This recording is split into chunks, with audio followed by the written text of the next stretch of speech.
Hey now, it's your boy JG. You know what day today is? Iron Bowl Saturday. We've made it. It's been going on for a long time this football season. This year, 2020, has dragged on, but we finally made it. It's finally Iron Bowl Saturday. And I'm pretty fired up about it, honestly. I like Iron Bowls. You like Iron Bowls. It's kind of the epitome of this rivalry. The greatest rivalry in all of college athletics.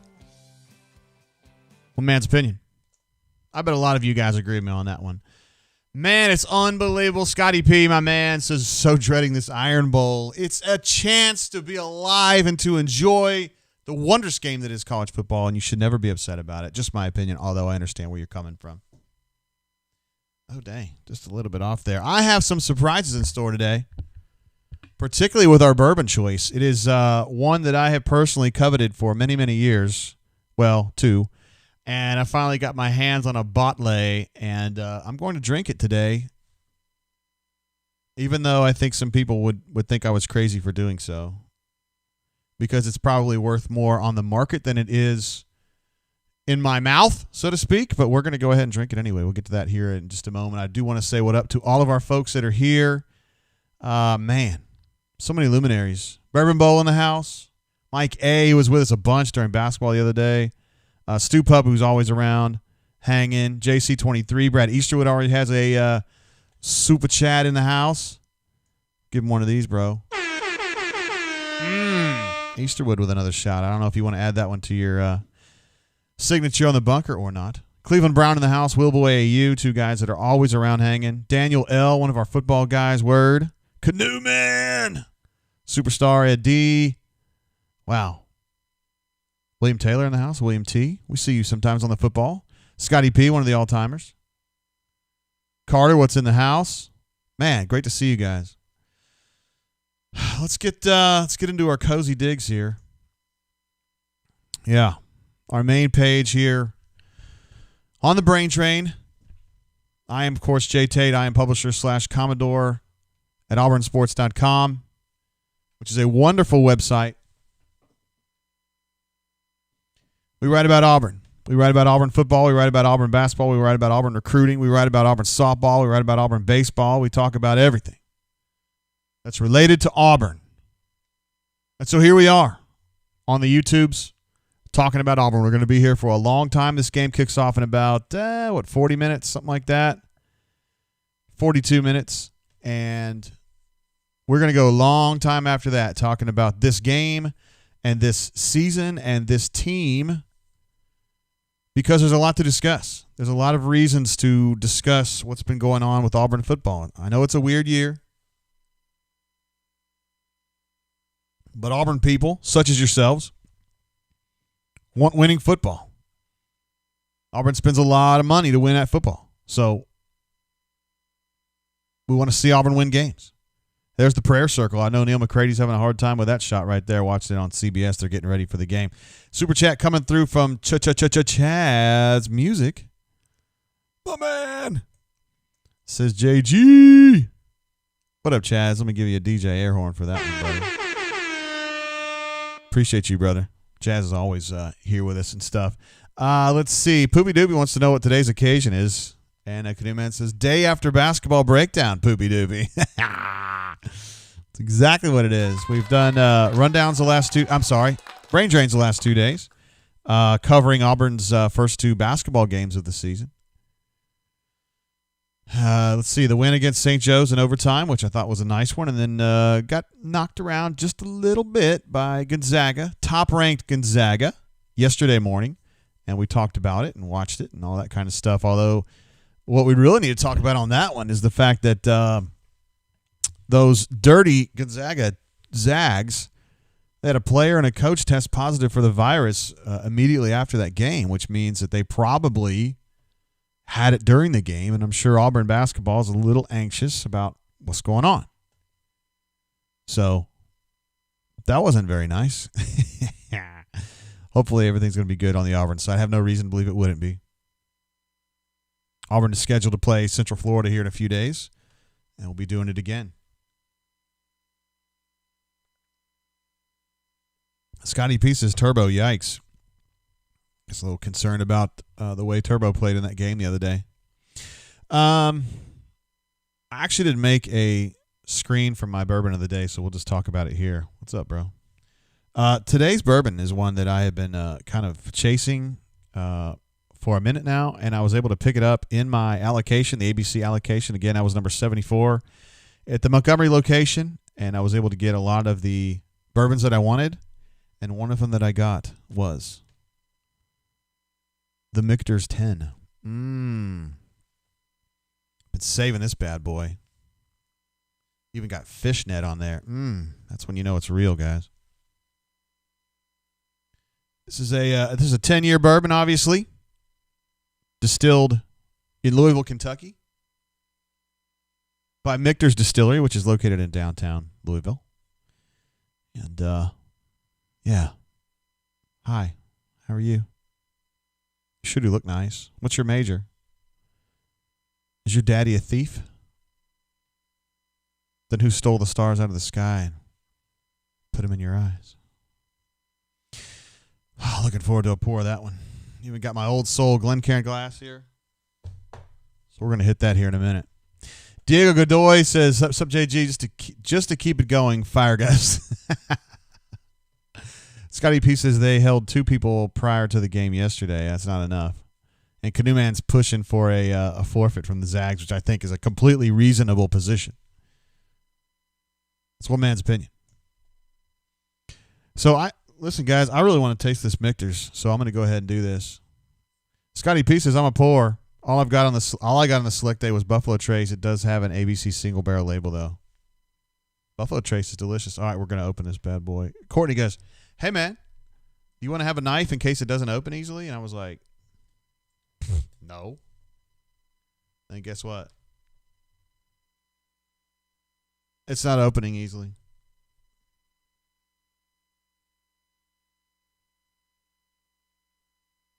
Oh, my goodness. I do have some tools here, though. Don't give me attitude.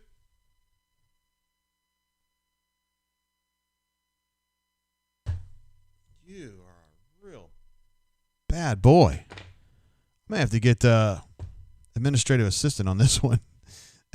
That's crazy. She was joking with me. I was like, nah, it would never happen again.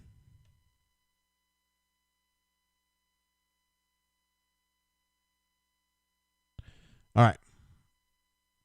Should be up here in a minute to help me with that. Sorry about that. I'm not strong enough. We got a super chat coming in from Hornatius, who is widely known as the worst poster ever, but he's one hell of a super chatter, I'll tell you that. It says, "I'm positive we go to 1 a.m. Beaches." I was kind of hoping that Hornatius was going to have my back when some folks on the bunker started pooping on the brain drain concept, saying that this is a waste and that JG is wrong to be doing brain drains. I did have some folks backing me up in that thread, among them AU Taxman. I think Auburn alumni was in there. D. Lucky was in there for sure, throwing in a few. It's certainly appreciated. I don't feel like this is something where it replaces everything else we do on the site. I just always kind of felt like Brian does a great job with team coverage, and I think that this is kind of the way to go in a lot of ways. Streaming and doing live stuff. We can talk about stuff. Hey, I said it. I said Courtney told me before. You should probably go ahead and do that, and I didn't because I thought we'd be good. Hornacia says, "Hey, administrative assistant, can you open Jay's jar of pickles too?" Please don't hurt yourself. She's using a knife. I'm generally scared, and my wife has a knife in her hands. It usually means bad things for me. Please don't shiv me again, sweetie. Auburn alumni says, "Why would we want real-time response on a game? What a terrible idea for folks who want instant satisfaction, eh?" I mean, I know there's different people enjoy different things. Some people want to sit down with a newspaper still. Some people want to read a really long story or a column. Some people, want to read just notes, like just bullets or stuff. I mean, we try to do, I know some people really love the rundown, which is kind of our shorter form, like 30, 40, 50 minutes podcast that we do on Tuesdays usually. I like doing them. You guys like listening. That's awesome. But there's some people that think it's terrible. I know, for real. Don't hurt yourself. Please don't. She's struggling with it, too. Anyway, we'll do that. I do want to get Christian on the horn. Christian is stationed inside Bryant-Denny Stadium at this very hour. What'd you say, Cordy? Oh, he loves it, man. Christian loves being on the road. Bryant-Denny's a nice stadium. You saying it should be for considering how much money they put into it?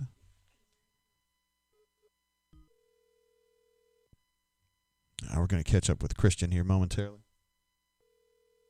Wish you guys could hear the ringing. This is JGT. This is what's going on, Christian. Not much. Getting ready for the Iron Bowl. Fired up. Yeah. So what can you tell us live from Bryant-Denny? What's been going on there?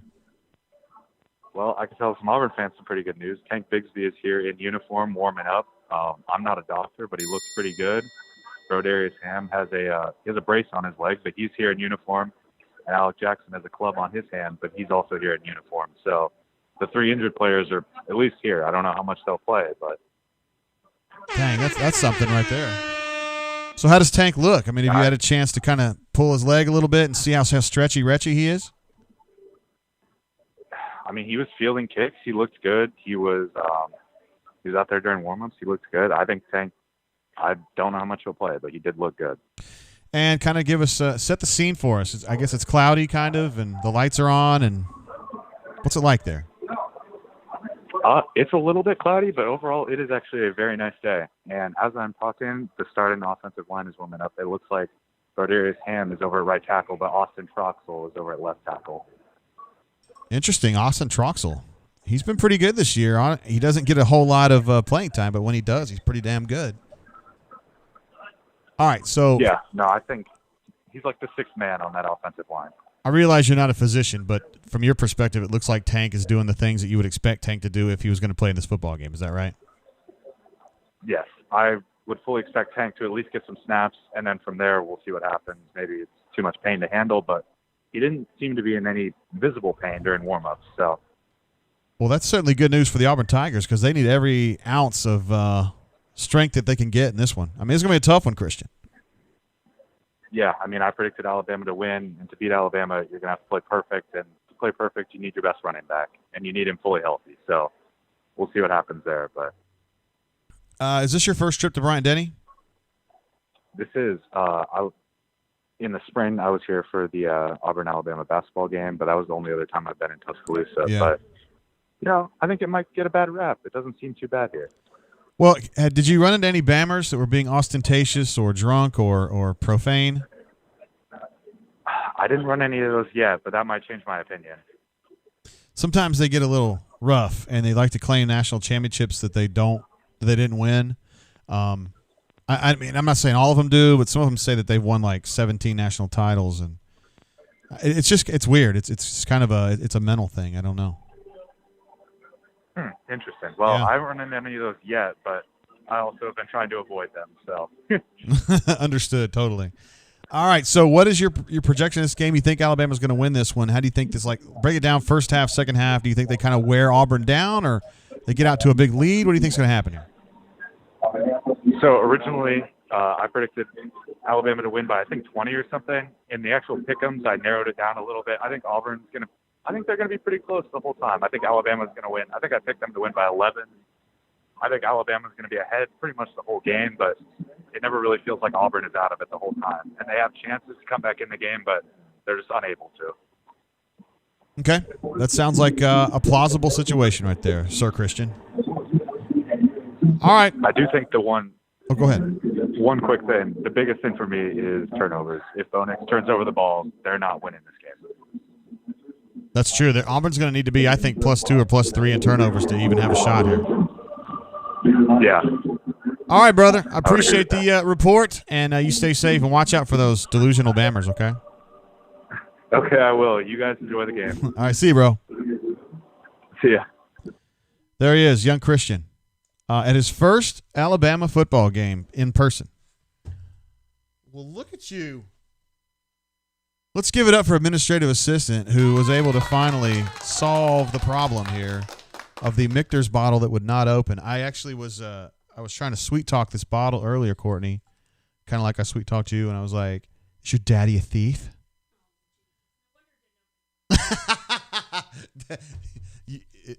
It worked for you. It was like 3 days later. All right, so we're gonna go ahead and crack open this. I'm gonna pretend like I just opened this. No problem. Oh.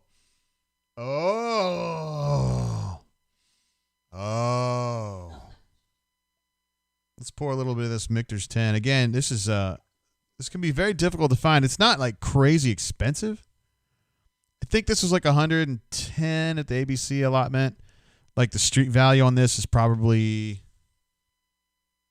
$225, $250, $275, somewhere in that range. I'm not trying to flex. I would not have paid that for it. I got it in the ABC allocation. But Michter's 10, I think to bourbon heads, that's a pretty sought after bourbon. I don't think regular folk would understand that. I'm saying it's like, Pappy, everybody knows. Hell, my wife was on a family Zoom the other day with a bunch of people who are not bourbon heads. Is that fair to say? And everybody goes, "Oh, it's Pappy." They all knew Pappy, but they wouldn't know what Michter's 10 was. That's what I was saying. I wasn't trying to be all crazy about it. Oh, yeah. Oh, yeah. Yeah, you're going to like that one. That's going to be, it might be a little bit hot for you, but it's very smooth, and that's all you really care about, so.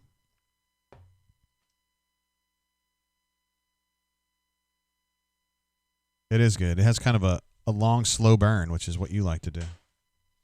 Thank you, ma'am. You're welcome. There she goes, administrative assistant. This is given my main man. First of all, super chat for Scotty P. I did give you a DJ air horn during the call, but appreciate you for that support, sir.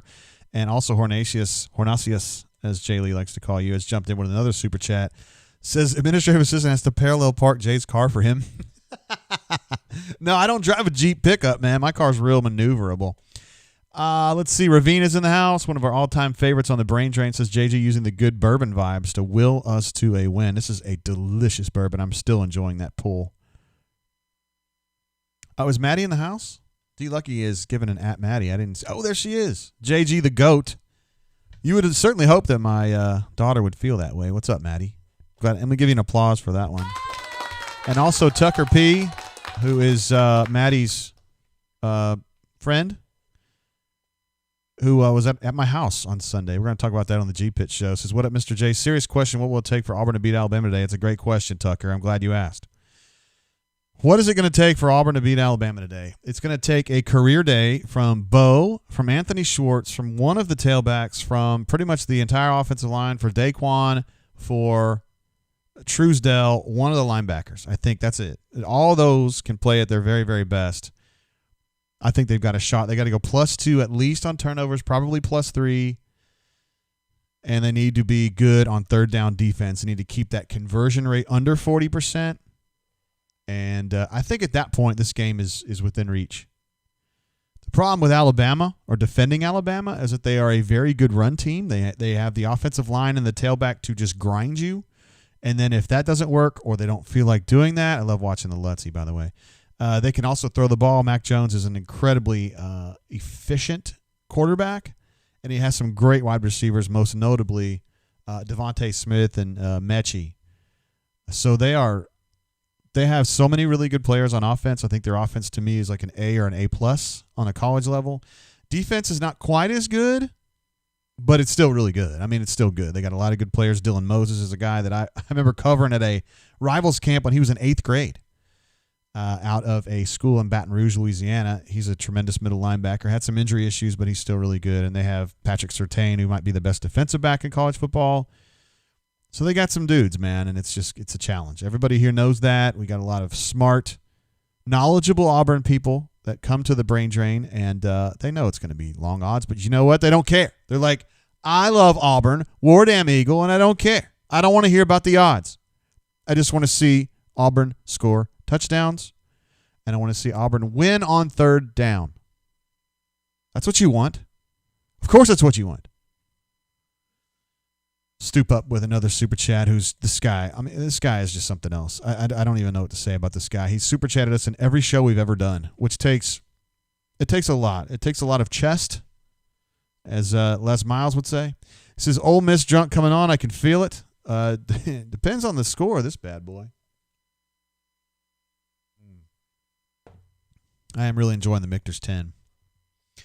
Also got a super chat coming through from Black Hawk Driver, who was here with us big time during the St. Joe's game the other day. It says, Hola, JGT, War, Damn Eagle. Coming back to you, buddy. Let me give you a DJ air horn for that one. Got him. Thank you, bro. Somebody asked a question up here. Mike A says, JG, you are going to set Jay Pooty off with all these brain drains. What's his deal? I was kind of talking about that earlier, just like, there was a thread on the bunker. I think you guys know the one I'm talking about, which is like, brain drains suck. I don't like them. JG, what are you doing wrong? Your life sucks and you're doing a terrible job, basically. And they don't like the brain drain. They say, I don't want to have to wade through 6 hours, 7 hours of crap to kind of figure out the good stuff in there. And I don't expect anybody to watch this for 7 straight hours. I mean, if you do, that's awesome. But it's just something. I'm going to be here talking about the game, and we'll be talking about the game together during the game and after the game. Like, you can just jump in. If some stuff's going on that's going really well, it's a great opportunity to jump in and listen. Things are going poorly. Maybe you want to listen and figure out what's going wrong. Halftime's always great because we got Coach Hunter on here to kind of diagnose what up. Post-game, same thing. Obviously, we got all the great callers that call in and talk about stuff. I mean, I don't know. Usually post-game radio in this state, you guys know what I'm talking about. A lot of Bammers want to Bam up and talk about their 74 national titles, and I don't think there's as much Auburn talk out there. I mean, Bill Cameron does an awesome job, obviously, and Dan Peck. But, I mean, I'm just saying, just something different. I don't understand why people get upset. It's weird to me. I mean, we try to do something. I say we because I feel like you guys are part of it too. We try to do something different, some live stuff, some immediate discussion about what's going on, and people get upset about it. It kind of baffles me, so I kind of let that go. Canoe Man says, it's all tremendous content. Seriously love every second of the drains. Appreciate you, Canoe Man. I know I'm talking to the choir here because you guys, I know you guys, you guys are here a lot, and I know you get it. If I was an Auburn fan and I wasn't like Commodore and I didn't run a website, I would be doing this. This speaks to me. I mean, it would be some other dude doing it or girl, but I would be the one like y'all watching it and stuff. It's just the way I think, the way I do it, the way I like the presentation. All right, so we've got the Michter's 10 down. We got Christian down. Now I think it's time to check in with Sir Brian Matthews and see if he is out of wind yet. He shouldn't be. The game hasn't even started yet. He's probably going to be covering this one from the bed. I know you guys noticed on one of the videos, I think it was the BP video the other day, that BMAT was in bed asking his questions. What is up? Is this Brian Matthews? It is. What up, BMAT? It's JG. I'm still watching Vanderbilt and waiting for them to drive into the other side of the field and get in field goal range. Yeah, you want to see... That had to be the most boring game I've ever seen in my whole life. And then I switched over to Michigan, and they have just as boring of an offense. Who's winning that Michigan game? Penn State's about to get their first win of the season, up 27-17 with 5 minutes left. Oops, I think we all missed that one. Well, I don't know about you, but all the top guys missed it. Yeah, I think we all did, yes. That happens. We had Christian call in earlier. Actually, I called him. He's in Jordan Hare. He's in Bryant Denny today. Brian, it's his first trip. How about that? That's nice. This is the first time I haven't been there in a long time. So yeah, it's the way it is. He said he hadn't met any delusional Bammers yet. Yeah, that's not talked to anybody on the way into the stadium then. All right, so it looks like Tank is. I don't know if he's going to play, but he's down there working out and warming up, and he's dressed out. Same thing for Broham, and it looks like Alec Jackson is down there, but he wasn't going through first team reps. What do you think about this offense with those guys kind of all iffy? Well, I mean, if by miracle Tank can not only play but be effective, that would be huge for this offense because a healthy Tank can match up against a team like Alabama and make plays. He's that running back that can break tackles, get yards after contact. If Auburn can be in a game in the fourth quarter Tank Bigsby is a guy that could win it for you. Seth Williams is one of those guys. Bo Nix is one of those guys. Auburn doesn't have a whole lot of those guys, so having him available would be really big for Auburn. Although I have to say I'm still not quite convinced, And to be out in warm-ups is another thing to, run the ball, get hit, get up, go back to the huddle and run the ball again. True. I remember he tried to come back last week, and he got one carry in, right? Exactly. That stuff hurts. Defensively, it's going to take a whale of a game from Daquan and Truesdale just to kind of. I don't doubt that they're up to the task. It's just once they get to 50 snaps, it's like, then what? Right. Once they get mid third quarter, is Auburn going to be able to rotate enough guys in so those guys are still fresh, or are they done? And then Alabama and Najee Harris just take over the line of scrimmage. Tennessee sort of did that a week ago. Auburn was still able to, keep them from, putting a bunch of points up, but that's definitely something you got to be concerned with up front. Just that depth and how much rest you can get for those two guys as the game goes on. Gus is on CBS right now with his pregame conversation. I bet he's saying, "Well, there's no doubt. I mean, it's going to be a big challenge. Big, it's pretty big. Got to run the ball and play action. Got to make some plays on special teams."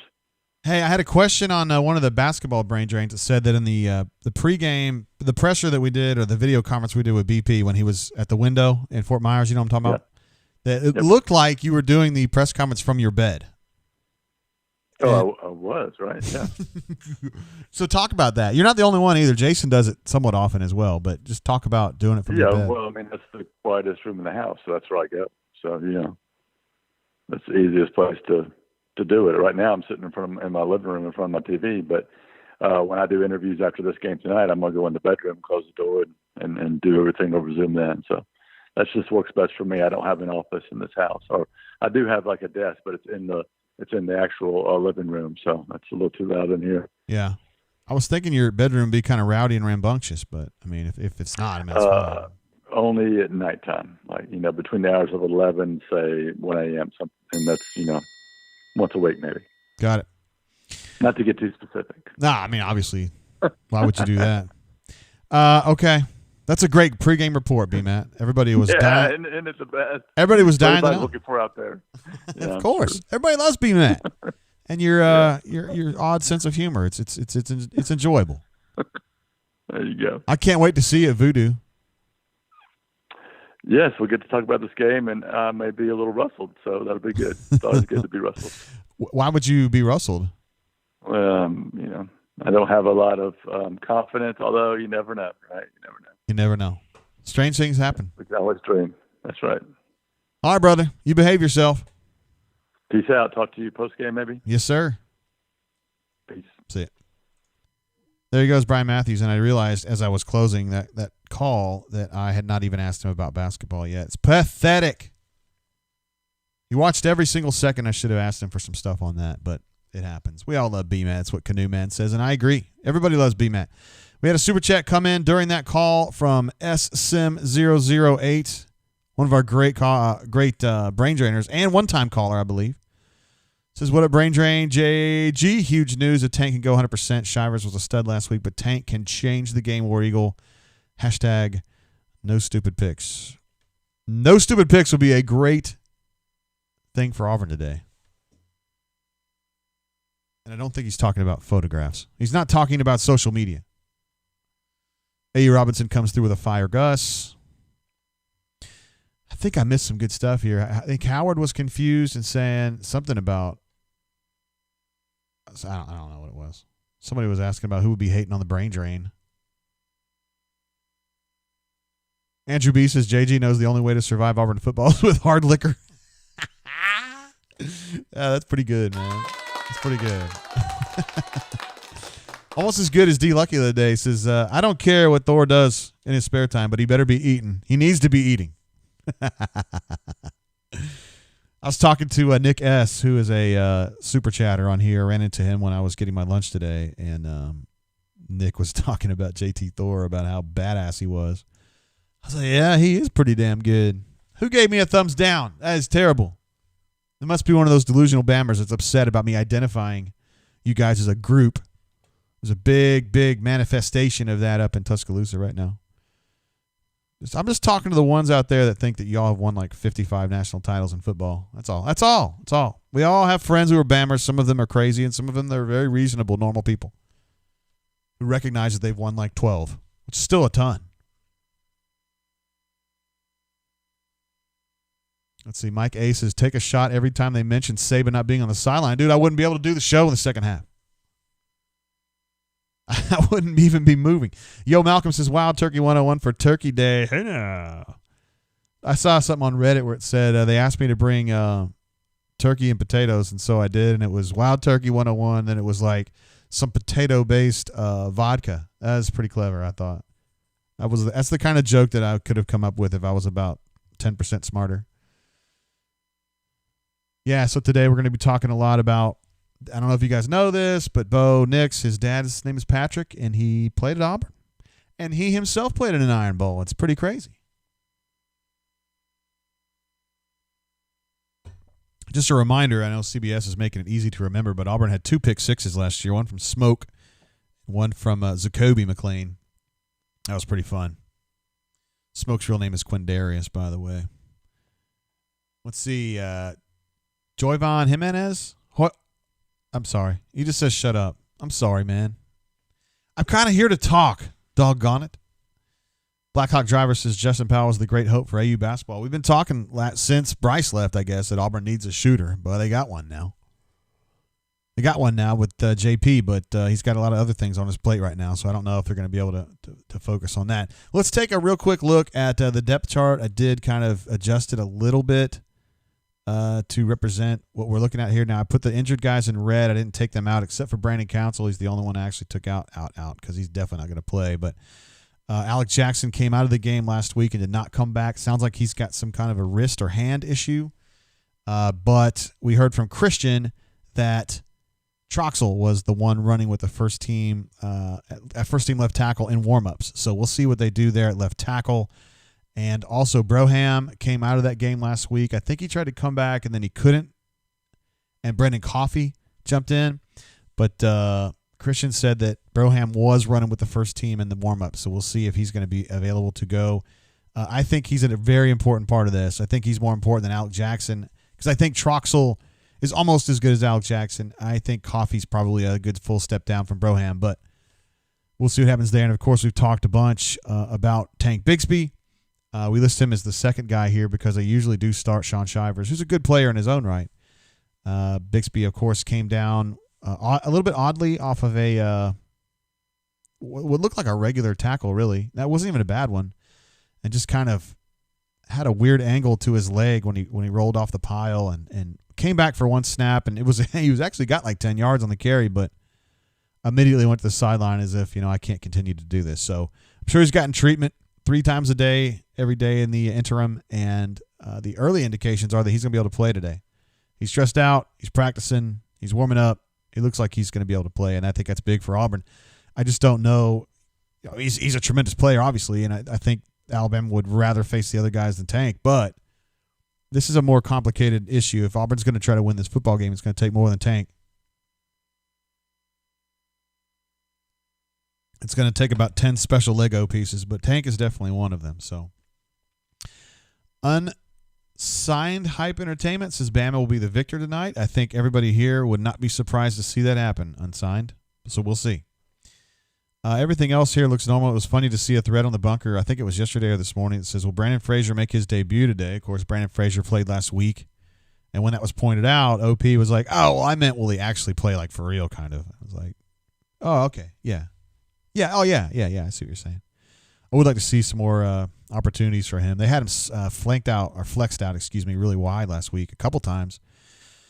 He was open for what should have been at least a first down, if not a touchdown there on about the 12. He was wide open at the 4 on a little arrow route or a little inside bender, and they didn't. Bo went outside on it. No big deal. And also, Shed Jackson played a whole lot last week. I've got him as the second team choice at 2. Really, they have a bunch of, they have 4 first team wideouts, whether it's Shed, Stove, Schwartz, or Seth. They're all first teamers, really. So, yeah, let's take a look at the defense. Not much changes over here. Kenny Britt's still out. And it just seemed like when Gus was asked about Kenny Britt early in the week, he just kind of gave a very summary, like, he's not ready. And I don't know if that means that he's not going to play again this year. We were told that he would probably be ready around the Iron Bowl, and then Gus was basically like, no, he's not playing right now. So AU Taxman calls him alleged human Brandon Fraser. I do like that. It's funny. Nothing else really changes here. I think the pressure in this graphic right here is Truesdell and Newkirk. I think those two guys have been really good up to about snap 40, and then they start wearing down, particularly Truesdell for whatever reason. I thought Newkirk played his butt off in the last game, the win against Tennessee. Truesdell was just kind of more average, but you don't have both of those guys don't have to be spectacular. They just need to hold double teams and hold gaps. The things that Dontavius Russell did so well for so many years, and people didn't really realize how good he was at that. Angelo Blackson was another one a few years ago who was really good at that. I like those two players, but I don't like them after about snap 50. They start to wear down, and Alabama's knows that. And I would imagine if this game is, close in the second half, as those guys' snap counts start getting 50 or higher, you're going to see a lot of Najee Harris running A and B gap against Auburn. They're going to have to put Dre Butler in there, who Coach Hunter was saying has been playing at a higher level, and it's true. Dre Butler's gotten more snaps these last couple of weeks. The LSU game anyway, Tennessee game, playing better. Zeke Walker's probably not ready for this challenge. He needs about 30 more pounds. I love his attitude and his get-go, but he's a little light. And then Jay Hardy, I don't think he's played this year, number 4. Just need more big dudes. Need Connus Miller in there. Need a few other biggins. I thought Derek Hall had another solid game against Tennessee. He was really good against LSU. Colby Wooden's been good the whole way through. He plays inside a little bit. He's able to slide in there. He's a little undersized, but he's quick enough to where he can kind of do some damage anyway. I just wonder about how this defensive line in general holds up against Alabama. The linebackers have been okay this year. Papo has not had a great year. I think Zacoby's been better. But remember, KJ Britt's an all-SEC linebacker. He's a stud middle linebacker, a Mike linebacker, and he's not there. And he hasn't been there for a while, so it's tough. They're almost platooning Tutt and Tennyson now. Tutt is great playing forward. Tennyson's better playing back.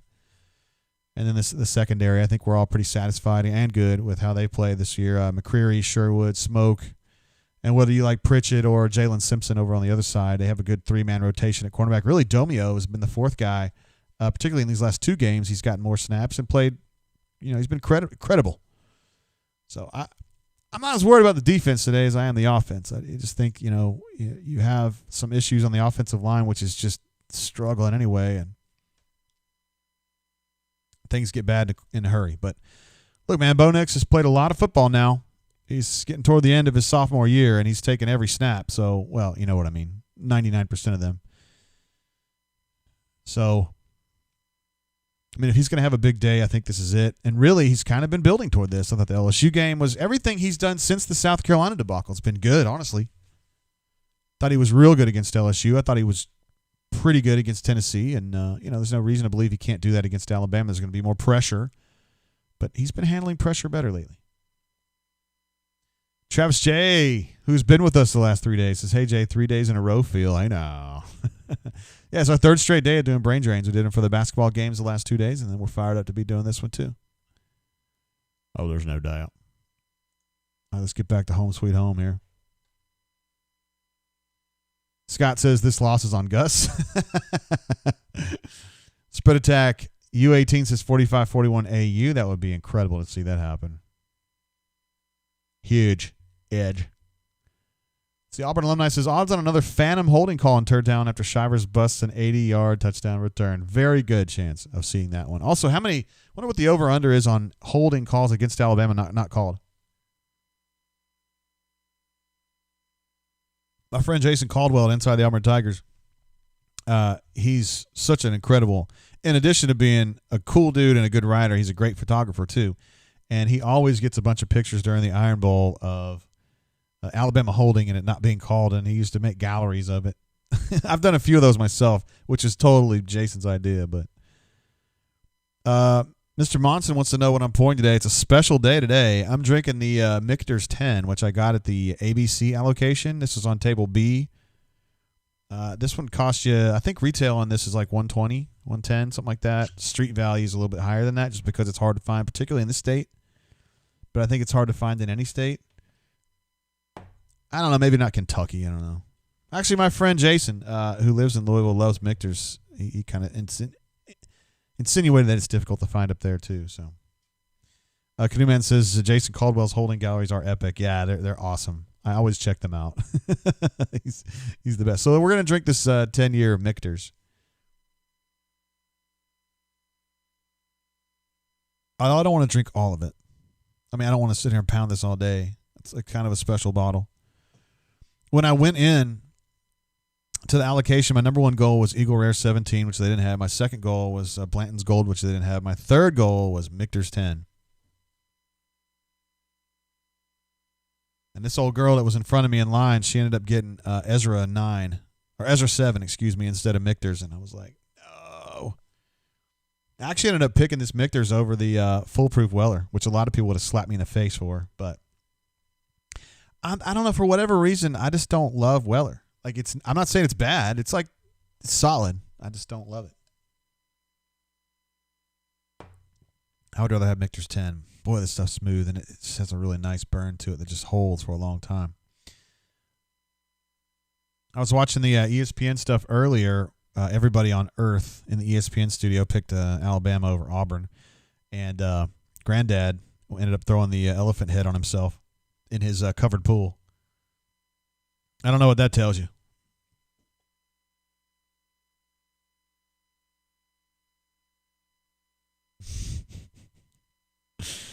You guys are hilarious. A. Robinson says, I'm going to go ahead and say it. Bama holds on every play. Let's see Mr. Monson's doing the homemade white dog. Damn, dude, that sounds interesting. I got a little white dog myself, but not using it right now. Somebody was asking for a picture. Let's see who that was. Mark Carlton was asking, JG, can we get a pic of Coach Dye on the screen in remembrance? Yeah, I probably should have done that. That's a great idea. I'll have that for the next game. I can't. It's not something I can do right now. I have to kind of build that separately. Yeah, some good players there. Alex Leatherwood's a terrific football player. They got some really good players over there. I mean, Alabama recruits at a really high level. I don't know what to tell you. I came across some Bammers this week that were telling me that they think Alabama might be better this week because Saban's not coaching, that they think that Saban on game day is a little bit of a problem, and that Sarkisian and the defensive dude would probably be better off without having Saban crawling their ass all the time, which is an interesting idea. Speaking of that, did you see Dr. Mullen crawling Grantham's ass today? God, woo! He was giving him the business. He was definitely giving him the business. Let's see. I'm a pregnant turtle, which is probably my all-time favorite brain drain name. Says, are we gonna drink some Tanky Tank juice today? This is like the Cammy Cam juice when Tracy Wolfson I was like, what are you doing? Just squirt it in your mouth like a regular person. I don't know why you got to do all that. Mike A says, y'all hit the like button. Yeah, give me a thumbs up on that, guys. If you enjoy the content, if you hate the content, if you like me, if you hate me, if you think Auburn sports is great, if you think Brian's way more handsome than I am, which is a totally defensible position, go ahead and give that a thumbs up. It won't cost you anything. It doesn't attach you to anything. It just helps me get our videos encoded more quickly, actually, is pretty much all it does. But, yeah, Mark, for real, I'll do that. That's a great idea. Actually, now that I think about it, when we did brain drains before the season, so we had like that period where it was like COVID and all that stuff, and then Coach Dye passed away in the summer. I had like the whole bottom third of the screen was like Coach Dye. You guys, old school guys, will remember. So I did have that up there. It isn't like I just quit and forgot about it and didn't care. But Eddie Van Halen is pretty important to me, so he passed away as well. Phrased eyebrow. Good name. Anyway, getting close to kickoff now. 2:36. I bet you they're going to be kicking off momentarily. Pretty fired up about it. SM, appreciate you, bro, for the super chat. Just want to shout that out before I turned you off there. Hey, Robinson wants to know if we can fire Gus when it's 42-0 at halftime. Possibly. Oh, J.O., that's just mean. He says, will Sark get withdrawals if he goes an hour without taking a shot? Oh, come on, man. He's doing better. We got to give people a room to get themselves straightened out. So good for Sark for getting that done.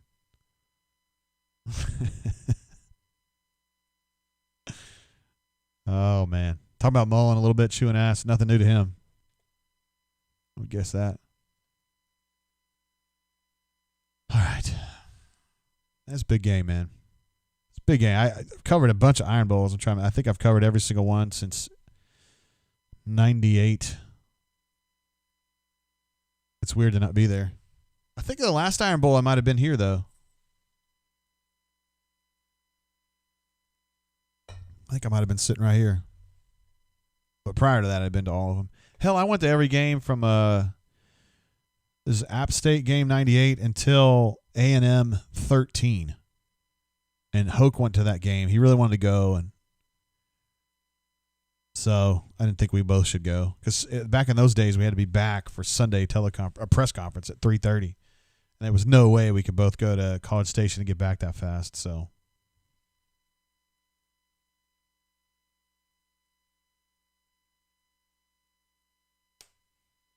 I don't know what you're talking about, A.U. Robinson. Abby Kren? What about him? Who coaches AU if Gus gets fired at halftime? Oh, I see what you're saying. You're saying to him, I can do it. All right, guys, here's what we're going to do. We're going to run up the middle. Go ahead and hand off the ball inside. It worked at LSU. It's not the end of the world. I think the X factor today is going to be Schwartz on offense. I mean, Tank's obviously the best player, but Schwartz is the guy, like, nobody can catch him. Not even these Alabama guys can catch him, and he's underutilized, I think, in general. And if he breaks out, that just means Seth gets more opportunities and Tank gets more opportunities or better opportunities. So that's kind of my thought on that one. I always think Schwartz is kind of like the secret weapon. And we can joke all day about Brandon Frazier being the secret weapon. And I do think he's a good player. The fact that they had him flexed out in his first game just tells me he's like something different. You know, you ain't going to see like Luke Deal flexed out in his first game. It's weird to see this stadium so empty.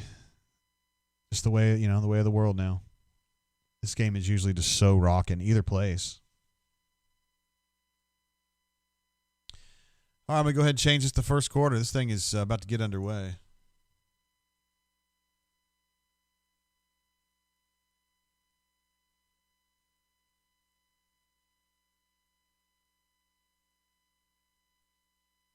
Ed D says Schwartz the guy we can't get the ball to down the field. That's absolutely true. It seems like it's always a bubble or a tunnel.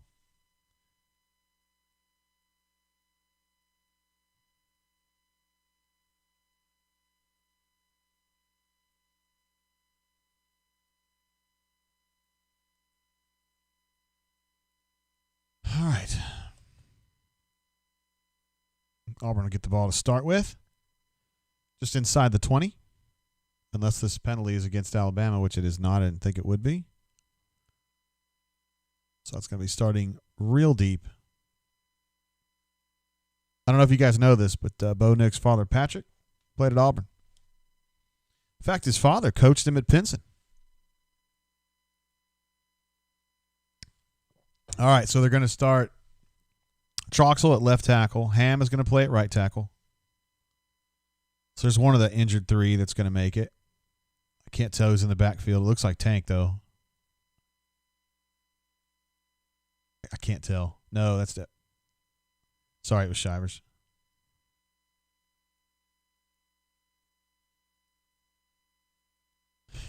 All right, Phased Eyebrow says, have fun game, gentlemen. Appreciate you, bro. Hope you do, too. AU Taxman says they might want to get Schwartz more than 2 touches per game. Yeah. Unfortunately, that's probably the over-under, right? That's kind of how it's been this year. All right, 2nd and 8's what we got. Lots of shifting going on. That's probably that's a wholesale shift right there.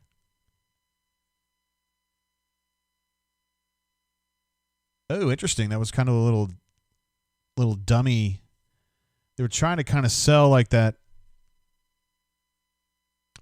power, and then the tight end kind of dummied and pulled back the other way, almost kind of like a hunt.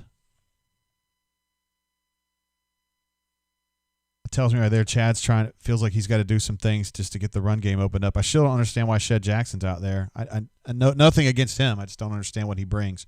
3rd and 4 is what we're looking at here. Auburn's going empty. 3-by-2 with John Samuel as the slot guy below. Too much pressure, and they didn't even blitz. Who got beat?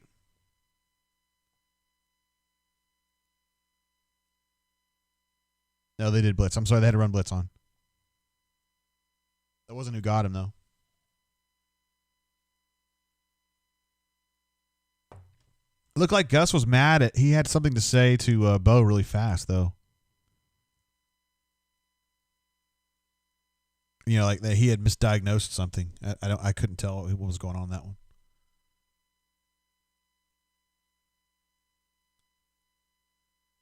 Let's see. Lee Mail said that Shed was open underneath for the first. S. Sim is now skeptical, thinking that Bo's going to flush a lot, which is a reasonable conclusion. He's done that before. Who's giving me thumbs down? How dare you? All right. Let's see. Bo is now 0 of 0. We don't have to update that stat. Shivers is now 2 carries, 5 yards.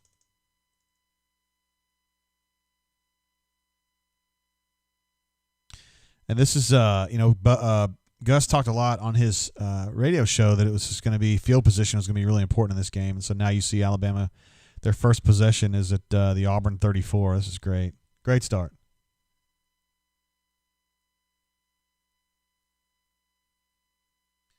Little power run was handled very well up front. Again, Auburn's guys are really good 40 snaps, generally. Particularly if the linebackers are fitting well, they're pretty damn good. Papo generally doesn't fit that well, although he did that one. That's one of the secrets about this season right now is that Papo, as good as he is, as talented as he is, he's not had a good year. And Zacoby, I think, has been better significantly. Jordan Peters in there. Auburn playing a lot of press.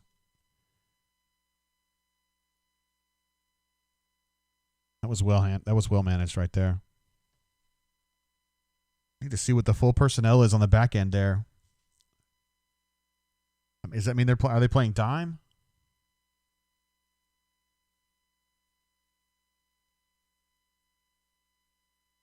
I just can't get that unless you get that all 11 look. It's hard to tell what they're doing personnel wise. So Alabama's got a 3rd and 10 here.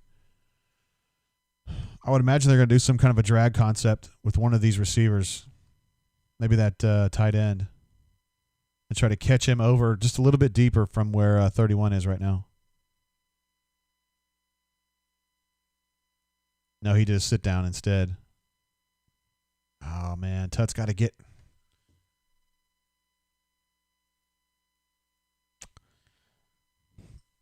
He caught the ball 2 yards short of the line to gain, and then Auburn basically knocked him forward, but there was a offside.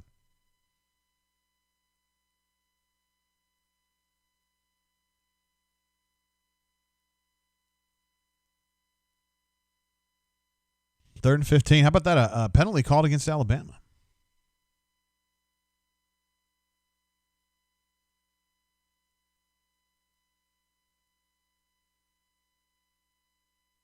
Fat Crack says the empty backfield with Bo and our offensive line is not ideal. That is well said right there. As long as you get it out quickly. Auburn's got that defended well right there.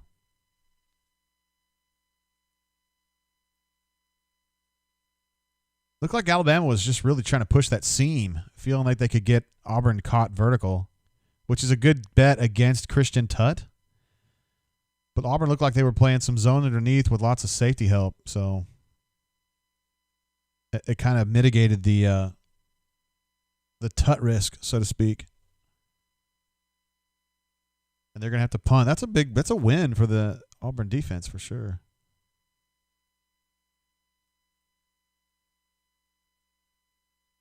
All right, Eli, fair catch, excuse me, at what, the 11 there? Auburn's got to get a couple of first downs and push this game onto the other side of the field. I'm going to get some water real quick. Hold on.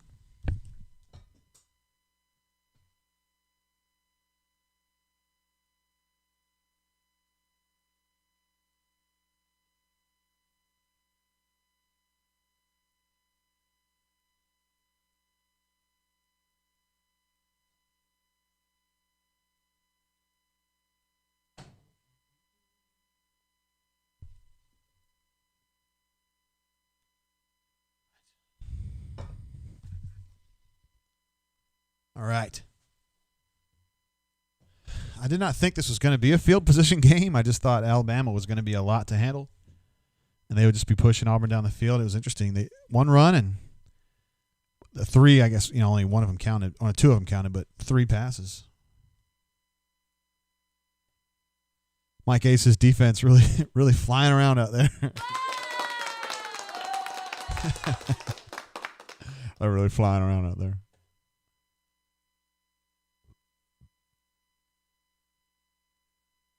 Ravine says our offensive guru always getting bailed out by our defense. Hey, don't get on Chad like that. Chad's one of those. He's shown this year that he gets better as games go on. We love ragging on Gus for lack of adjustments, which is a fair criticism, by the way. But I don't feel like that's a valid criticism of Chad. Now, he had a kind of a slow start to the season. But I feel like the LSU game and the Tennessee game in particular, and I also would make the argument, although you guys would probably poop on me for it, but the South Carolina game, he made some really thoughtful changes in that game. And I still think that the game plan was fine against South Carolina. I just think the execution was lacking. Clearly. Auburn alumni is he's standing for his boy Eli Stove. See what they're trying to show here. I was watching Tud on this one. Oh, my bad. I thought they were showing the third down. I don't know what they were showing. Didn't understand. Gregory says it took all of one possession to mute Saban's knee pad wearing commentator. What? Tank's in the game now. John Samuel attached. Dude fights hard, man. He didn't get very far, but he fought hard.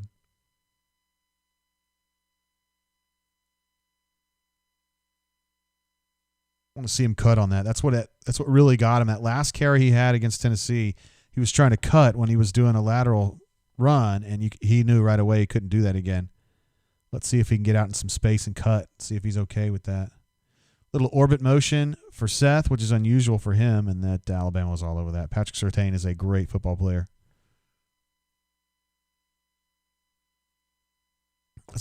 Auburn very rarely. I don't know as well I've seen Seth do orbit motion like that. It's always Schwartz and Stove doing that. Maybe that's why.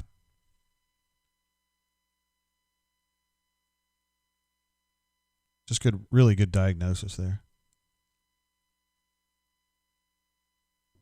Looked like Malachi Moore was going to be there too. All right, 3rd and 11. No big deal. Is that DJ in protection there?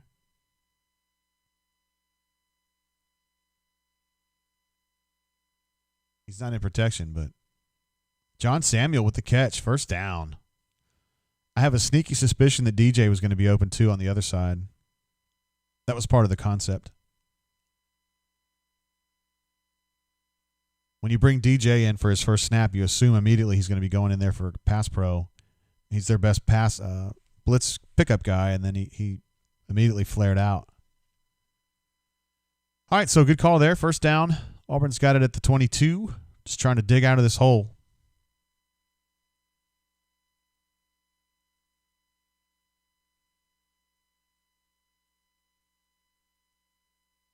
Broham had a really nice block there on the defensive end, but number 9 was just kind of flowing, and nobody was there to really mess with him.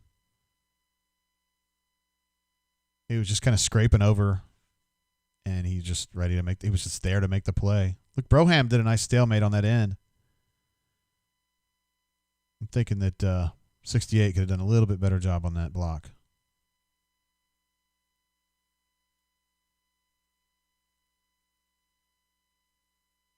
I like these condensed formations. This is an end around. And Eli's going to turn that into a 12, 13-yard gain. It's a first down. So Auburn has, Auburn has succeeded in digging out of that hole now. At least they've created some space. I love him pushing Shanker. It's pretty good. I like that they ran that out of a condensed formation like that. It adds a lot of complexity, I think, defensively.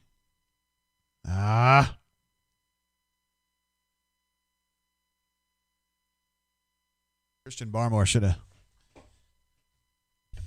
They're getting a lot of pressure, guys, which is what you would expect, I reckon. And then Malachi was just kind of green dogging, really.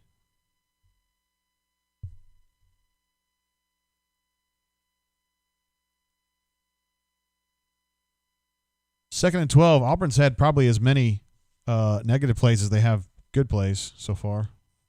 I think that's their third negative play, fourth negative play so far.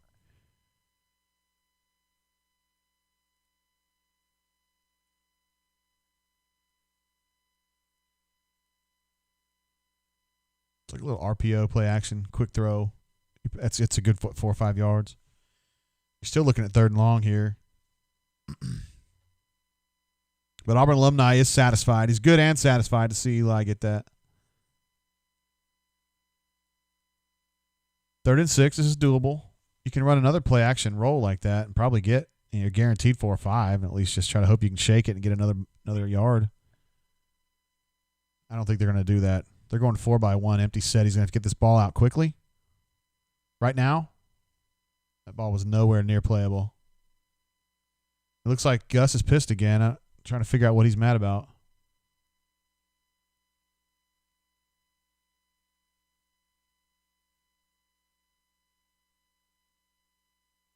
Gus is going to argue that the hold was too deep. He's going to think that that's a holding call against Alabama. By the rule of the law, that is, but it's pretty close.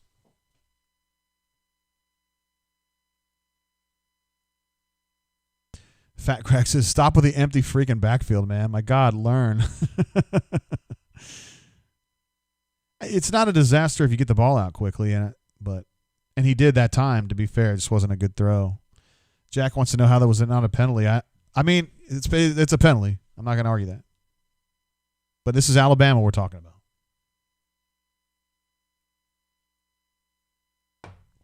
You know, nobody likes calling penalties on them.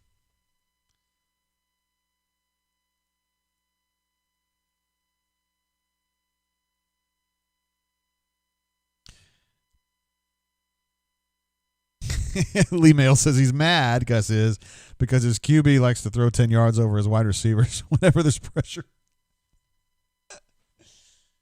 Oh, man, you guys are the best.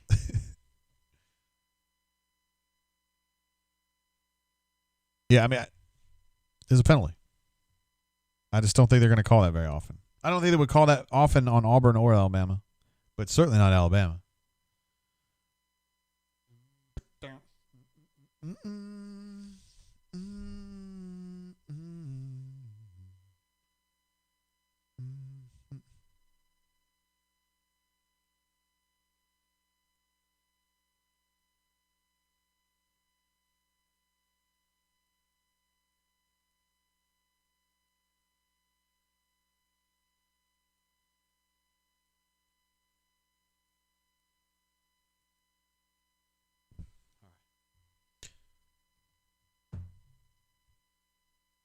Oh, yeah, let's go ahead and get these stats updated. My bad. Seems like they're really flipping guys in and out at tailback, too. Bo is now 3 of 4 for 14. That ain't really going to help much, is it?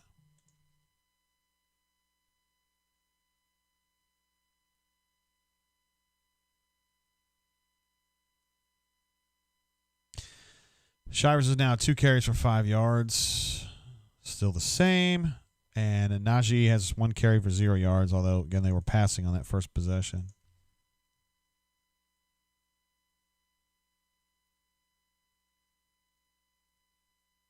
Let's see. Auburn on third down. It's 1 of 3, and they are 0 for 1.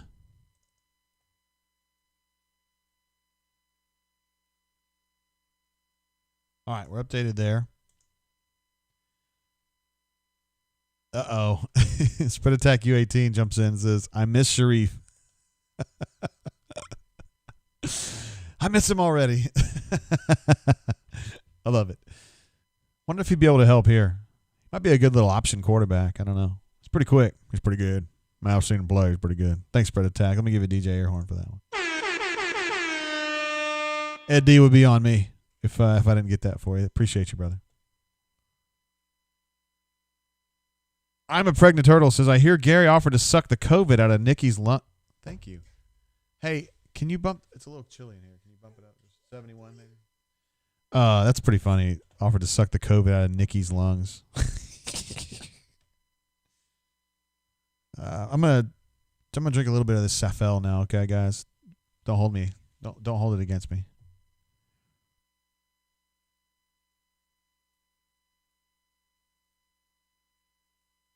It's kind of funny that we saw Gonzaga yesterday, where a team that I thought was as talented as Auburn, but was older and better coached, just older and knew exactly what to do, where to position themselves. And now Alabama is kind of like that in football, right? Except they are kind of more talented than Auburn are. But they're well drilled. They know what they're doing.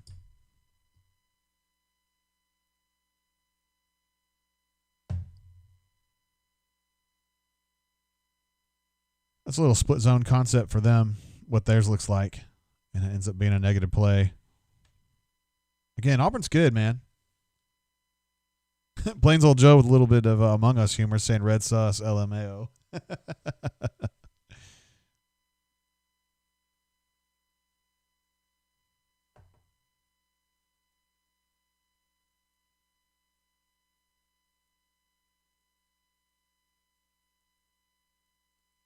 Melee would like to remind all of us that 3-2 is still in play. Oh, little pump fake. Oh, my goodness. Yikes. I'm guessing that they bid on the pump fake there.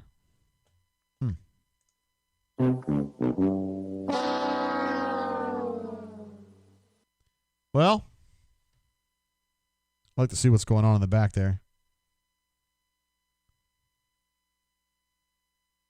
It's coming from the slot, yeah. Oh, boy. Looks like Tut and Smoke just bid on that big time. The stuff that Brett Favre used to do a lot of that pump fake stuff. And, man, it works like gangbusters out there. I've never played defense, so I wouldn't know why it messes their brains up so bad, but it does. Even the really good players get just totally whacked on that. So it's a good call, good execution, and Alabama's now up 7-0.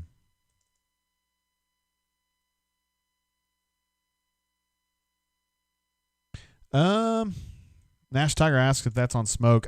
Yeah. I mean, if I had to put it on somebody, but he and Tut were both just completely ballywhacked on that one.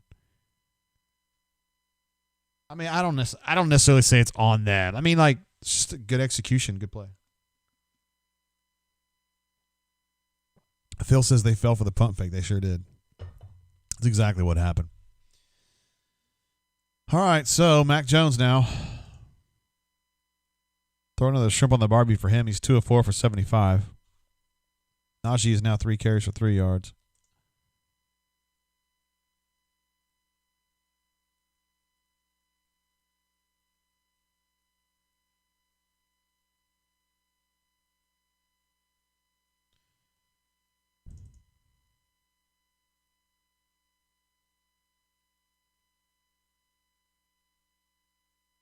There we go.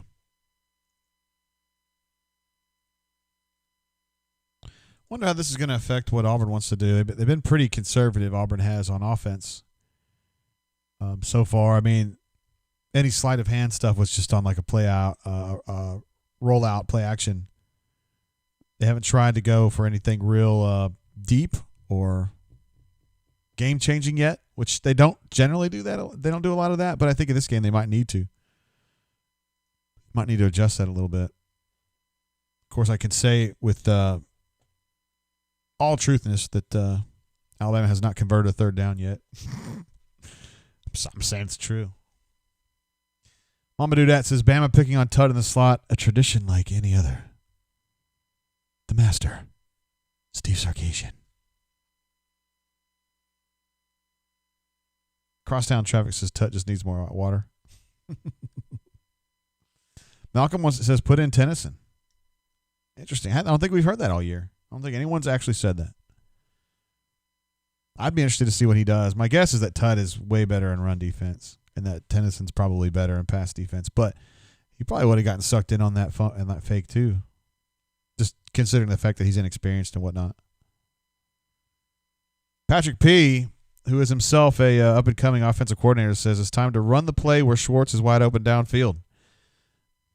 Let's get that one on. Let's get on the horn with that one. Hold on, I get that one. Hey, Chad. Yeah, there's Gus. Go ahead and run that play where Schwartz is open, about 30 yards deep, but the closest defender at about 10 yards depth. Okay. Yeah, thank you. There's no doubt that one would work. Whew. It's just good stuff, man. All right, we've seen it from four angles. I mean,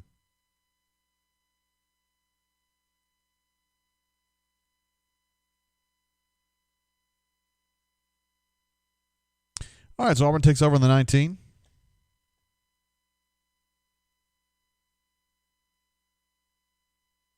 Looks like they're running a bunch set over there, which is one of my favorite things to do. Schwartz is open. He was not looking, but he was open there for a moment. That might have been Nick's getting a little spooked. He wanted to unload a little early.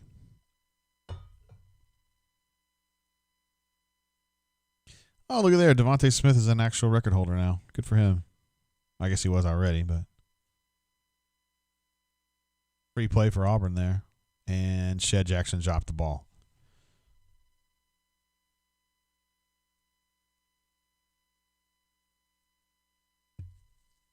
You know what I'm going to say.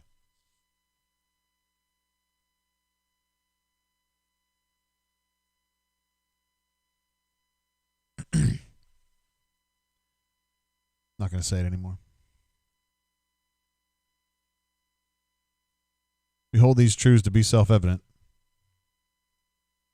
All right, J.J. Pegues is in the game for the first time, I believe, along with Luke Deal. Up, we split sides now. It's usually a split zone run here, and that's exactly what that was. Although it was a little bit different in that insofar as Pegues. Well, no, it wasn't split zone, really, was it?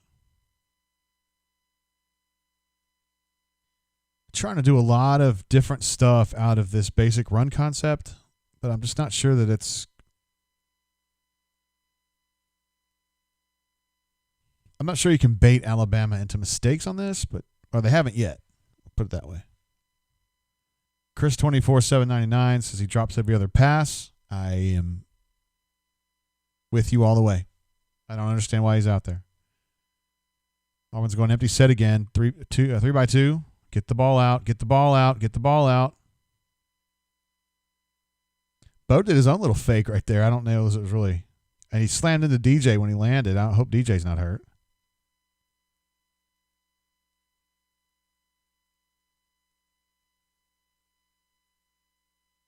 I kind of leg whipped DJ at the end there.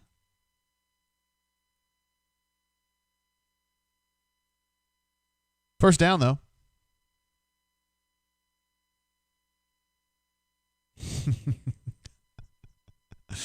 Ravine, you're cracking me up, man.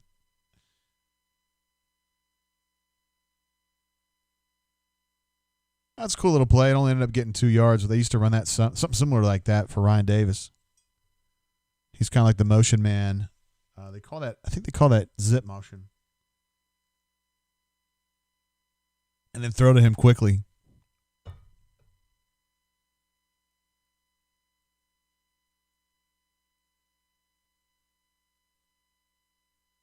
Only got a couple yards out of it, though.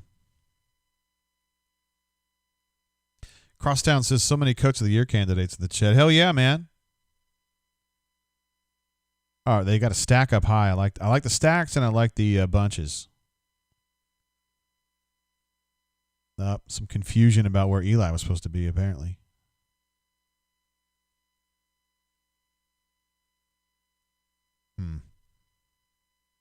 Well, on the good end, I like some of the things that Auburn's doing in the attack.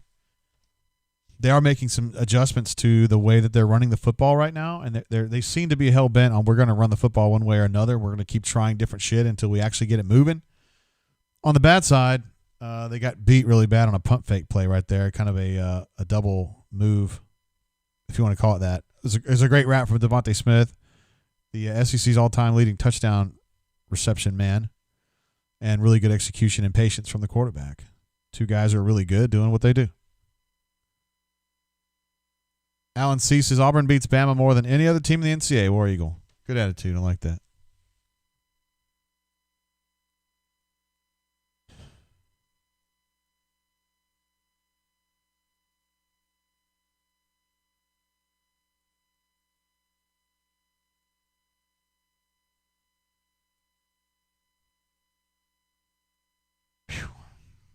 Phil P says feed Eli until they stop him.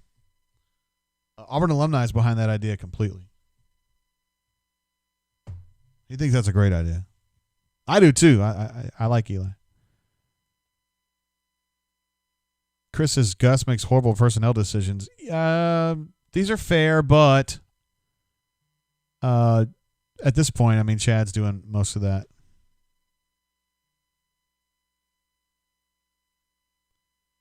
One of my friends who's kind of a casual Auburn fan is like really upset about how this game's unfolding, and it's kind of like, I mean, yeah. I mean, this doesn't surprise me at all. I bet most of you guys are not surprised by what's going on here.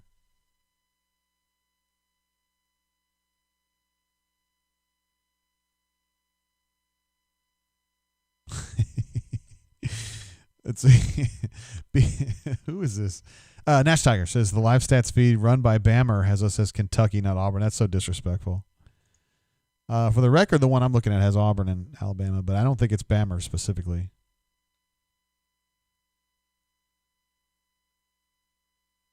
For the record, Auburn is now 2 of 4 on third down with that scramble from Bo.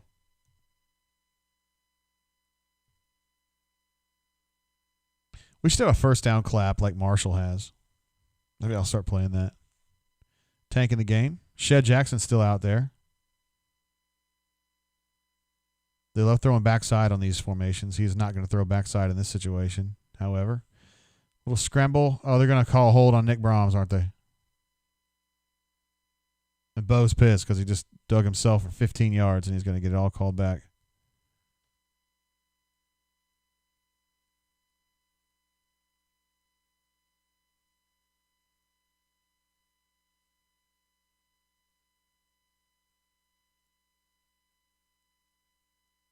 I think it's fair for us to say that he thinks that this is horse crap. What are we looking at here? That was not the last play, CBS, for what it's worth. I'd rather see footage of this alleged hold. He thinks it's horse crap, guys. All right, Auburn's back to the 23, 2nd and 18. That's not a big deal.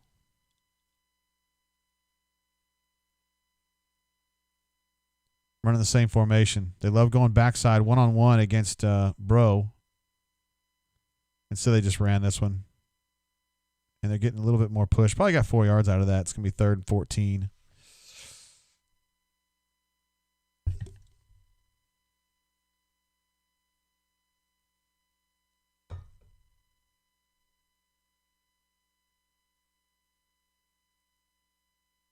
Ryan Russell, dutifully.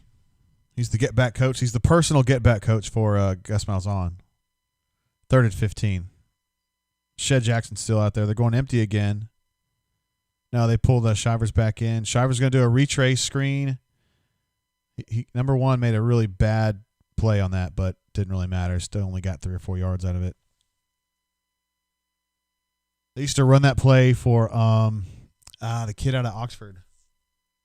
Rock Thomas. They used to run that for Rock Thomas a good amount back in the day. Haven't seen it as much lately.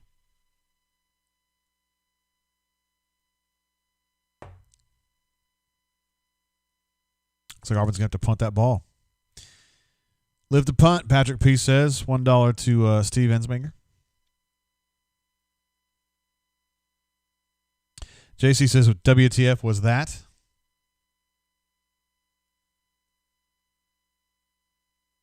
Number 6 just got tackled by his own player on that one. Don't make fun of him. You ran into him. Bill Taylor with the tackle.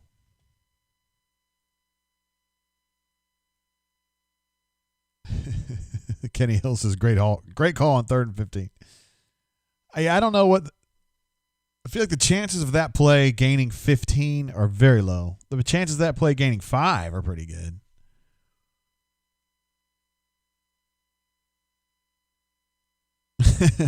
D-Generation X says, almost got the 15 we needed. Ooh, I thought they were going to get a strip sack there. Big Cat was swinging for it. Hey, good job, man. Finally got some pressure on Mac Jones. That's good. We got a super chat coming through from Mr. Fat Crack. Boy, good tenacity from him right there. This is push the dang ball downfield 15 yards and you throw it behind the dang line. Come the freak on. Play safe sucks. Just like you. Oh, no. Poor Gus. Nobody loves him. Except Christy. There's an interesting formation. This is their version of a bunch, I guess. Oh, good golly. Such incredible patience from number 6 there.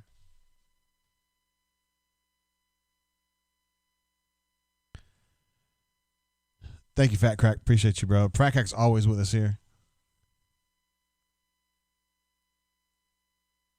Good blocking there in front, too. All right, so they're now into Auburn territory here.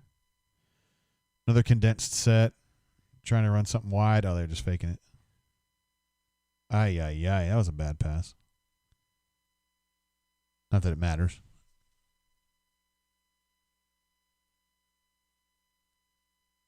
MD says, can we just let somebody else coach the offense on the road? I'm so tired of conservative play calling from a guy who used to be bold. I mean, I think Chad's calling plays, but yeah, it's been a little tight. It's been a little conservative here. I think that's fair to say. Let's see, D-Lucky saw a hold. I didn't see it, but I can't say I was looking super specifically at that one. Little delay handoff. I like that one. Didn't go anywhere, but it was a good, cool idea. Auburn was all over that.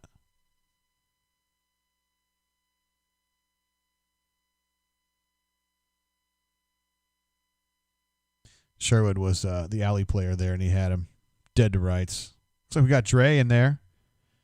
Dre Butler's playing. That's the end of the first quarter.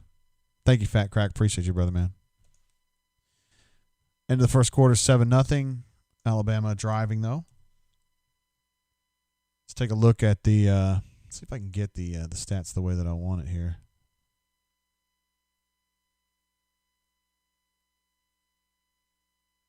Yeah, we can do that.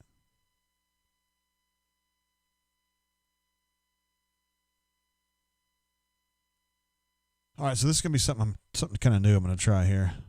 Daniel P says hello, Mr. Tate. Hello, Mr. P. Word. How you doing? Try to put a PDF up here and see how this works.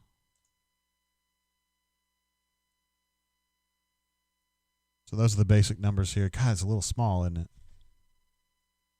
I don't think I can change it. I don't know if you guys can see that clearly. Hell, I'm having a hard time seeing it myself.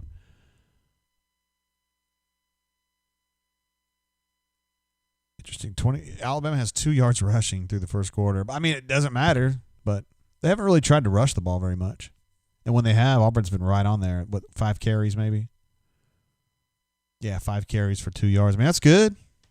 I think Auburn was obviously spent a lot of time scheming to slow down Alabama's run game, and they've been successful so far. I can't say that Alabama sat here and really pushed it really hard, but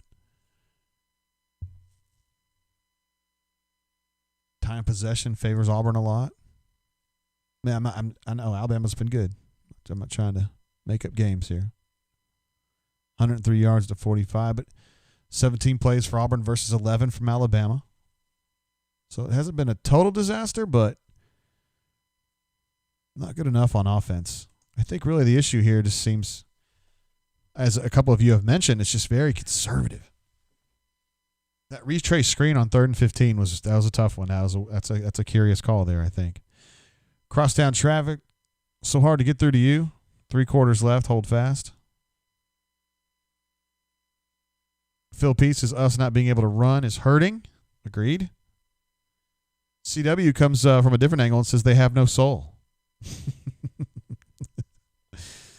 Hornation says stats are too small to read, Jay.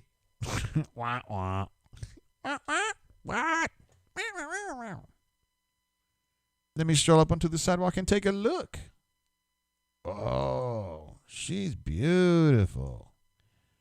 All right, Hornatius, I'll get you one that you can see real good. How about that?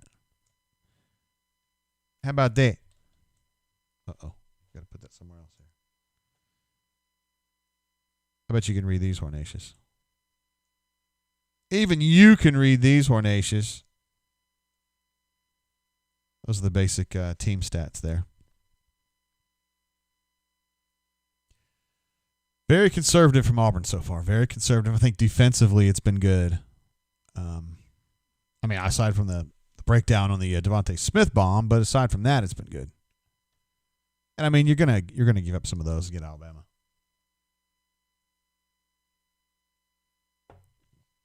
Alabama doesn't suck.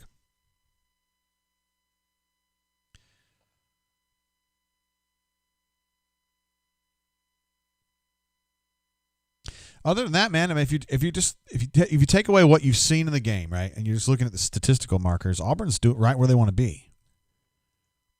They've gotten off the field on 3rd down. They've been good against the run. They've created some pressure without a blitz.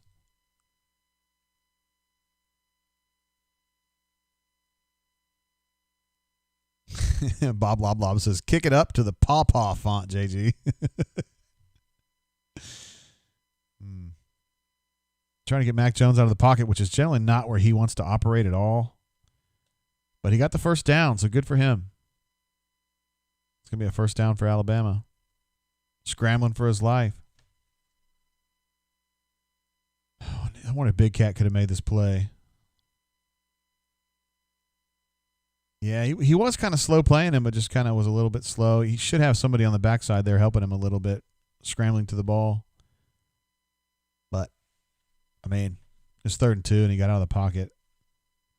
Gus is mad, and that's horse crap. I'm just teasing. I don't know if it was or wasn't. Fat Crack says Big Cat in the open is the ugliest thing ever. He does have a tendency to get real out of sorts in the open field, doesn't he? I'm with Panther big time on this. His capers could be amazing if they gave him some decent playing time. I agree. I think he should play more than he does. Big missed tackle right there. He gave up 25 yards on that missed tackle. Good golly, who was that? Is that Papo out there? Good golly, Miss Molly.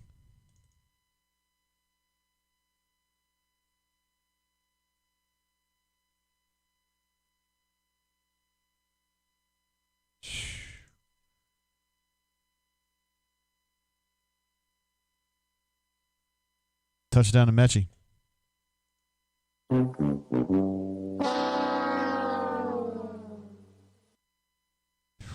was just saying early in the first quarter, Papo has not had a good year, and that's just another low light for him. I have no doubt he's a tremendous athlete, and he's tough. It ain't a matter of he's not tough enough. It's just a matter of he's not technically sound enough. And he misses tackles like that, and he fits the wrong gap like that. Well, not in that case. You know what I'm saying. He's done it a bunch this year.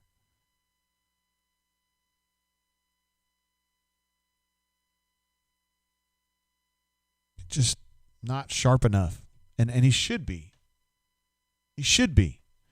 This is a terrible missed tackle. This is a very meager gain right there. That's a 2-yard gain if he makes the tackle. And instead it ends up being a 25-yard gain. Now, that's just a good play there, but.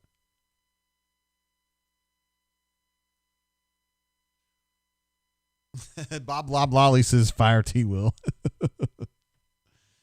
Bill Petway said, let's get drunk together. Bobby Krentz says, fire Gus. Auburn alumni says, here it comes. Let's get ready, guys. Whee!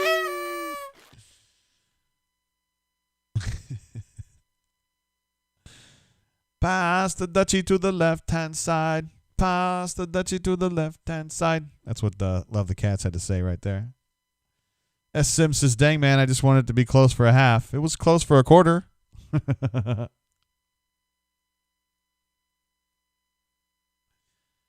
Auburn alumni says, offense can't be a no-show and AU have any chance. Not realistic. I think that's a fair criticism. I mean, I do. Ed D says, buckle up. Oh, man. Javion says, O needs to help the D. Yes. That's absolutely true. Oh, yeah, 14-0. It made it seem like I had the score wrong or something. Mike A says, let's all meet at the local watering hole. Wait, that's what this is. Drinks on me.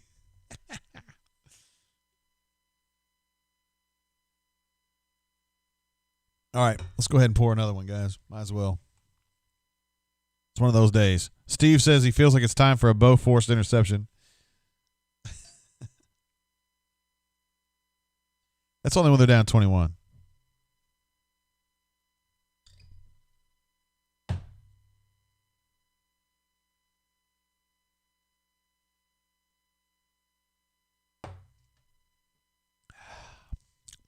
That's good. Ed D says Auburn doesn't have any punch on offense. What do they go to? They're still kind of hunting around looking for a run paradigm that works. They've been trying some different stuff. Obviously, that's some stuff that they had worked on. They've moved around how they're using the tight end a little bit in the H. They're trying to create some false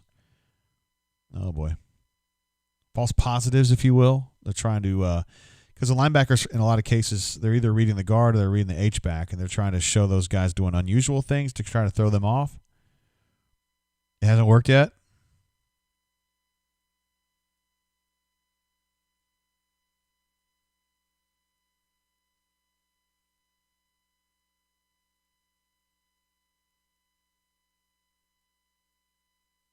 Daniel P says our return game is trash. Can't even catch the kicks now.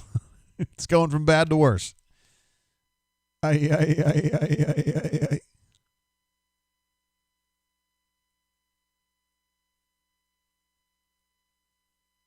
Oh, good God. Did he really spread a text to someone on the bunker hoped that Saban would die of COVID? Please tell me that's not true. Tell me we're better than that. Good golly. Super chat coming through on my man BMAC 34420. 34420, I should say. DJ Airhorn for that. Says thanks, JGT. May nap early on this one. Shout out to my poor Rainey.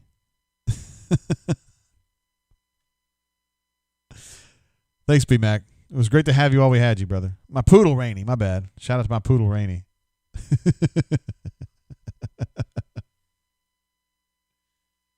Oh, man.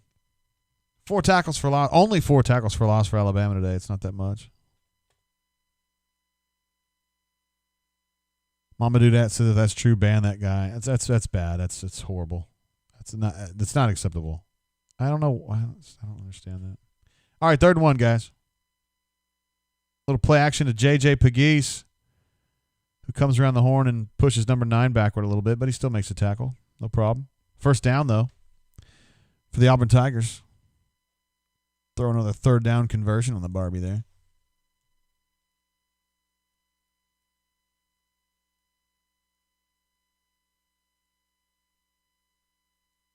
Everybody loves seeing Pegues out in the open field. Is he hurt now? God bless. He'll be all right. He's too big to get hurt. You ain't hurt. Get your ass over here. You ain't hurt.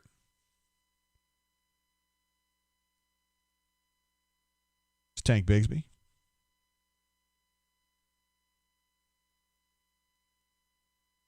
Boy, these network people will be absolutely just beyond their mind, out of their minds if J.J. Pegues got hurt.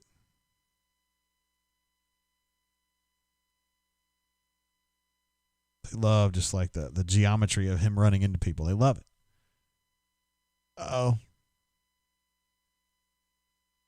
Looks like they need a new chain, huh? Wait till they catch it on one of those chairs and then they fall down. It'll be terrible. Chris says we've taken 0 deep shots, SMH. Auburn doesn't take deep shots usually. They'll throw them sometimes if they're open on a look type situation, like a peek. But they don't usually design deep stuff. It's just not something that they do. Phil Petway says number 9 wasn't scared. No, Battle was not scared to put his head in there and slow that thing down. He did a nice job on that, honestly.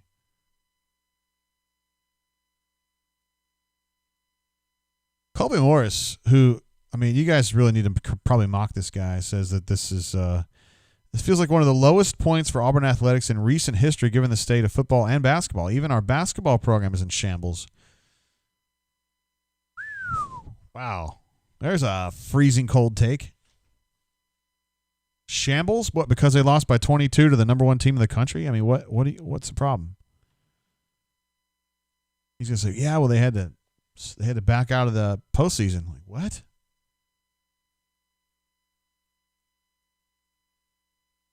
Okay.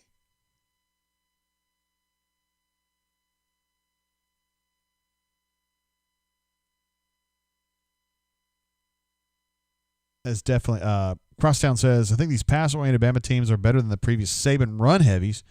Is that a Sarkisian concept? It is indeed. That's something he's been trying to push little by little.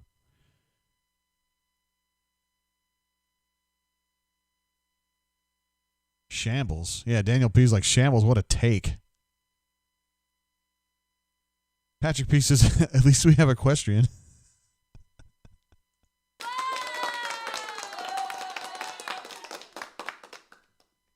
Oh, Matt Corral. Now that's going deep right there. Tasty. Yummy, yummy, yummy. All these Auburn people are like, man, why can't we do that? Ed D says, Nix is now 6 of 8, 28 yards. Thank you, sir.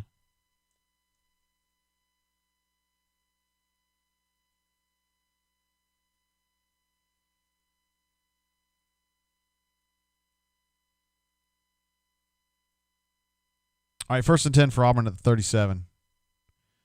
Doing a little sleight of hand end around, but Schwartz got tripped up. Nice play. Nice play. Malachi Moore.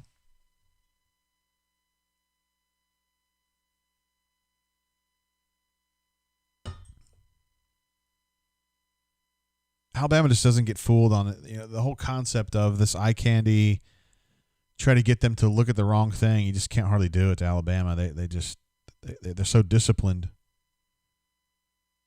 The way that Gonzaga was yesterday, which is why they're number 1 and Gonzaga's number 1.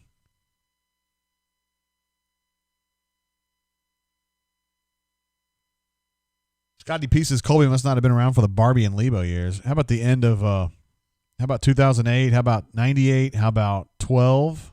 Dude, the 2012 season was so bad it put me in the freaking hospital. Spread Attack U18 is going to need Bo back today. I bet you he'd be able to help in this game. Just like in Tecmo Bowl. Let's just go Bo straight ahead. I dare you to stop him. Thanks, Spread Attack. Appreciate you, brother.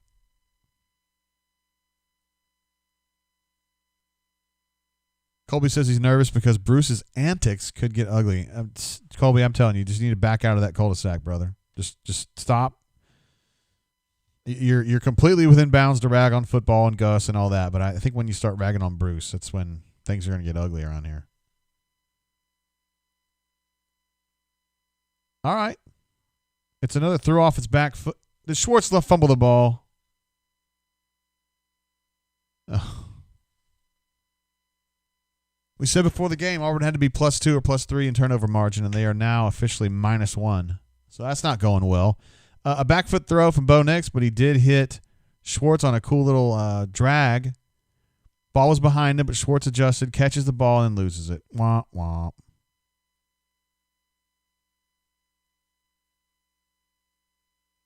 It's absolutely a fumble. It's a really nice play.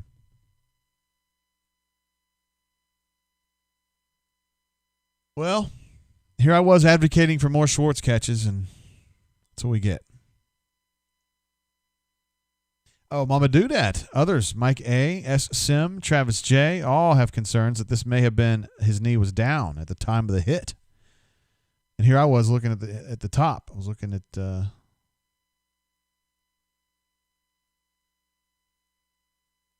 think you might have a point. I do think his knee's down. It's going to be a tough overturn, though, honestly. Because I think they might argue that the ball was already coming out before this helmet hit the ball. Like right there, it's kind of wobbly. I don't know what Gene Steratore is saying, though. Can't hear that. My guess is that this is going to stay, and it's going to be Alabama ball at the 50. Because I feel like that ball's wobbling right there already.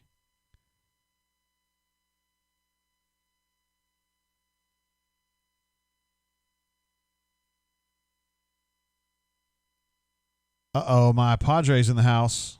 Emmett Tate, Dropkick asks, is nickel defense, what is nickel defense? In nickel defense is MIF? I don't understand what that means. Can y'all read that? Can y'all understand what that means?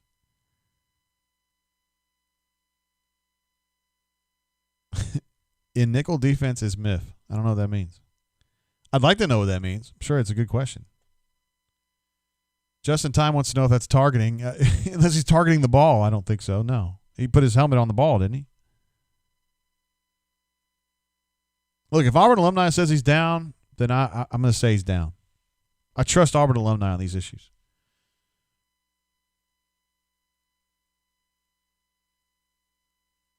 Now, Patrick Peavy thinks that might be helmet to helmet. Interesting. Nash Tiger says no fumble. Andrew B says he thinks that's targeting as well.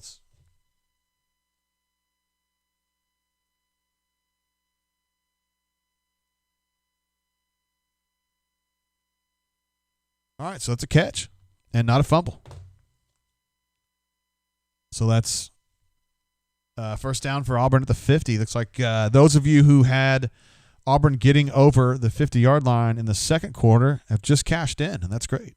It's a good way to start. It's cash money right there, guys. I need an answer on why Saban missed that game in 1973. We need an answer on that. SSim008 says, boom, cross the 50. Got him, baby.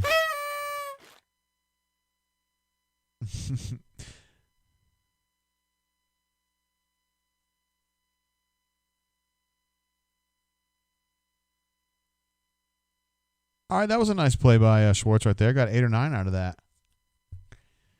And Ryan Russell with an enthusiastic yell of affirmation there on the sideline. Kicking ass like he always does. Hey, I got to give, I like to give Shedrick Jackson hell, but he had a hell of a stalk block on that play right there. So give him credit on the 8-yard, 9-yard gain for Schwartz on first down right there. It was a great block.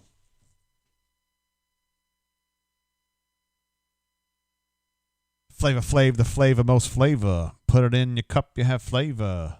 Make your breath stink. Eat, breathe fire.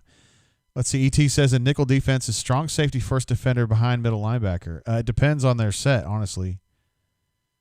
Nickel is usually kind of a personnel statement rather than a formational statement.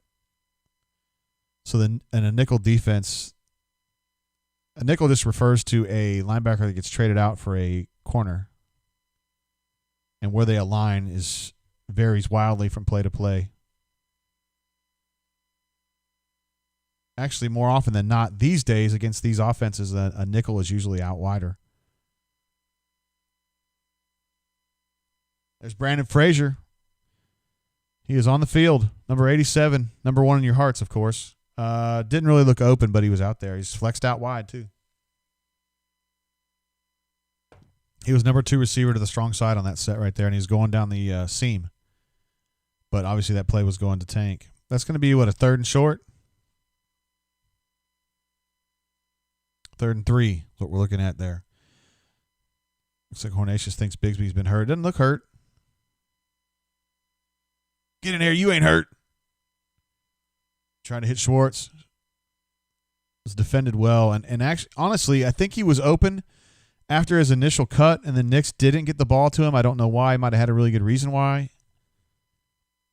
And then he tried to double clutch and go back to him, and then that's never going to happen on that route. He didn't have enough space. He runs into the boundary so fast. Looks like Auburn's going to line up for a field goal. It's going to be a long one. I'm not a mathematician, but I know this is going to be a long one right here. You bet, E.T. I'm here for you, brother. Anything I can do for you. 47-yard is a long one. But Anders looks like he's up to the task. He is indeed. Wow, nice. 47-yard field goal. Throw another shrimp on the Barbie. I don't have a field goal sound effect, but we'll just go with Sensei. Bow to your sensei. Bow to your sensei. Daniel P. thinks kicking there was dumb. Shane Eagle says we need 6, not 3. These are fair points. It was 4th and 3 at the 40-ish? No, 35-ish? No, 32-ish? Patrick P. says live to kick. I don't know if Insminger will be on board with that one, fella. Plains Old Joe says Gus doesn't win to be shut out. This is probably true. That's good stuff, man. A. Robinson says yay field goal.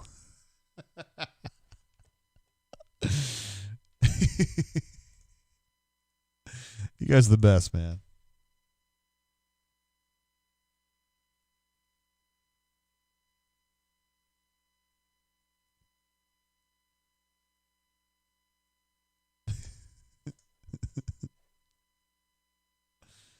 Man, you guys are the best.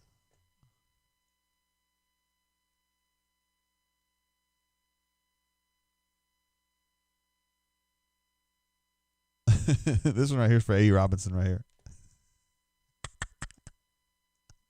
There he is up to the big field goal. Look how happy he is, guys. He's so happy. I'm just teasing you, man. I understand where you're coming from, totally. It just reminded me of that. JC23 says, fire him now. I don't give a damn.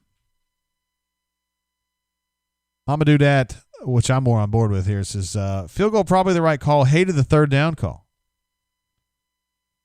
Third down call, spread attack U18 also says he didn't like it either. Melee says, oh, he's going old school with this one. Melee says, in 71, people thought that field goal was dumb too. Boom. Get him some, boy. There you go. Kicker you, Patrick P says. Man, this is so much better than the bunker right here on game day anyway.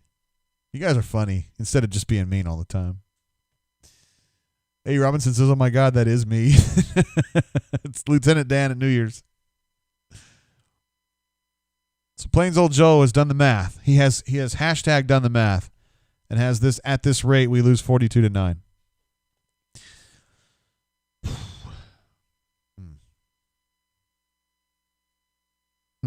Interesting.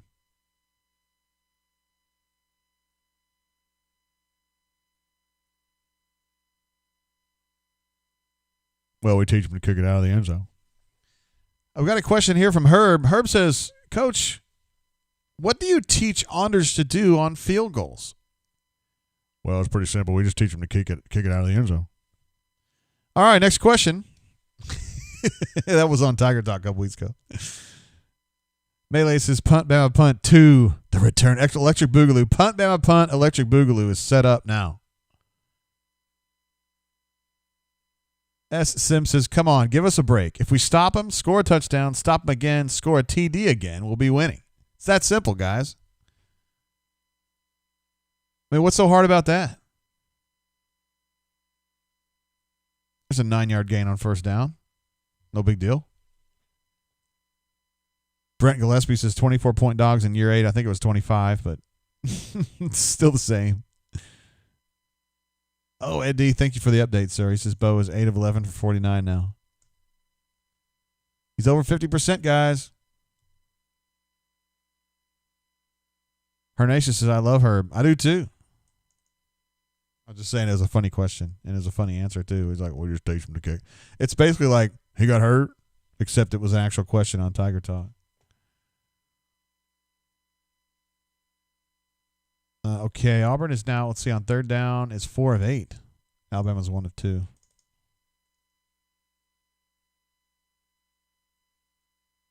course, part of the problem is that Alabama's not really getting to third down as often because they're getting what they need on first and second down, but we'll overlook that for the moment, okay, guys? Check with Hunter here. Yeah. Another missed tackle. A really meek attempt at a tackle by Smoke Monday there. Good God, that was bad. Look at 21 step up here and just like, I mean, God bless, bro.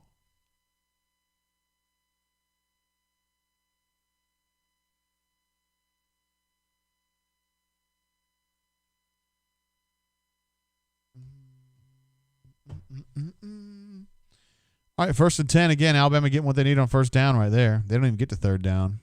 Yeah, Chris thinks that was an awful attempt at a. Alabama's going deep. That might have been yeah. I had concerns that was going to be a pass interference, and it was on Nehemiah. Let's see. Travis says Kevin Steele's worst season or lack of talent. I don't. Yeah, you can't do that. Arm extended with a fistful of jerseys. Never got a good look. To be fair, Devontae Smith has the same thing, but Nehemiah held on to his a little bit longer. I don't know. You know how this is.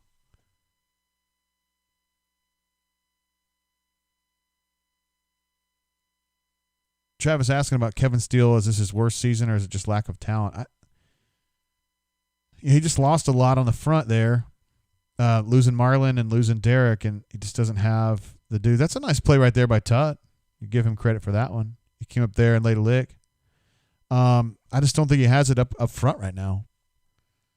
I mean, I like Zeke as Ikevius Walker in a general sense. He's just not big enough yet, but I think sorry, it says on the horn Brian this whole time.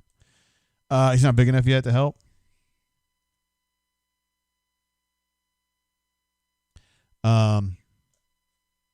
But I think he's gonna be a fine player in time, and Dre Butler. I don't know what they get out of him right now. They got Zeke in there right now. Actually, I know that I talk about him. See, that's a really nice pass right there. Just that really gentle floating pass to Billingsley for the touchdown right there. Like a lot of guys would not be able to make that throw, but Mac Jones does because he's good.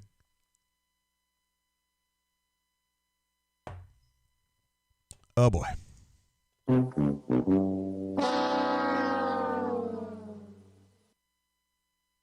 Got to throw another shrimp on the Barbie there for Bammer.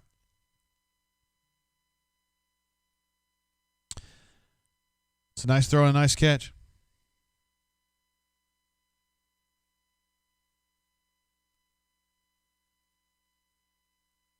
They hit their PAT too. So 21-3. They're not getting shut out, guys. Alpha Tiger's in the house. Says, sup, Swoogans. And then moments later says, Gus is a Swoogan. We got to run ball 2 of first 3 plays once we get ball back. We need two belly runs, and then we'll run a play action. Actually, we'll run a smoke draw. How about a smoke draw on 3rd and 3rd and 13? There's a cross down traffic. Where are you from? From Austria. We'll throw another shrimp on the ball, eh?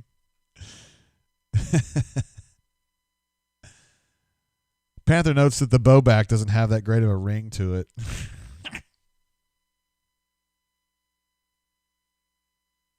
Ed D is he's really happy with the play calling from Alabama side.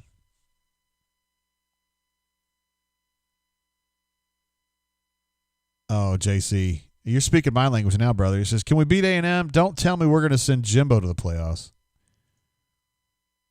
You know that everybody likes talking about the Alabama student who a few years ago was on the internet and said, "I dislike Auburn, but I hate Tennessee." Like, for me personally, that's how I feel about A&M with Jimbo there. Like, I just never really liked Jimbo. I don't really get him. I don't understand what his deal is. And so, I mean, Saban, he's a really good coach, and I understand why a lot of you guys hate his ass. I get it totally. I just think he's really good at what he does, and I can't hate too much because he's so good at what he does. But Jimbo, man, come on, Brad. He's no Saban. I don't know how he wins as often as he does. So no, I think Auburn should definitely try to beat A&M.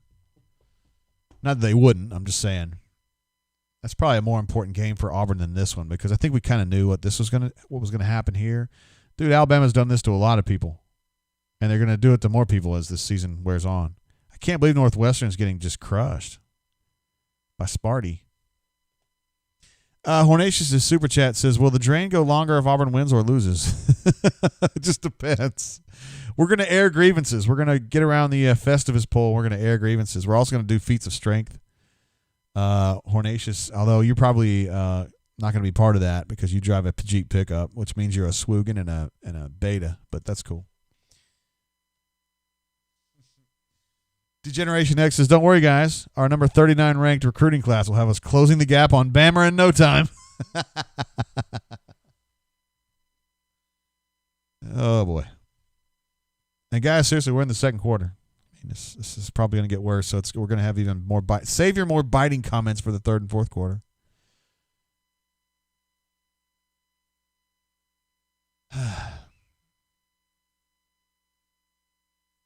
Time is Tiger Talk. Ravine says, do you think Gus thought it was going to go this way? No. I mean, I don't think head coaches think that way. I don't think Gus looks at this game and goes, we can't win it. We're going to get killed. I mean, I don't think that he would ever allow himself to think that, even if it were true, which it was true today, right? I mean, I think all of us knew that this was at best going to be a major challenge. Except for our spread attack, who had Auburn winning this 48-41. I think Bob Mapplethorpe also had Auburn winning this one. Big. Jack says, I think this game is literally 0% Bo's fault. He's played great. Yeah. I don't know about great, but he's not the problem. He's not the problem. He's definitely not. He's part of the solution here, not the part of the problem. Ooh, that's that little dude. Oh, Gus loves that right there. So that's essentially the Gus Malzahn triple option right there, right? You got the handoff fake to a tank, and then he rolls out, and then he's got another throw there. So he has three options on that play. Good to see J.J. Pegues back out there. Although I think Bo had the first down if he hadn't passed it. Auburn approaching midfield, 5 minutes to go on a counting clock, as Andy Burcham would say. They're at the 45. A. Robinson thinks Auburn can win this one with field goals, guys. Nah, he's just teasing, I know. All right, there's our first deep throw of the game, and it's in and out of Seth Williams' hands. Seth thinks there should be a pass interference call, but I didn't see anything like that.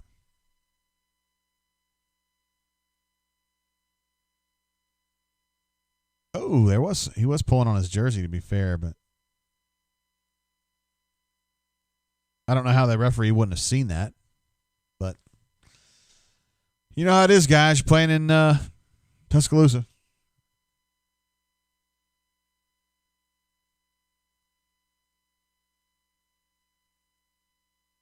Shivers up the middle. Looked like he was going to be able to get back to the line of scrimmage, but nah.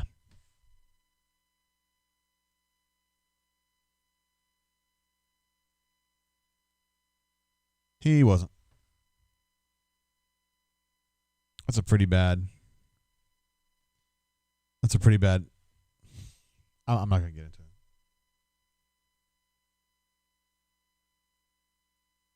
I wonder if this dude right here, Job. I wonder if he's kin to Ben Job, the longtime basketball coach.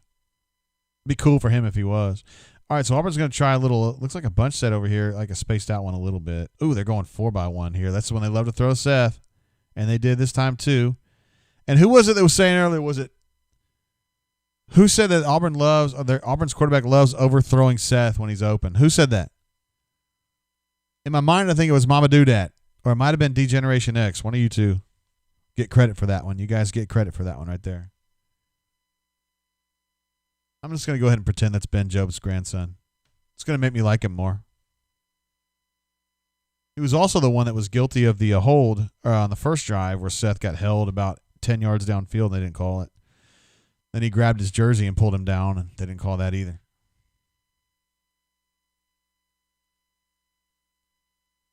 Gregory says, I guess Job gets away with everything just short of a felony. Hell, maybe he gets away with felonies. I don't know.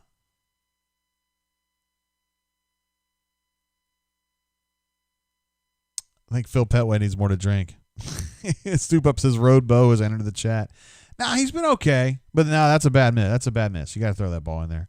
You know, Mac Jones threw that ball in there to Homie a minute ago for the touchdown, and then right there, he's just got to kind of drop it in a little bit, and he just overthrew it. Mama Dudette likes Road Bow, likes the concept. Hornatius says he's already Ole Miss drunk. I'm skeptical. Fat Crack with another super chat. Appreciate you, bro. Says Bo doesn't throw a catchable ball at all. Give the receiver a chance, Bo. If Mac is a game manager, then what are you, Bo? Uh-oh. That's being critical of Bo, because Bo said earlier in the week that he thought that Mac Jones was a tremendous game manager, and some found a way to turn that into a dig at Mac Jones, which I can guarantee you, having not spoken with Bo about this, that he was not trying to slight Mac Jones for that at all. I think in Bo's head, that's a really good thing to be, like, to help your offense, you know, because he probably looks at himself the way that Mac Jones is. Mac Jones is not the most explosive player on this team. That is Najee Harris, or that might be Devontae, or that might be Mechie. I mean, who knows? They got a lot of dudes like that. And these quarterbacks look at it as, hey, it's my job to facilitate those guys having better games. And then when he gives Mac a compliment for that, then everybody's like, he's saying he's nothing but a game manager, man. And it's like, I think from Bo's perspective, that's a really nice thing to say. I mean that. I think that's what Bo's trying to be. Baylor Gonzaga. Look to see that game. Auburn fans are not going to want to watch that one. To see Davion Mitchell, the former Auburn point guard, now starting point guard at Baylor. He was the starter last year, too. Seriously, you guys are the best. Lee Mail jumps in and says, can we take Sean White out?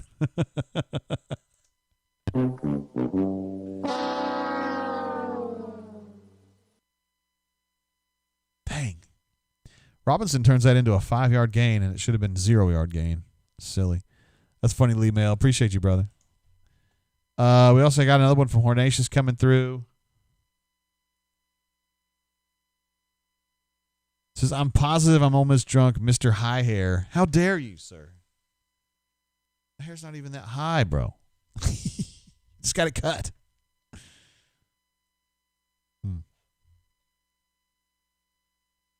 All right, 2nd and 5. Alabama's kind of deep in its own territory, but I don't know if it matters. They're up a lot of points already. Robinson just cut back and got a bunch of space. And I was talking to my friend Nick earlier today when he was asking. He's like, I don't know about this game, man. I don't. He's an Auburn guy, and he was like, I don't know. It's like, man, I just don't think that Kevin Steele. I just don't think on his watch he would let Auburn just get, it's bushwhacked. And I just don't think that the defense would ever do that. And they're getting pushed around a little bit right now, to be honest with you. Phil Petway says when the second string tailback's getting chunk yards. He's pretty good, though. Robinson's a real good number 2 tailback. He'd be a number 1 most places.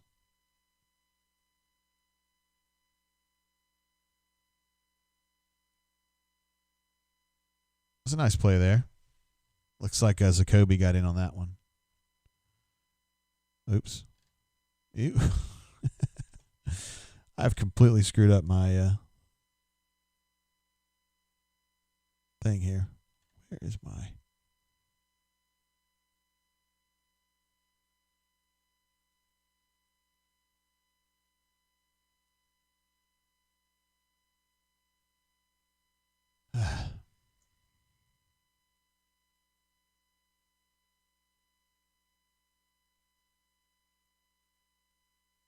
There we go.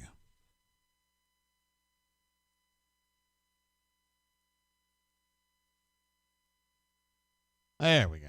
Good golly. Let me lock this. Jeez. There we go. Sorry, I messed up my graphics there for a minute. Sorry about that. Get a little excited with my scrolling wheel. Scrolling wheel, got to go round. Brian H. says, I didn't expect a win, but is it too much to expect Gus to be aggressive and Bo to complete passes? Oh, nice throw there. Didn't quite get it. Look at Nehemiah talking smack, dude. Let's just move on, man. You held him on third down. Let's just move on.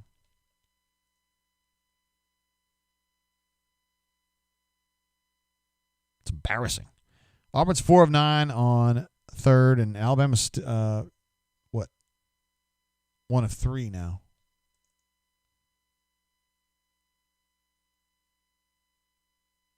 So on my list of things that Auburn had to do to win this game, that's one of them. I said Auburn had to get off the field on third down, and they've done that. What they haven't done is have a positive turnover margin. They got a minus right now. What they haven't done is had career days from Anthony Schwartz or Truesdell or Daquan or any of the offensive linemen really of note or Bo Nix. So they've been a little bit short on that end.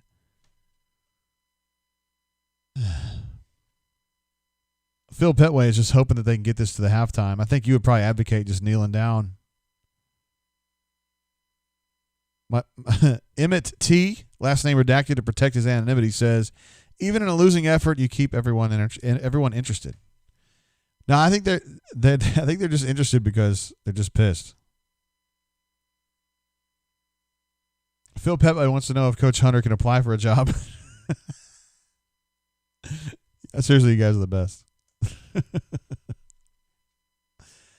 10-0 says Pritchett ain't good enough to be talking trash to Mechie. I would just really refrain from doing that down 21-3 in the second quarter, whether you're better or you're not. But maybe these coaches would be like, hey, man, you got to be you. You got to give these kids room to be confident or whatever.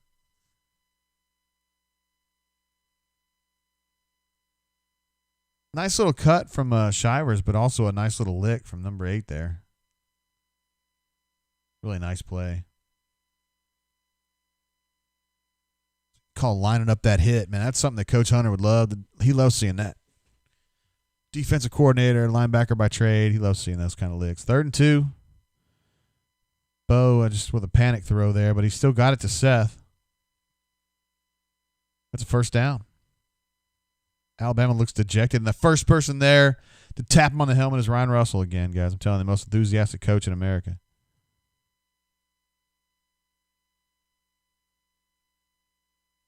That's a tough throw. All right, Auburn's at the 42 now. Still got eight yards to go to midfield, and 48 seconds to go. That's their longest play today. How about that? What's that, 12, 13 yards? That's pretty big. That was a 17-yard play, excuse me. Bo's going deep. He's got a man. He's got Seth, and he dropped the ball. Oh, my goodness.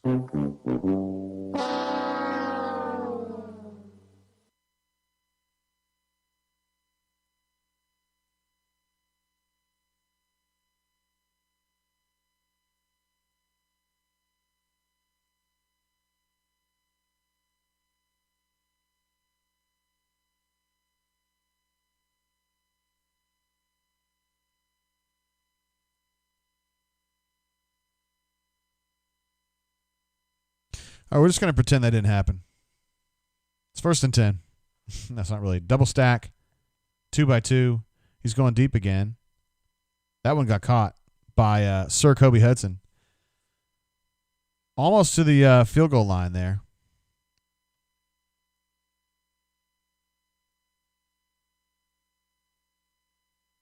Sweet little move there. I like that cut by Kobe there.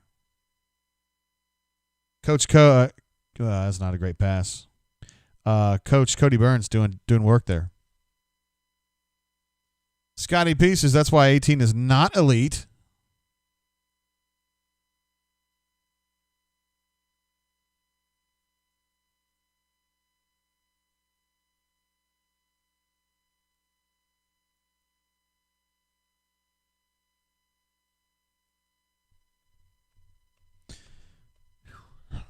All right, 2nd and 10 from the, where are they at, 38? Double stack again. They're going to try to hit Kobe again. Now they've got Seth. They changed Seth's route, to try to get a big home run out of that, but it didn't work.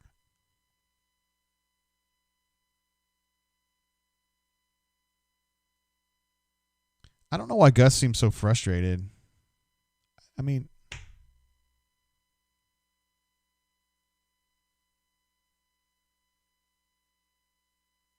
let's see. ET says, to win, you need better talent, better coaching, and better luck. Auburn has had little of any today. Interesting.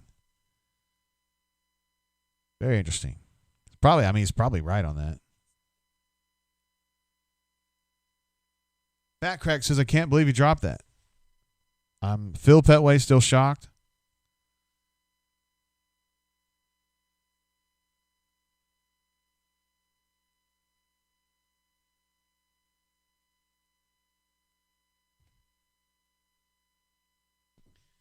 Thank you, Shane, for bringing us back to earth. He says, buck up, guys. We can still kick a field goal. Look, man, this can be 21-6 very easily. This could have very easily been 21-6, okay? We're going to get out there and a little Billy play. That's what AU Taxman's bringing up. Joe Kynes. Running that inside trout. We're going to run a little Billy play. They're beating us on a Billy play. We just got to go out and play. We got to roll. We got to play. Crossed out traffic says Gus so frustrated he ripped his own sleeves off. Melee says need to run 2-minute offense remainder of game. What game was that? Was it the Georgia game 2 years ago? Where Auburn was just getting absolutely throttled, and then at the last quarter they were like, yeah, fuck it, we're just going to go 2 minutes. And then they actually were pretty good. Did you see Dropkick was on here? Dropkick's dropping coaching nuggets. Oh, really?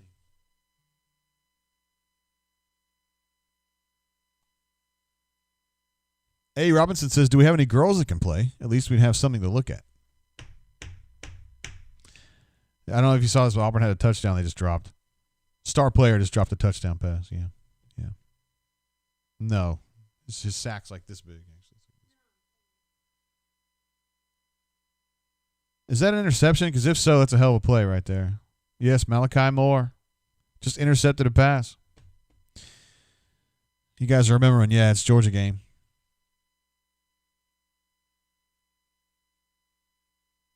So my man Anthony Schwartz, that I said had to be the featured play today, was an out route to Schwartz and thrown right on him, really. But Malachi Moore was ready for that and just scooped that bad boy up and caught it. Great play. So now Auburn's -2 in the turnover battle. I said they had to be at least +2, so if they just get 4 in the second half, it's going to be fine. And Shane Eagle, who essentially promised us a field goal, does not have a field goal. Let's go ahead and give another TPIR on that one. Oh, and also Alabama's going to get the kickoff to open the second half, so it's not a big deal. Yeah, I need some shit. I need this team to not suck like this. Sheesh. So I don't know if you guys are big on math, but I think if you extrapolate this over the full course of the game, it's going to be 42-6. And yeah. What do you think about that? Huh?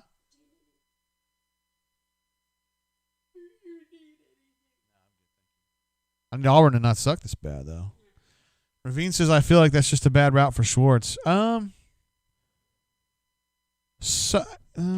He could have jumped up, kind of been a little more assertive for the ball there, but I think, as Ed D mentions, that's a long throw. I think it's a tough throw, and it's probably not the throw that you want to make there.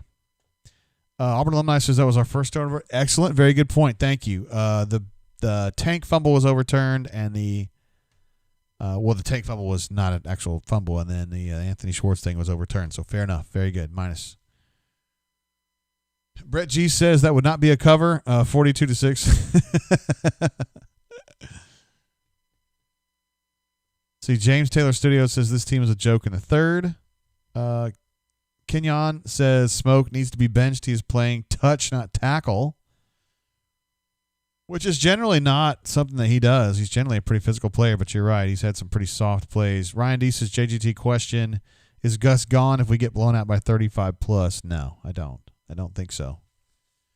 These kind of judgments would be after the season, but I just don't. I mean, they're 5-2 right now, right? And they still got to play Mississippi State, which they're probably going to crush. And then they got, this game is going to be a loss, but A&M and Mississippi State, you'd think they would be able to get at least one of those, and you give them. Let's say they go 6-4, and normally they would win of their non-conference games. They'd win at least 3 of those, so that would be a 9-win season going to a bowl game. Like, no, they're not going to fire him for that. Look, man, I'm not sitting here saying that Gus is doing a great job knocking it out of the park. Let's give him a big raise. I'm not saying that, but I mean, at the same time, are they going to fire him? No, I don't think so. BP4AU says, I don't think our offensive game plan has been that terrible. Just got to execute. Andrew B says, the throw to Seth was beautiful, the long pass. The problem was it hit him right in the hands. You know. Let's see what Rick Neuheisel has to say about this, guys. I'm just kidding, not really. All right, we're going to get Coach Hunter on the horn and just see what he thinks about this. I'm pretty sure I know it's not going to be the funnest conversation that we've ever had on here. But I feel like we need to hear, need to get a coach's take on this.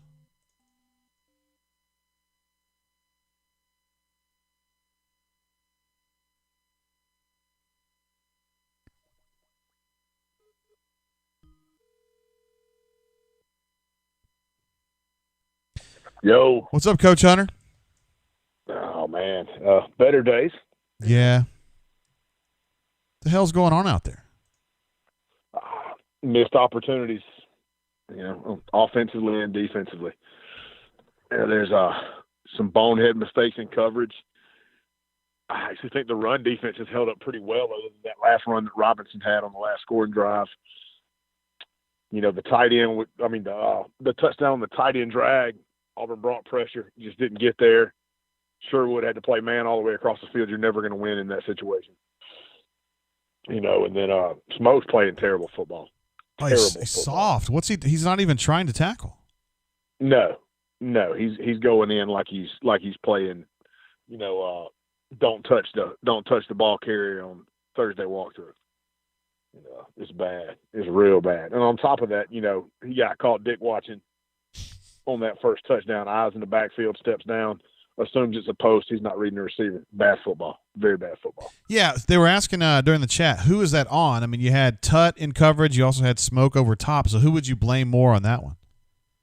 That's all the way on Smoke. Tut's playing.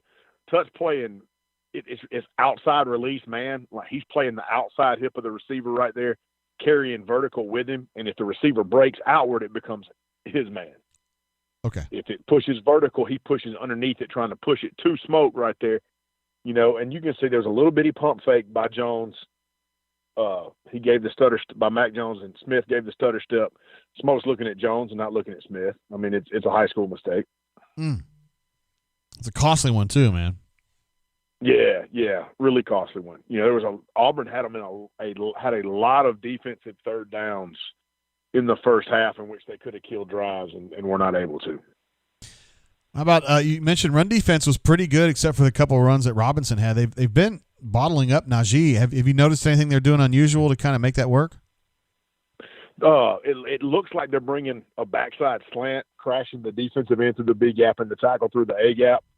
That way, if there's any puller, if there's any gap scheme coming from the backside, you have a pursuit player down the line of scrimmage in his hip pocket because Jones isn't going to pull it on anything on the backside, so the end's squeezing real hard. And when you do that against the inside zone, it forces the ball where it can only go strong side, so there's no cut back there, and it lets the linebackers fit a little bit easier. All right. But Alabama did come back and motion the tight end over and run the stretch and get some yardage. It was the one where Harris got one-on-one with Tut out there in the flat and just kind of ran through that tackle pretty easily.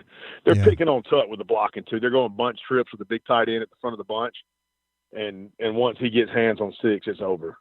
Dude, they've hit the flares out there for quite a bit of yardage. If every team that Auburn plays knows that Tut is a weakness, which it seems like we keep talking about this, they're picking on Tut, they're scheming Tut. Why don't they put Ladarius Tennyson out there? Can he just not be ready? That's a great question because in the flashes that we've seen of him this year, he hasn't shown anything that would lead. And I don't get to watch him in practice every day, but nothing on game tape has led me to believe he can't play. I would put him out there and let him prove me wrong. At this point, if you keep getting one guy, put in vulnerable situations, that becomes a recurring theme game after game after game. Ugh.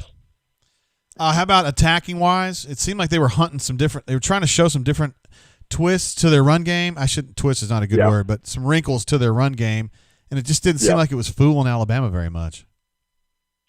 Well, that and Tank doesn't have his burst, so he's running a little more impatient than he normally does. The play where the safety ran him down from the backside. Yeah. If he waits another half second for Troxell's pull to clear and gets north, that play goes for 40. That's a run that he usually hits and gets north. You know, Shivers runs like he has his eyes closed. There have been several runs that could have been chunk plays, you know, where he's just bludgeoned right into the back of offensive linemen, and he's got to do better than that. You know, there have been some lanes there. There have been some things created, and the running backs haven't capitalized on it. And how about Bo in general? What have your thoughts on him? I mean, I think until that, you know, the last interception, which was a poor choice to go with the ball, the out route all the way back across the field. That's a long throw. That ball's in the air for 52 yards. You know, and that's never a throw that you have a lot of confidence in. Other than that, I thought he played pretty sound. You know, he had not put the ball in really at risk. He hadn't hit any money shots downfield. The drop by Seth is a killer, you know. And that keeps him in this ball game right now if he catches that football.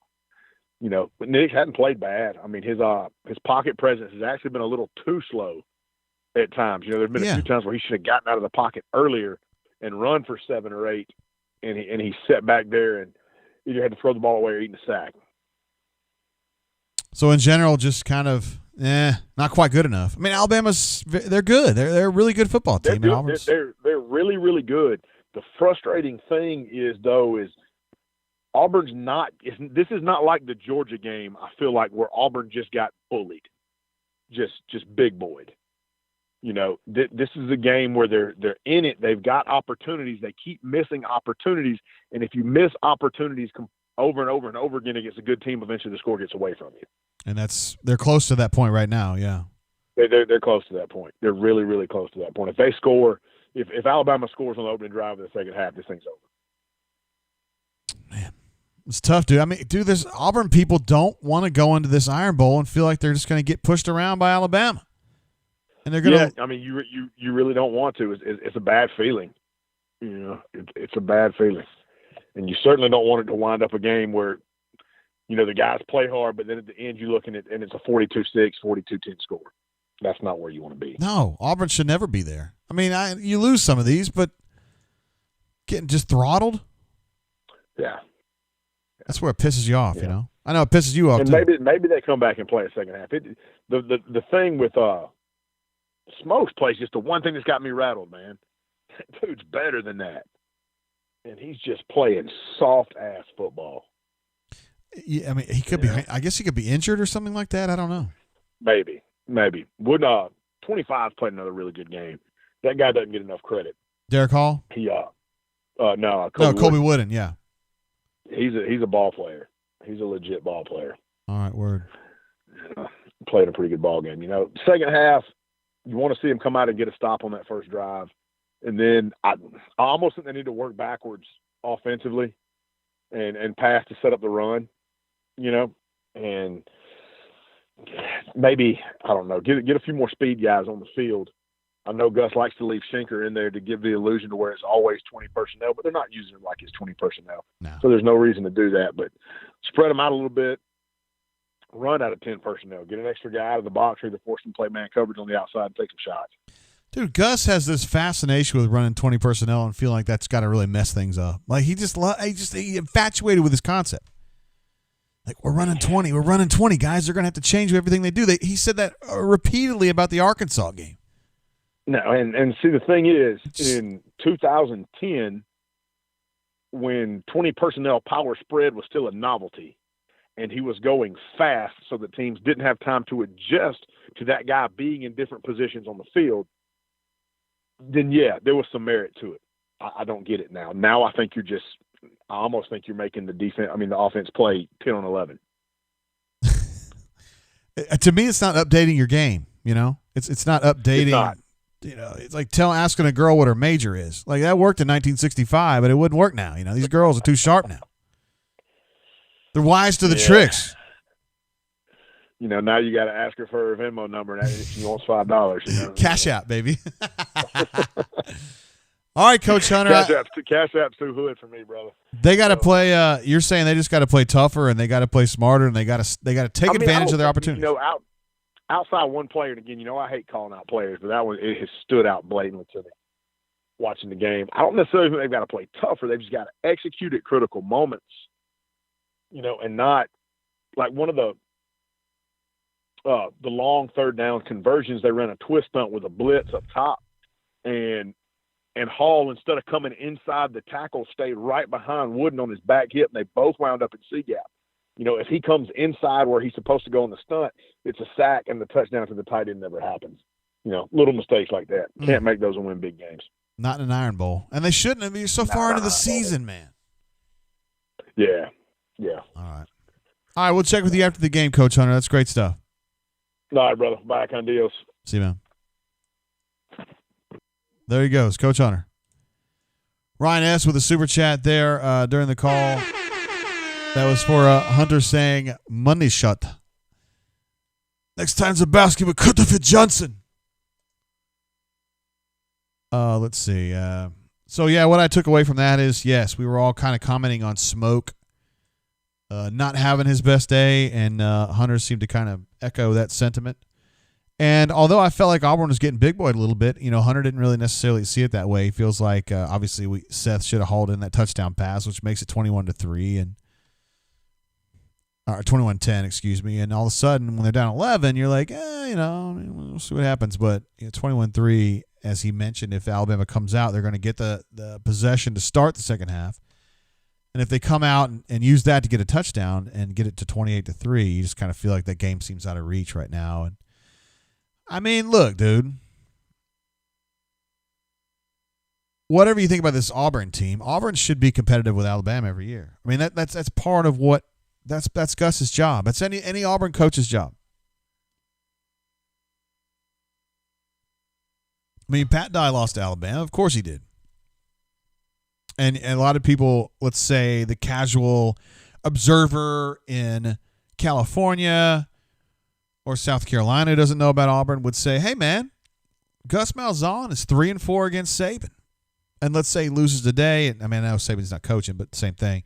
Losing to Alabama, he goes 3-5, and they're going to have a better team next year. The game's going to be in Auburn, and he could very well go 4-5. And it's like, yeah, but it seems like every time they go to Tuscaloosa, with the exception of 14, which is kind of an asterisk game for me, Auburn scored 44 points against Alabama at Tuscaloosa in 14, but they never were going to win that game. They lost it 55-14, and even though they had 600 yards or something like that, 44 points, they were never going to win that game. Gus doesn't play well in Tuscaloosa. Teams don't play well in Tuscaloosa. They tend to get pushed around pretty bad in Tuscaloosa. Again, in Auburn, it's a different story, but I don't know.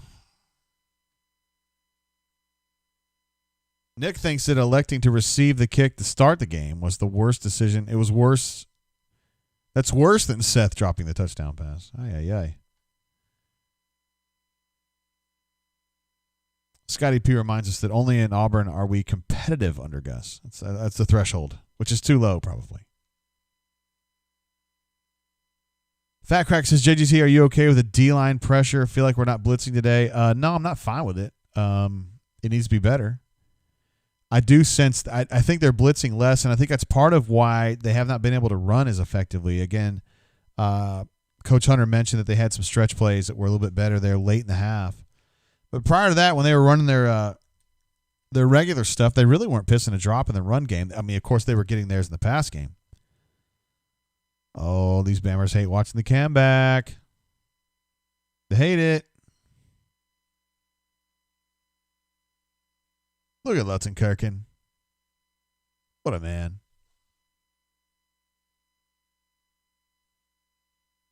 Truly one of the Auburn legends who was everything you think he would be, you know?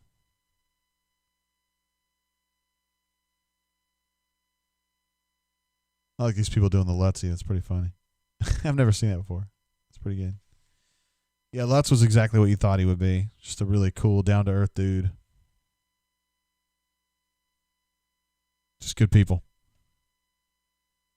It sucks that you lose guys like that to just random bad luck like that. But part of it, man. You just keep going.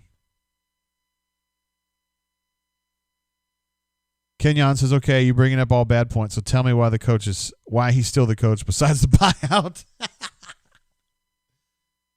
Shoot, man, there's actually some truth to that. Yeah, the buyout is a part of it. And, I mean, Kenyon, when you talk about, he's pretty good against the other teams, right? He tends to lay eggs, particularly in Tuscaloosa. He has a tendency to lay eggs against LSU. And he laid a bad egg against Tennessee, although he kind of big boyed him a couple weeks ago.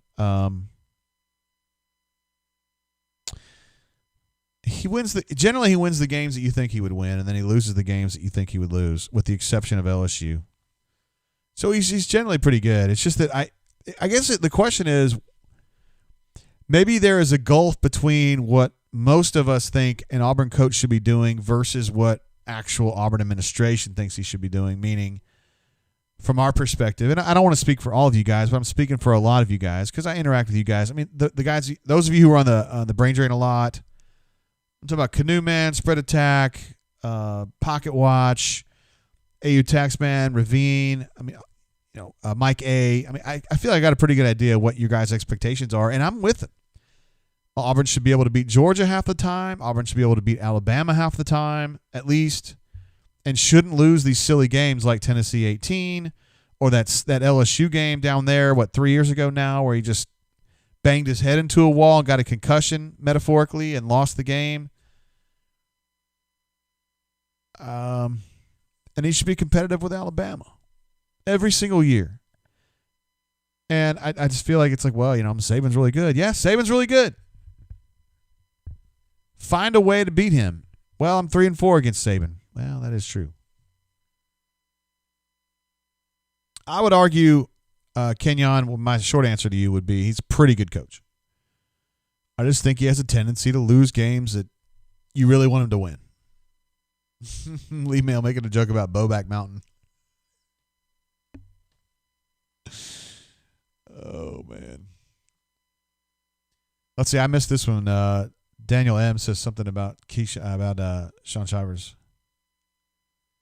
Kenyon says Gus would rather lose with the upperclassmen instead of playing these freshmen who are better, and there's some truth to that too, man. That ain't crazy talk.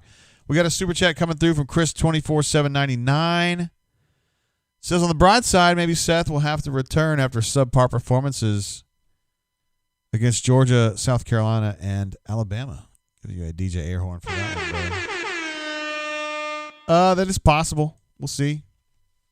I mean, if you look at his tape, I guarantee these NFL people are going to be like, miscatch, fumble, pass interference, crappy block, dogging his route. I mean, there's definitely parts of his game that are not great. And if they look at the tape of this game, they're not going to be very impressed at all. All right, we're moving on to the third quarter now.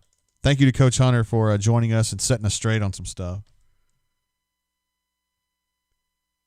And Kenyon gets a lot of credit for asking some great questions. I don't know if you're I don't think I've seen you in the chat before, but you're coming clean with some really good questions and keeping it real clean as far as straight up questions, not beating around the bush. And I think these deserve answers. I just don't know if I have a great answer for you. He says, lose recruits. Hell, we can't get no recruits. Yeah, recruiting's not going super great at Auburn. Oh, they're doing little ISO shots on Seth now. How about that? All right, so Alabama starts off at the 25. 15 minutes to go. Got a missed tackle from Smoke to start off the second half. There were 3 missed tackles on that play, and he ends up getting an 8-yard gain or so. Look, man, if Smoke Monday can't lay a lick, they need to put somebody else in there.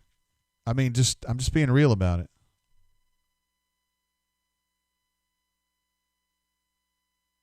This is silly. Smoke Monday, if he's going to come up like that, he's got to lay a lick. Even if his shoulder's hurting or whatever he's got. I mean, God bless. All right, that was a good play from Auburn was slanting on that, and then they had Roger coming in on a blitz from the backside of that slant. That was a pretty cool idea there.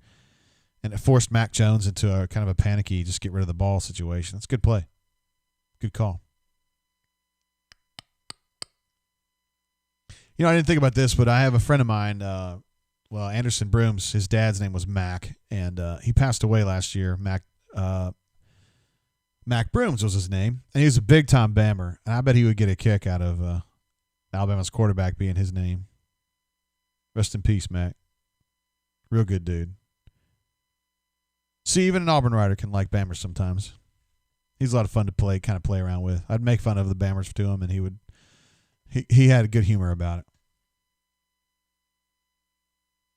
Malin JM says, look at that score. Yes, ma'am. That's what we got. That's what we're looking at right now. Spread Attack U18 says, need a turnover plus points. Need a lot of turnovers and a lot of points. All right, 3rd and 6. Let's see what Alabama can do here. They're going 3-by-1 with Robinson staying back as a blocker. Mac Jones. That was going to be a tough throw because he was under pressure, and he was trying to get to Mechie, and he just underthrew it just a shade. Good coverage from Nehemiah, and ultimately that's going to go as a failed 3rd down conversion. So, let's see. Chris, appreciate you. Chris 24/7. Let me get these stats back up here, and then we'll go ahead and drop Alabama down to 1 of 4 on 3rd down. Again, that's not too much of a criticism on them because they've gotten their licks in on 1st and 2nd down, plenty. That was a big stop to start the second half. If you're gonna, that was kind of confusing, wasn't it? If you're gonna try to get a comeback or at least try to dig into this, you've got to start with a stop. You've got to start with a stop. I feel like I'm Jane's Addiction now. You start with a stop and get things going. You got to at least flip the field on them here. But if you're going to do it, this is how you got to start with it. So, step 1 completed. They got about 15 steps left to do. Let's see if Chad Morris. Okay, got a change up here. We've got Coffee is now playing right tackle. Looks like you've got – they're doing tackle over. I'm sorry. But regardless, he is in there for Broham right now. Brendan Coffee is. Let's see if he stays there, number 55. Little stretch play on that tackle over situation. Got 5 or 6 yards out of it. Hunter mentioned at halftime that he didn't think Tank had the same burst due to that hip stinger he had. And he's kind of shaking his head like, I can't do this. I don't know. All right, Brendan Coffee is going to stick in there. So Auburn, again, has both backup tackles in the game right now. But I thought Brendan Coffee did a pretty good job last week in a reserve role, so we'll see if he can handle this. Of course, going against Alabama versus going against Tennessee is a little bit different. But 3rd and 2.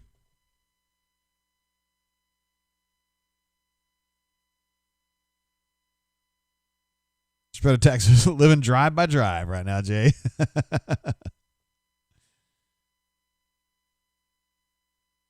All right, 3rd and 2. J.J. Pegues in the J.J. Pegues cat, but they switch it back.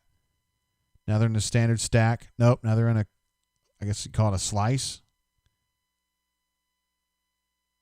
Oh, Shed Jackson down the seam. I didn't see that coming. Alabama didn't either. That's probably a 25-yard gainer. That's nice. Let's go in against tendency right there. That's pretty smart.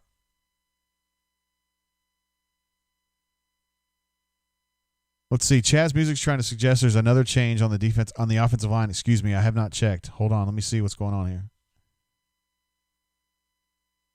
Coffee is definitely in. Number 55 is playing right tackle. I'm having a hard time seeing these other numbers.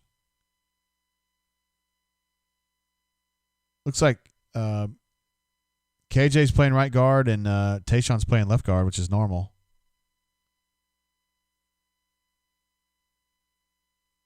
Chaz says Trox moved to guard. No, he happened to be playing there because of the tackle over or something like that. It was a function of that formation.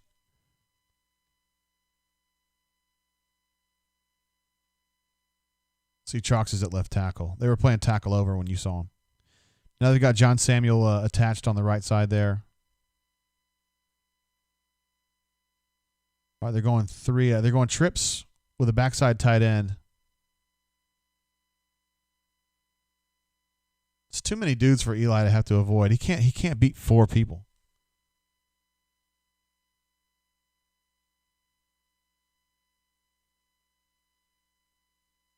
3rd and 10 now.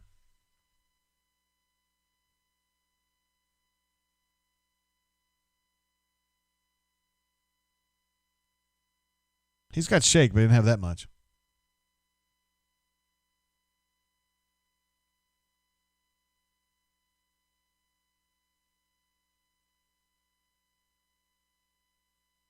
All right, we're going empty. 3-by-2. Ah, nice play by number 14.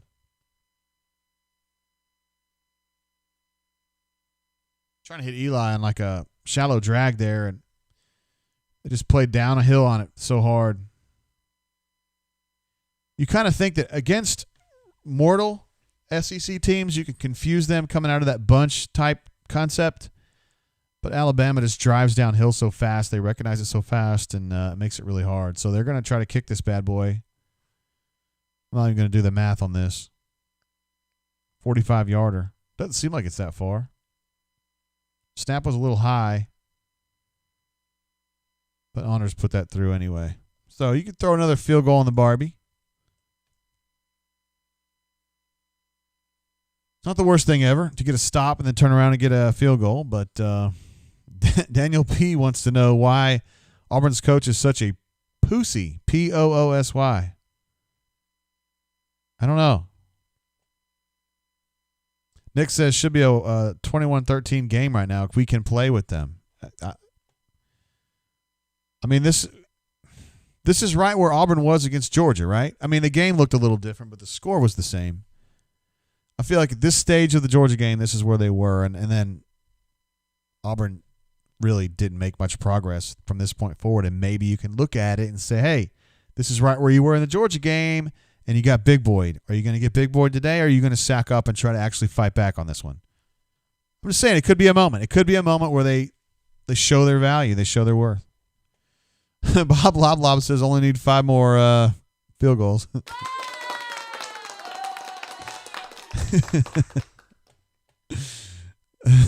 You guys are the best. Right here for A.E. Robinson right here. This is what he does for field goals right here. I don't even know if he's still in the chat, but we love him for it. Bob Lob gets that one too.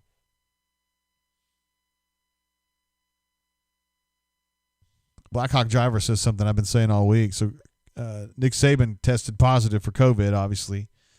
The rumor was that, or the chat was that he had been around the complex for the last day or two, at least the full day before that, maybe 2 days before that, not feeling well. And somehow, not only did nobody test positive, but there's not even any contact tracing holdouts on this situation is very surprising to me.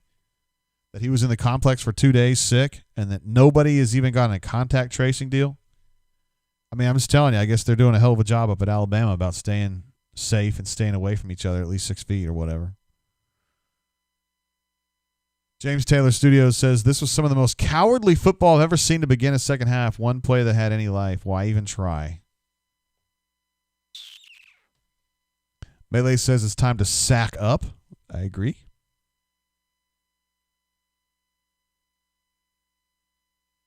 Yeah, let me update some of these numbers. You guys are killing me. Auburn is now isn't this weird? Auburn is 6 of 13 on 3rd down, and Alabama's 1 of 4. Again, Alabama's getting theirs on 1st and 2nd down. That's part of it, but it's just such a strange statistical anomaly to see one team have 9 more 3rd down situations. Those numbers are almost usually right in line with each other. Whoa, Anders Carlson with a jump over the pile there. Let me get updated numbers on Najee, too. He's 739.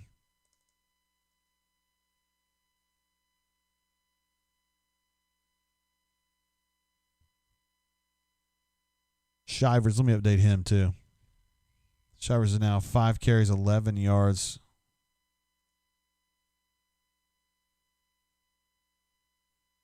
So let's see if Auburn can continue to hold them here on this possession. We're getting 1st and 10 at the 22.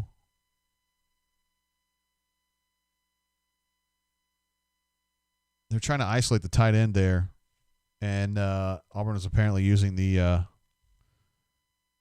umpire as a defender in that one.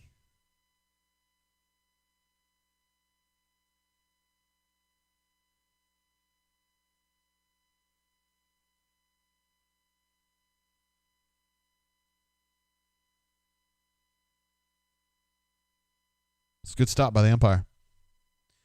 Super chat coming through from AF Tiger and VA, one of our great football super chatters.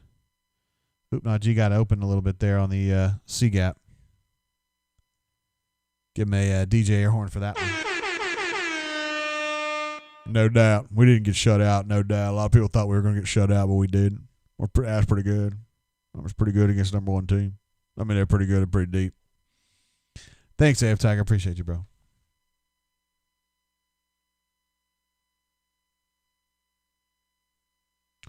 All right, Alabama's got a 1st and 10 at the 42, slowly making their way upfield. Let's see if Auburn can stymie them a little bit. Going to have a negative play here sooner or later. Mac Jones, that was a really nice, I like that. That's a great design play on that one. And that's going to go for a touchdown. Devontae Smith just getting away from everybody, including Smoke Monday. I haven't seen Auburn run anything like that. You know, I watch Auburn every week. I don't watch Alabama every week, but it's kind of like this delayed route. And then it almost looks like he's going to stock block or something. Yeah, he's kind of stock blocking, and then he slides out. And it's just a really smart, interesting design, you know? Because if you're a safety, if you're Smoke Monday and you're diagnosing that, you're seeing a stock block from Devontae Smith, and you're thinking, okay, that's you're trying to figure out what's going on there. And you kind of in your mind, I think, mentally say, okay, he's blocking, and then you start making other assessments, and then by the time you come back to him, he's 10 yards down the field. So let's go ahead and throw another shrimp on the Barbie for Alabama there.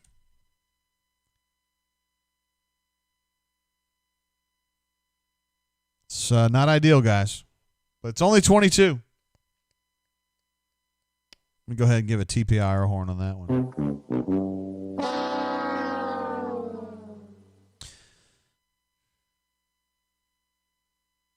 Ed Deese is another great call.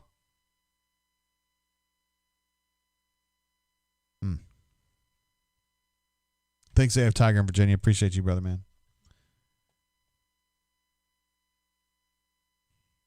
Good goalie, Miss Molly. Najee is now 8 for 50.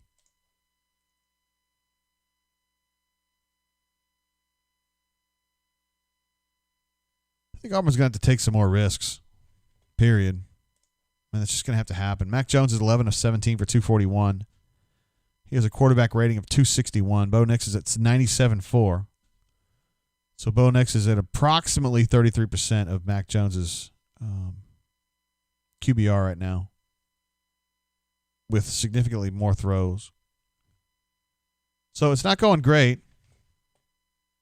We've seen better.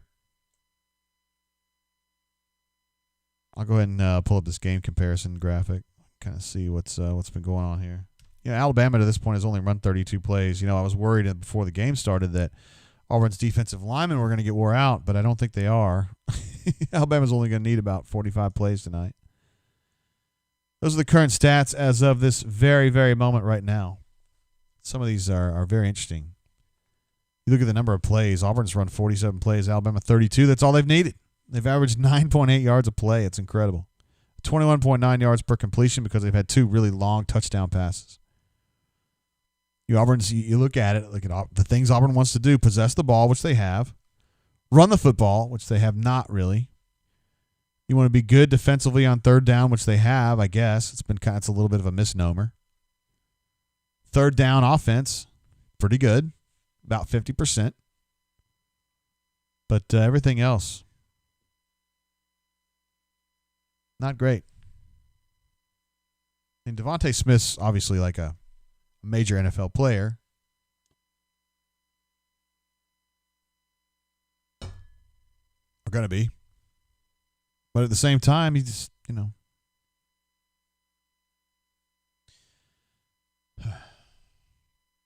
Here we go. JC with another dig at Sarkisian for his past alcoholism says, can you imagine how good a career Sark could have had if he wasn't hooked on the sauce? Yeah, so watch Devontae right here. He's going to fake like a stock block. And then Smoke just flat-footed as hell, man. I mean, that's not really his thing, though, right? Smoke is not like somebody you would say, oh, that guy's going to run anybody down. Like, that's not really his thing. It's supposed to be physicality. It's supposed to be his number one thing, but that's not really happening.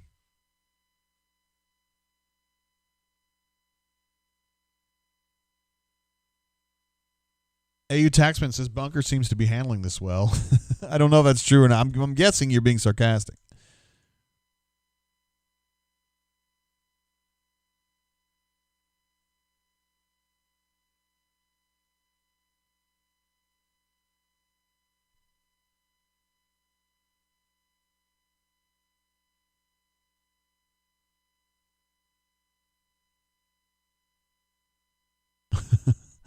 I'm trying to read the Bunker here while doing this.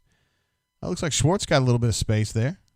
It's a good start toward something good.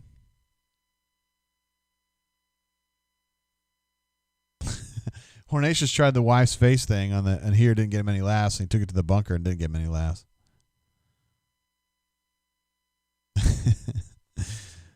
I don't know. It's not going too bad on the Bunker. I've seen worse. I've seen worse. All right, so they're starting to accentuate Schwartz a little bit. He's had a couple catches here, a couple productive catches.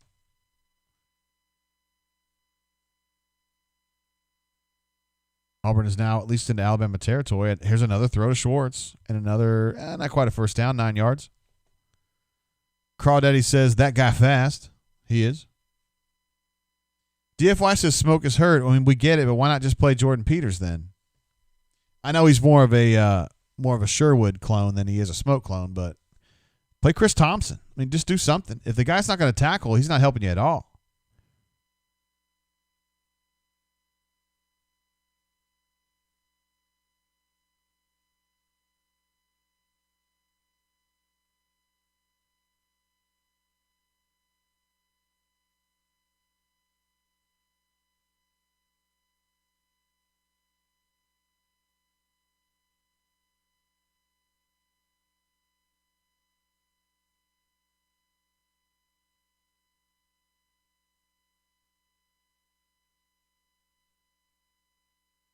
Third and 14.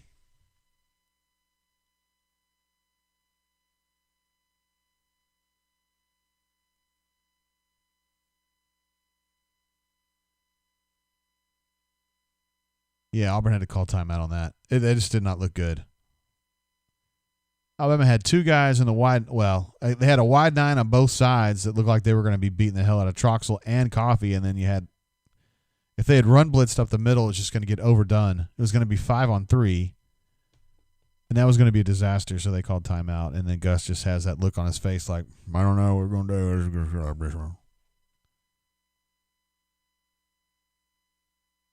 JC says the 42-9 prediction's looking pretty good. Yeah, I mean, we did the math. I mean, that's what we expected.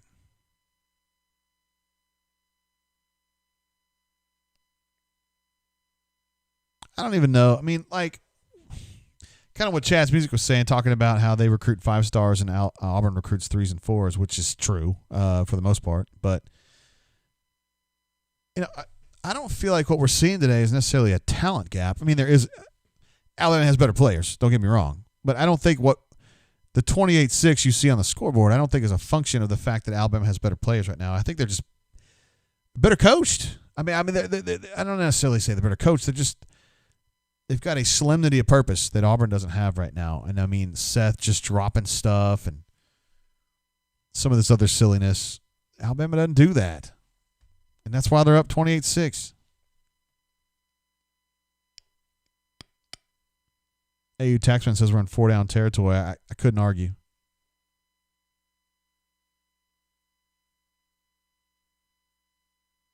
Crosstown thinks it's time to unleash Cord Sandberg. Lord Cord going to get him out of this.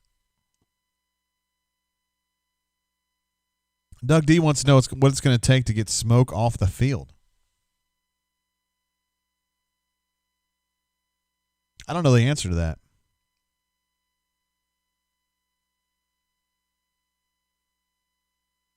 It's a good question. I mean, he's not played well all day long. I don't know.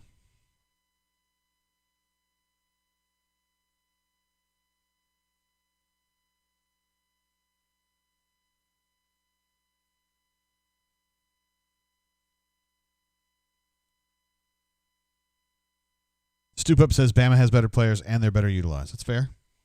Utilization, that's probably what I'm talking about.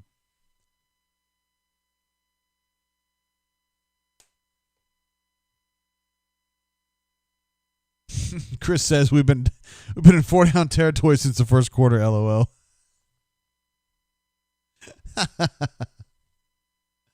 All right, 3rd and 15, not a big deal. Very easily overcomable against this defense, no problem. Bo steps up in the pocket and very easily should have been intercepted by number 8 there, but he dropped it. It was kind of like a hop throw or something. He's throwing for Seth, but it was way behind him, and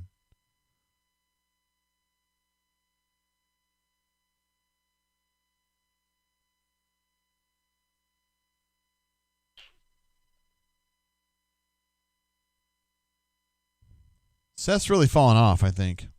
He had kind of a good run there in the early second quarter, but it's not been good since then. We got a super chat coming through from S. Sim, his second of the game.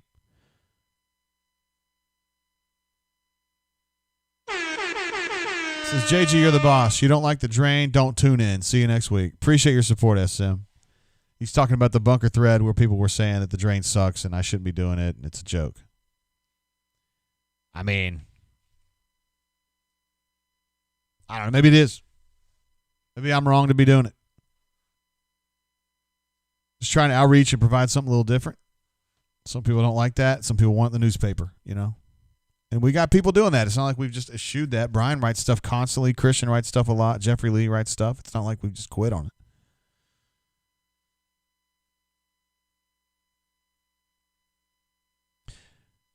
All right. 28-6.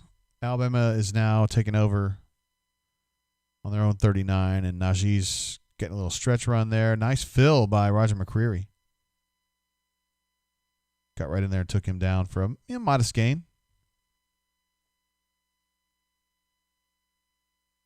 DFY wants to kick field goals all day. James Taylor says, live to kick again. Ah, man, you guys are the best. 2nd and 6.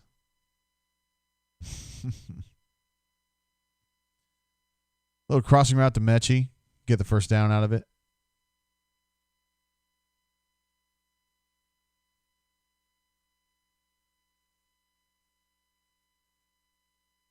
Melee says drain must remain.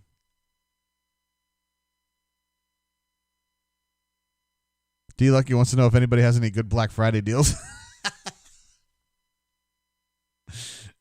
We can share some links on that. This whole concept of BYU, while we're sitting there looking at it, they have played, I mean, I'm talking about nobody. And the idea that they should be in the playoff or that they're not is because everybody hates non-Power 5. It's like, get out of here, man. They haven't done anything. That's pathetic. BYU beating like North Alabama and shit. Come on, man.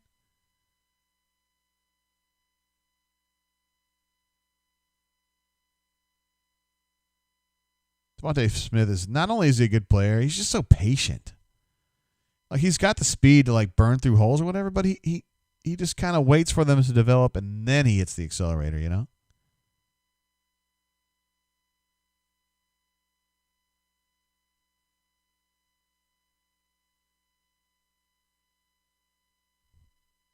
Chris 24799 says it's simple. How many Bama players would start for Auburn and vice versa? Yeah, great question. The question will be how many Auburn players would start for Alabama? Oh, Najee finally got his right there. There's a little cutback coming through the A gap, and he just kind of cut back to the other side, and that's a wrap, buddy. 35-6. Well, 34. Sorry.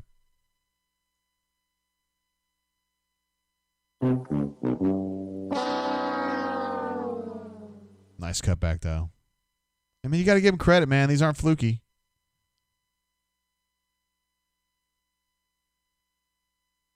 That's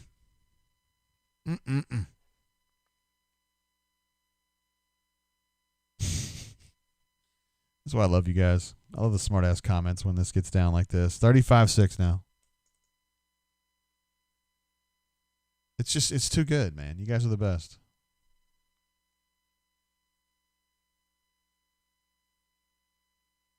Keith M says, JG, you're a true badass, and the drain would be nothing without you. Appreciate you, Keith. You're the man. James Taylor says we need to get Gus some cojones. Melee says, I'm almost ready to accept that we are currently second tier. Oh, Kenyon's back. Says, this is what high school coaches do. This head coach refuses to play the best player because ain't no way Smoke Tut started other schools. Well, Smoke plays well most days. Not today at all. But most days, he's a plus. Now, Tut's a more complicated situation. I'm not exactly sure what the story is on that one. I mean, it's not that I think Tut is bad. I just think he has some obvious warts that every team Auburn plays attacks him, and it seems like it works. And I just feel like that's a hole you've got to shore up like right away because Dad of 3 girls, my main man. I saw you yesterday morning. I saw you and your lovely family getting pictures taken early. I was on my steed, on my Bianchi, my steel Bianchi, running laps around the neighborhood. I saw you guys. I didn't want to interrupt, though. Your photographer looked like she was purpose-driven, you know what I mean? AU Taxman says Gus is embarrassing us in a big game as usual. Not all that shocking. Same stuff for the last 6 years. I don't know about that. You're talking about in Tuscaloosa, right? Because, I mean, Auburn, he's won some games in Auburn now.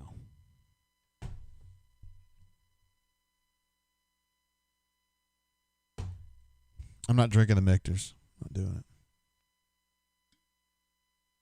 Oh, Ed D, who's usually very, very calm with his statements. He's not one that goes around joking about, fire Gus and stuff. Comes strong with this one. He says, Auburn will not move forward until it moves its offense into the 2020s. There are high school teams that have passing game stats, I guess, better than Auburn. Interesting. Ryan S. with another super chat. Appreciate you, bro. Let me give you a DJ air horn for that one. Says, can Gus take a full season ban?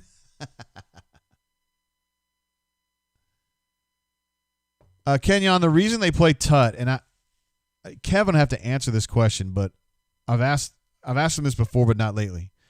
They love his toughness. They love the way he plays the run, and they kind of look at him as like a linebacker who can also do some things in the pass game.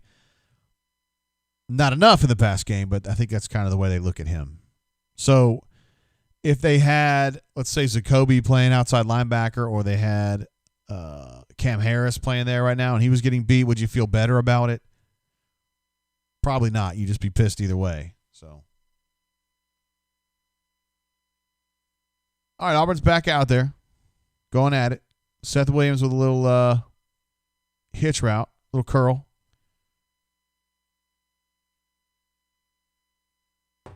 We're still in the third quarter. Alabama probably just needs to get this back and run it out. Finish this bad boy off. Auburn alumni says we haven't been competitive in Tuscaloosa since Cam. Ooh. Oh, my God. I can't argue with that. I mean, the 14 game was competitive, but at no point did I think Auburn was going to win it.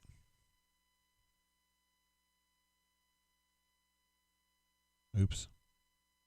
Messing that up again now. Great. I'll lock it so I don't do that again. David L. says, these comments are funny. Sad but funny. Can tell the bourbon is flowing. AU Taxman says he's won some games. What's overall record versus BAM, UGA, and LSU? Yeah, I'm going to leave that to be Matt. But, yeah, the record's not good. It's like 6-21 or something like that. Crawdaddy notes that Nick Marshall was good against Alabama as well. Yeah. I mean, he was good in 13 and 14, really. In 14, he had again, Auburn played great in 14 offensively, defensively. Crosstown Traffic wants to know, why are we here just to suffer? Lee Mail says, embrace the suck, keep watching. You guys are the best, man. UPS Shaggy wants to know if Gus is getting an extension. He's going to ask for one, I'll bet you. He's going to say, I've only got 3 years left of my deal. I'm getting a lot of that gruff on the recruiting trail about it. They lived the punt, though, guys. Alabama's going to have to take over on their own 31, which is pretty deep.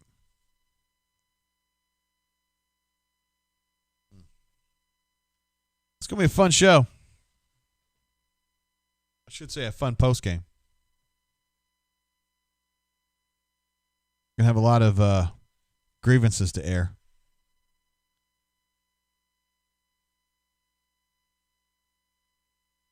A lot of them. Bo is now 20 of 33 for 184.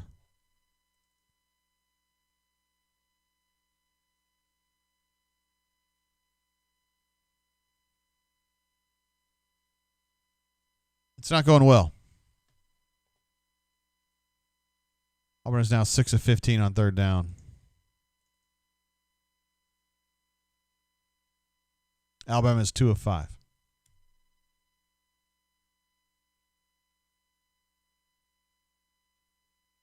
I'm old enough to remember when Sarkisian was a player. Played at, I think, BYU. Took a run and shoot quarterback. He's pretty good.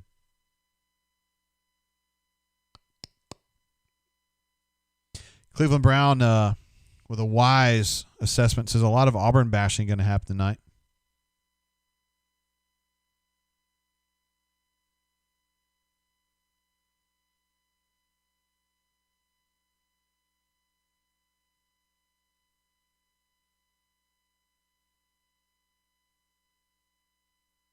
Auburn alumni says he's not even mad.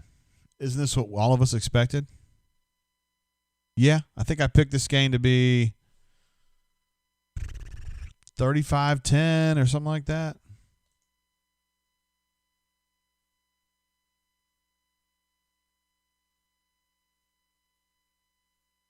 $35-17. Oh, that was a little bit.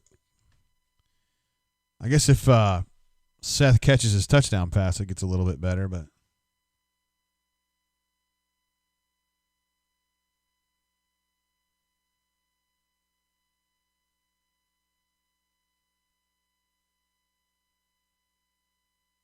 Melee says, this is Auburn. We live for the exception, not the rule. That's interesting.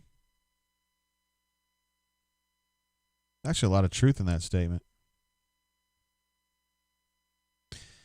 Keith says, Jimmy Sexton is the reason we're in this mess. Phil Petway says, dog walked. JGT. Outclassed. Yeah, I mean, Auburn's clearly the second best team on the field right here. But, I mean, that's more or less what I expected.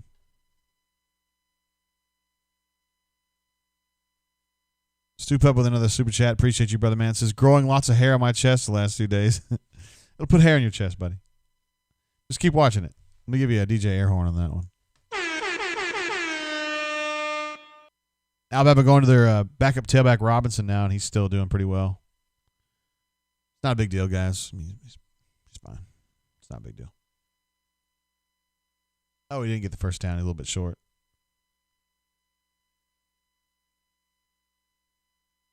Devontae Smith on that little jet sweep, Steeler sweep, whatever you want to call it, gets the first down, but there is a flag. Sherwood's talking a bunch of junk, which I think is ill-advised. I know he runs his mouth constantly, which is, it's kind of his role. But what weirds me out about Jamian is that he is like in normal life, he's calm and very pleasant. Like he's not like Junior Rose Green talked a lot of smack when he was a player here, and I would never call him a calm and pleasant person. Like he's a tough dude, But Jamian seems like a nice person. It's strange that he's that guy. Spread Attack U18 says we are here for Jay. I guess meaning all those people that were shitting on me on the bunker that were like, brain drain sucks, I hate it. I would never listen to that crap. Then they get mad when they're like, I need an answer on this, this, and this. And I'm like, we've talked about all three of those in the brain drain extensively. Yeah, Devontae, I'm with you, brother. Sherwood shouldn't be talking. Phrased Eyebrow says, thank you for your show. Thank you for checking in before the game and during the game now. It's Appreciated, sir. Or ma'am.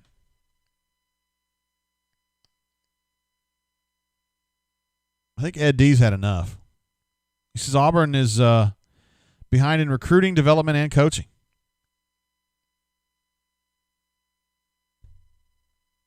I can't argue that right now.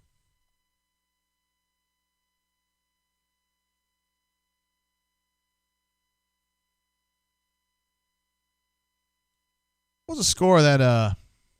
Trying to think of the Iron Bowl in 12. Was it 42-0?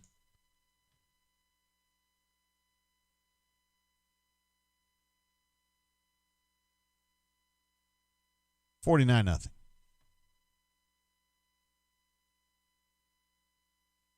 Trying to look at some individual numbers on that one. Oh, good God, I forgot that. Jonathan Wallace was the starting quarterback for Auburn in 12. Jeez Louise. Their passing was 5 of 15 for 71. I'm reviewing the 12 Iron Bowl. A.J. McCarron was 15 of 21 for 216 in that one. Eddie Lacy had 18 carries for 131. Kenyon Drake, 10 for 67. Benedict Yelton was 8 of 38. Good golly. Amari Cooper had 5 catches for 109. Auburn had 163 yards in that one. Alabama had 483. So this is not as bad as that one. Although we still got time.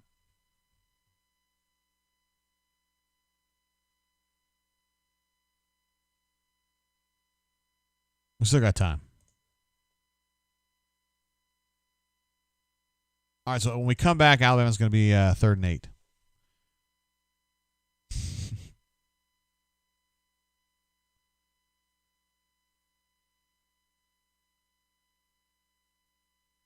Well, no, Gregory, so you're getting on me a little bit for agreeing with people who say that Auburn is behind in recruiting. Auburn is behind Alabama in recruiting, absolutely. Auburn, you say Auburn, Gus has averaged a number 9 class since 2013. He just can't develop. Yeah, but I mean, Alabama is like a, number 1, number 2 in recruiting? So they're constantly behind Alabama. And I think that's what people are talking about. That Alabama is the Alabama and Georgia are the number 1 rivals for Auburn. And then to get just demolished like this is bad. And then Auburn really got demolished against Georgia, too. A lot of people look at that score and say, well, it wasn't that bad. But to watch that game, it was just pound town city, you know what I mean? So I think for a lot of people here, they get sick of the Georgia and Alabama losses. And LSU, too, to some degree, but Auburn beat the snot out of LSU. I don't know, about a month ago. Auburn alumni says we continue our O for everything records in Tuscaloosa, Baton Rouge, and Athens. So, yeah. That's Trey asking a question, probably not of me, but of you guys. Is there anyone you would like to see take over Auburn's head coaching role? Kenyon says if you want to know what Gus is going to say after the game, just go watch any press conference after any Auburn loss. It's tough out there. I mean, they're well coached and we played hard. Kids played hard, and they just came a little short. And it was unfortunate. We had some opportunities, and we didn't take full advantage of them. And when you're playing on the road against a team like Alabama, it's tough, and you know that your window of opportunity is very small, and you got to go in there and you got to take advantage of every chance you got. If you don't do that, this is the kind of thing that happens. You come out disappointed, and that's where we are today. Questions? How'd I do, guys? I've seen a few.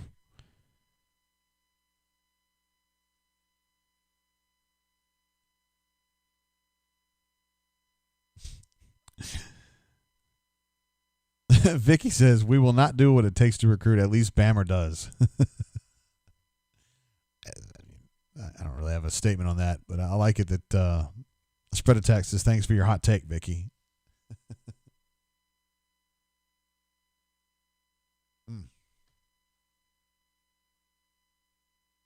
All right, 3rd and 8.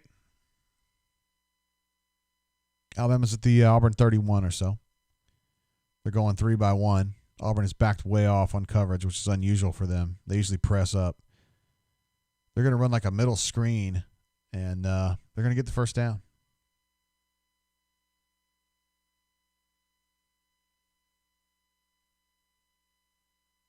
Give him credit, man. Playing a good football game. 3 of 6 now on third down, Alabama is. Melee says Auburn gets beaten by 30. Gus says, we came up a little bit short. Man, just a little bit short out there, you know. I mean, come out there and you play hard. We played hard. The kids are fighting. No, they were trying to go backside on that, but it was really good coverage. I don't know who had that, but might have been Nehemiah. Auburn alumni has heard a few of these too. We're going to get better. Give credit to Alabama, though. They're a good team. Our offense is still a work in progress. We're going to get there. We just got to keep digging, you know. Got to keep digging. Phrased eyebrows says he likes my impression. Yeah, we're a young team. I mean, we're a young team. Got a sophomore quarterback. Got a freshman tailback. You know, we're just trying to learn. Trying to learn on the road, you know. It's tough. Oh, there's a lick. Roger McCreary hit Devontae pretty good. He's pissed off because he didn't get a block. He didn't get any cover at all from his fellow wideout over there. Number 5 just completely whiffed his block, and now Devontae has a hurt. Not like hurt. He's just bruised.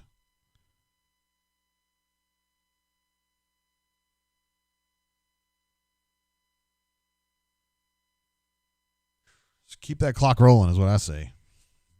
Ay.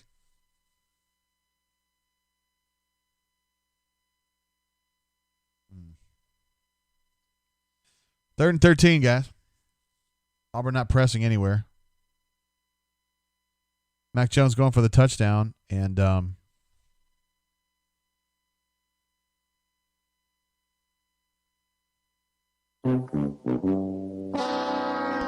I guess I just got my answer on Lord Tennyson, eh? I've been bitching all day that I think that Tut has been playing like ass.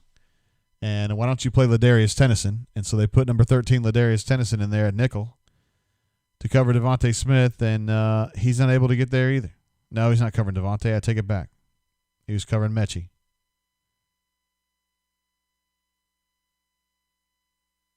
Well, the coverage wasn't horrendous, but the pass was terrific, and the catch is terrific. So.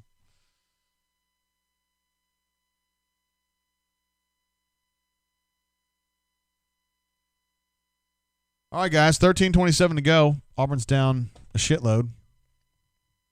Trey Frazier says, realistically, when do you think they're going to fire Gus? They're not going to fire Gus. I mean, I never say never on anything, but it's highly unlikely.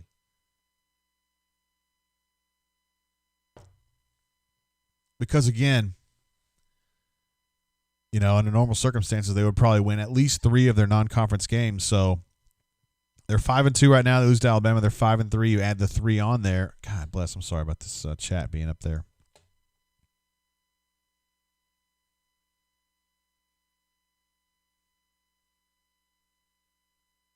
Pardon me for that. Horrible. You think they're 5-3 with this one? They probably end up 6-4, right? 6-4 or 7-3, depending on the A&M game. So let's say 6-4 on the negative side. Then you add the 3 non-conference wins. That's 9. They never would fire Gus at 9 wins. Never. There was a $0 buyout. They wouldn't fire him at 9 wins. I ain't saying it's right. I'm just saying I'm being real about it. And they wouldn't fire him for that. No way.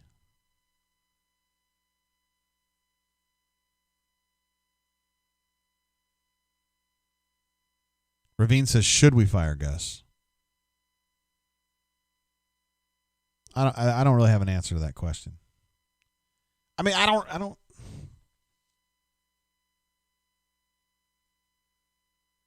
Isn't this approximately what you thought was going to happen here? Like, this is approximately what I thought would happen. I mean, Auburn's 1 touchdown short of what I thought would be going on right now, right? So if Seth catches the touchdown pass and they're at 13-42, that's approximately what I thought would happen today. So that means whatever pissed offedness you probably should have had 3 or 4 days ago, at minimum, if not 3 or 4 months ago or 3 or 4 years ago. So nothing new. We're not into any new territory here. The people who think that Gus needs to go home are the people who thought Gus needed to go home 6 months ago. And the people who think Gus is okay, well, I don't know if anybody's okay with it, but I think there's a lot of Auburn fans that can compartmentalize this. And say, hey, man, Auburn's not awesome. Auburn's not nearly as good as Alabama, but fuck it. We're just going to move on, you know?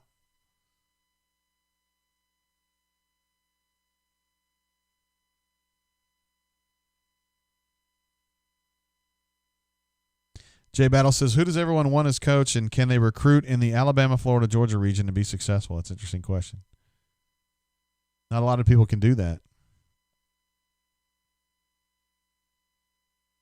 Shane Eagle says he wants P.J. Fleck. P.J. Fleck has had his own set of problems this year, my man.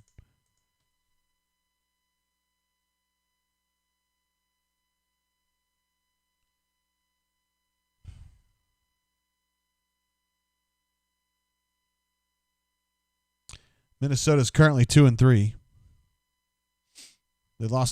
They somehow lost to Michigan. They got doubled up by Michigan. They lost to Maryland in overtime. They beat Illinois. They got crushed by Iowa. They beat Purdue. And their game against Wisconsin was supposed to be this weekend, got canceled. They still got to play Wisconsin, whom they will probably lose to. Northwestern, who they will almost certainly lose to. At Nebraska. Who knows? And that's it. So he's looking at like 3-5, something like that.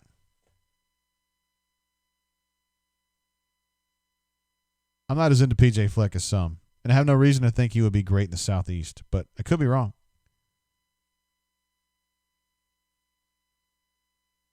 Auburn Alumni says, honestly, this is exactly how all of us expected the game to go. Doesn't mean it's okay, agreed, for the Auburn coach to lose every game to our rivals on the road by double digits. Melee says, Gus to JGT, are you still in Montgomery? He loves asking me that. Marcel says Auburn needs to hire Del McGee from UGA. Played at Auburn in the 90s. I think everybody here likes Del McGee. He was really good here when he was working as an assistant here as an analyst, and then he went to Georgia, and I think everybody likes him. But I don't know if he's ready to be the head coach at Auburn. I don't think he's quite there yet. I don't think he's quite there to coach anybody like big yet. Ed D wants to know who's coaching UCF. I believe that's Josh Heupel, right?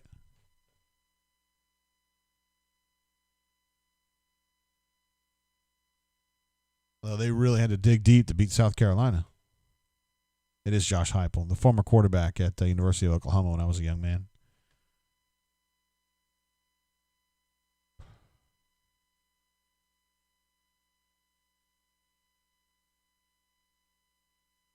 Daniel's kind of taking some shots at Shivers here, and I think they're reasonably well founded. Oh, look, Mark Anthony Richards got a lick, and he got hit.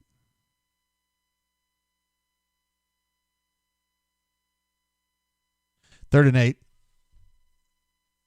We've only got 11 minutes left here, guys.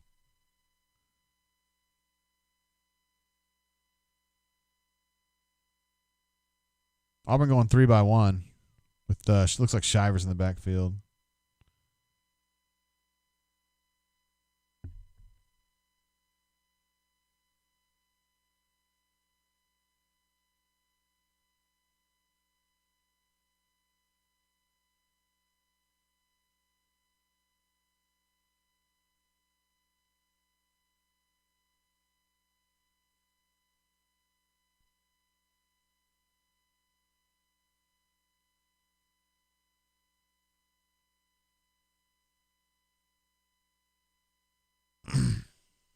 I don't even know what to say about that one.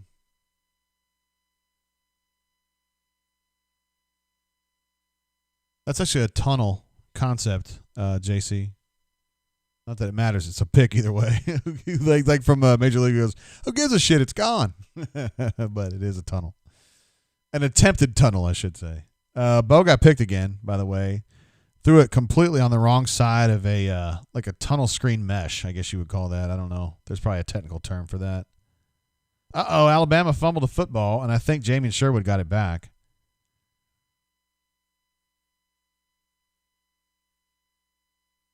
Look at that, guys. No problem at all. Look, guys, they're only down like 30-something points. There's plenty of time.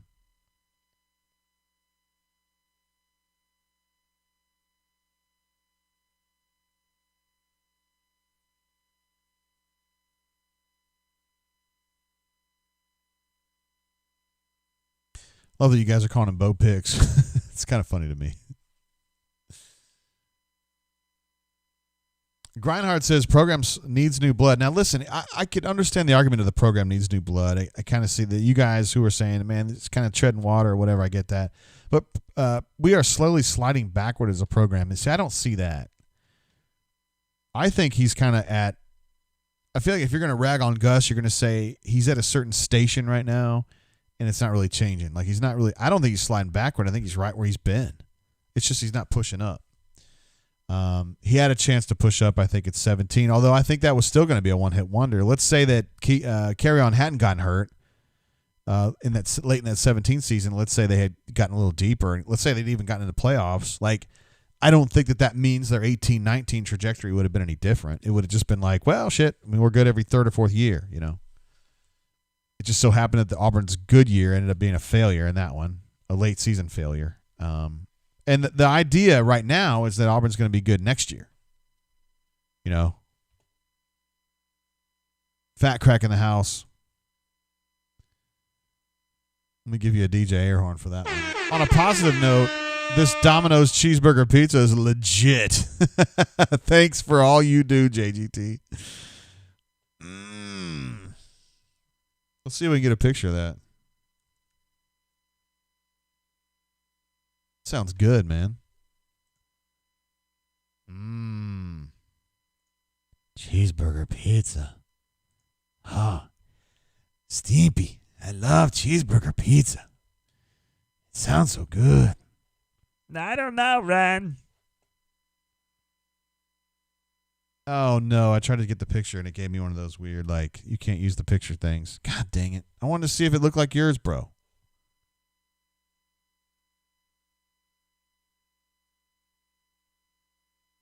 No, you're not going to trick me with that again.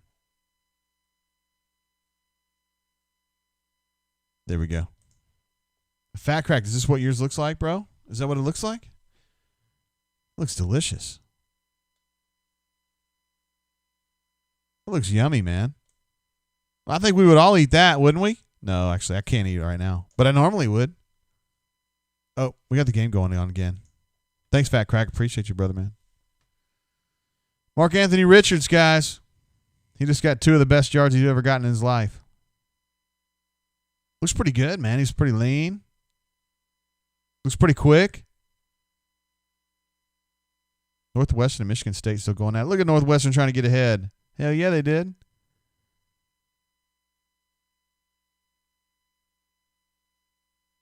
All right, 2nd and 8 for Auburn.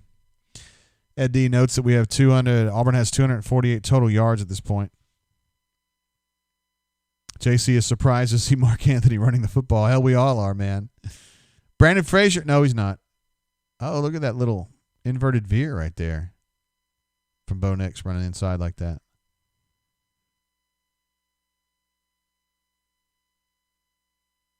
I thought we had seen Brandon Frazier, but we hadn't. He only had like a couple of snaps today. I don't know why. He should have had more. One man's opinion.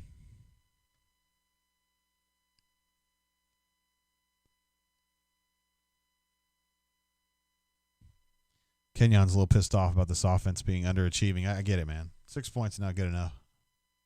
Hell, I even thought they'd get 17 or something. Fake handoff to nobody. Oh, that was a sweet little fake by Bo Nix, though, to be fair. That was a hell of a scramble right there. Marcel wants to know why Bo's still in the game. They're still trying to score, man. Trying to get another field goal. That was a sweet little fake, though. He got 2 guys to take each other out.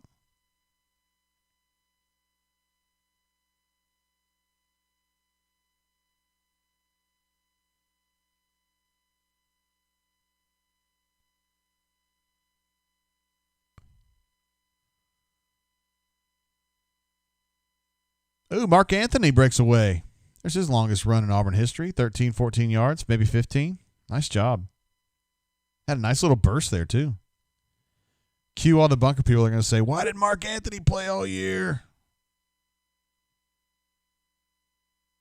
I mean, no one ever said he was bad, though. I mean, nobody. I think everybody in the bunker agreed, hey, we need to see something from this kid. I think he's good. it was just kind of like, Sean was playing. Tank's really good when he's not hurt.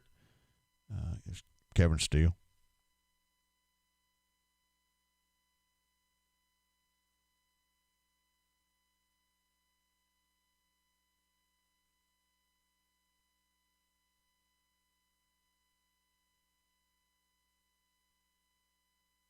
Little split zone concept run right there, and Mark Anthony gets another first down.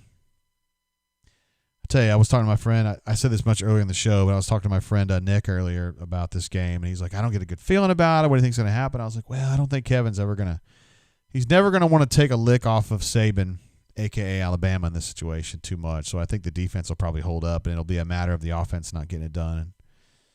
I can't really say that Auburn's offense has done its fair share of hitting, but the defense has definitely not done its fair share either. It's not the most lopsided Iron Bowl I've seen, but it's pretty bad. It's pretty lopsided. Crosstown says, who remembers Uncle Rico at Auburn? He won state, man.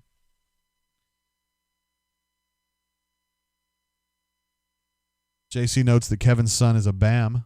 He's an analyst at Alabama because Kevin and Nick are very close, and giving his son a chance to get a little deeper into. Kobe Hudson draws a DPI on a unsuspecting Alabama cornerback there. He is incredulous about this call. He's like, I'm in Tuscaloosa. We don't get calls against us. That's part of the deal. Dad of three girls says, but the question is, why was Shivers playing? Mark Anthony can't carry the ball every single time. Phil Petway, probably the most reasonable statement of the entire day, says, I expected to lose, but didn't quite expect to lose like this. Job, can you believe that Job was sitting there incredulous that they had gotten a call on that? He's like literally like hugging him out of bounds. All the way out of bounds, and then he's like, what? All right, so it's definitely going to be zone. Who got those 2 yards right there? Was it Marr? It was indeed. Mark Anthony's back going at it. You got a bad attitude, T. Smith. Gus says,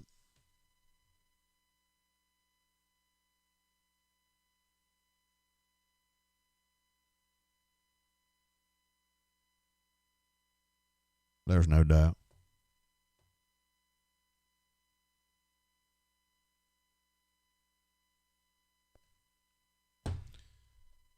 Woof.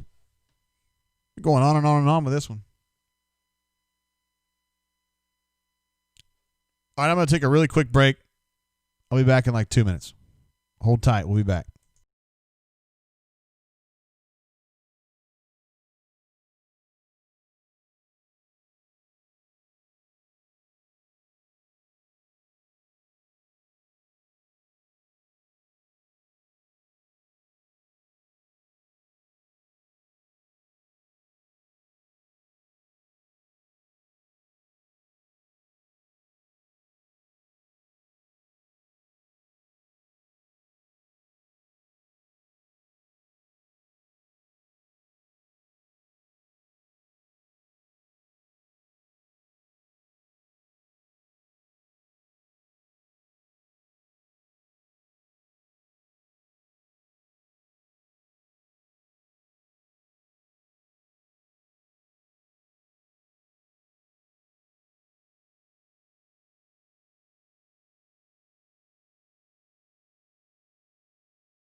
All right, guys, we're back. Had to take a little, my wife brought me a little charcuterie. Check this thing out, man. Look at that. Doesn't that look good? She's really into charcuteries now. We're getting various meats. We have the meats. What now? I put my meat down. A piece of that. That looks pretty good right there. 42-6. What were you thinking about that? Sugar Huddle. Here comes the tricks.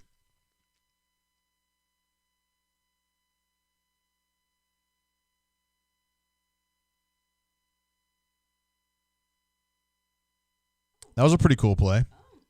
Some really cool shifts on that one.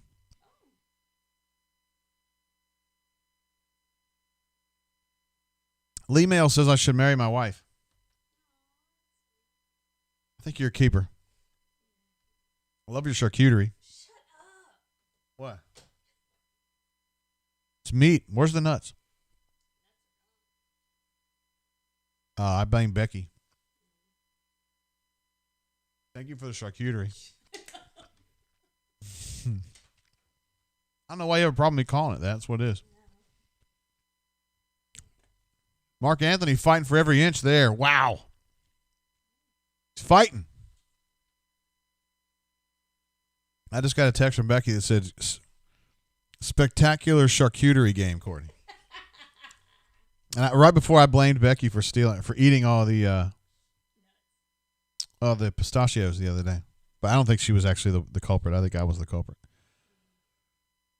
All right, so Alabama's allowed 0 touchdowns in the last 12 quarters. Could that streak come to an end? Not on that play right there. 2nd and goal, Mark Anthony didn't get anything.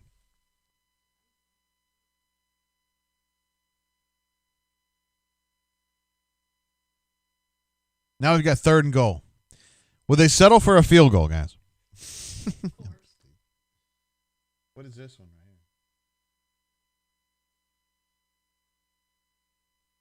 It's tasty.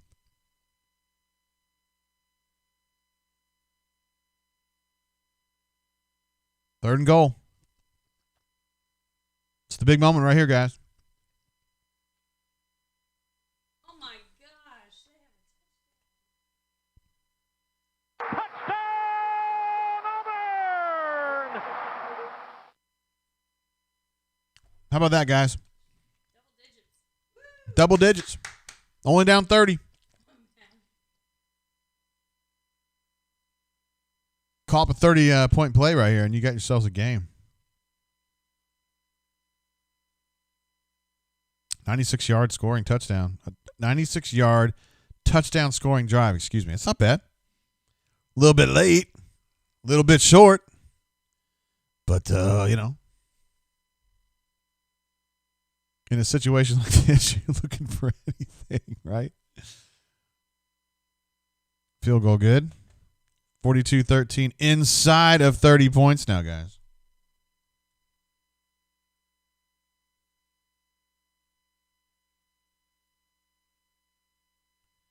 Whew. 42-13. Trey Frazier, he's smelling a comeback.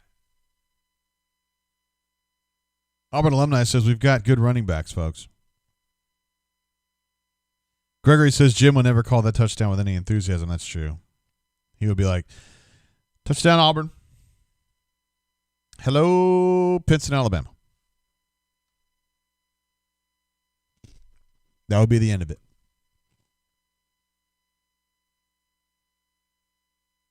Ed D has kind of had a turn for the negative, hadn't he? I still love you, though. Says, Jay, you say Auburn's year is next year, but do you believe they will develop Nix and the O-line with their track record?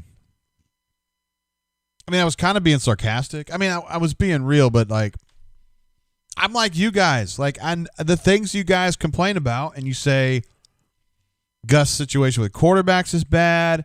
Gus doesn't sign or recruit or sign the actual good offensive tackles. You're right. And so I'm skeptical that they're going to get any of this done. With Brennan Coffey, with Alec Jackson, with Broham playing tackle. I don't know.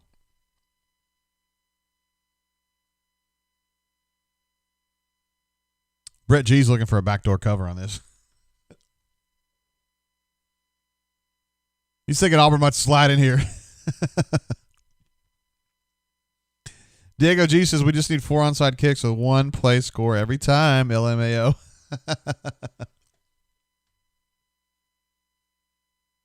Auburn alumni again says the Gus special as we come out and beat the brakes off of the Aggies next week at home.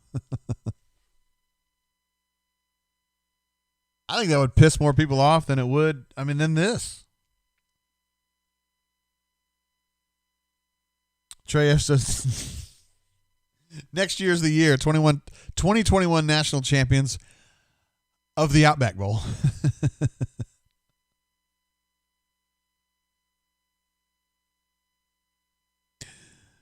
Oh, man. Oh, no, Spread, did I miss a super chat or something? Please tell me I didn't. I try to miss 0 of those. Oh, I did miss once. Oh, Spread Attack. I'm giving you a special DJ air horn right there and a party noise. My bad, bro. I was probably headed for my little break there. My bad. He says he sees no quit in AUS and AUs. Absolutely. No quit, man. They're continuing to fight.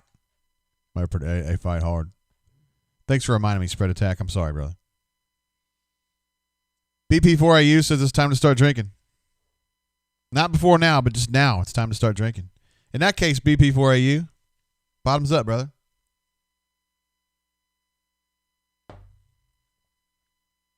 Vince Young taking the field for Alabama. That's the backup quarterback here.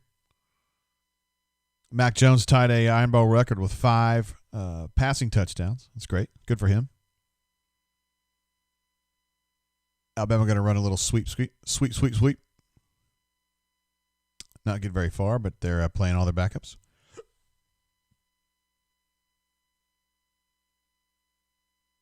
For some reason, I was talking to somebody who would know this stuff, that CBS had just an absolute hankering for this Alabama-LSU game, and it baffles me. They're going to play that in prime time next week. And, everybody in this chat right now is just like, Alabama's going to absolutely crush LSU. So why do they have such a boner for that? Like they were so devastated that they couldn't play that game on time because of the virus problems at LSU. And they were just dying to get this game back. And the SEC made a bunch of scheduling changes to make sure that game occurred as it was, next weekend, so they could have it. CBS could have it in prime time, and it's. Joe Burrow ain't walking through that door, fans. Clyde Edwards-Helaire is not walking through that door, and Devin White's not walking through that door, and Patrick Queen's not walking through that door. I don't know what you think's going to happen, but I'm telling you, it ain't going to be pretty.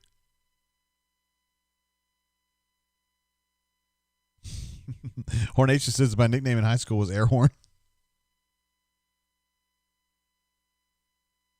Look at there, huh? Jaron Handy getting himself a little piece. Some decent pressure from TD, too. Dre Butler in there. Jeremiah Wright in there. That's number 76. Converted offensive tackle. A look of dejection on the faces of Alabama's second team offensive line.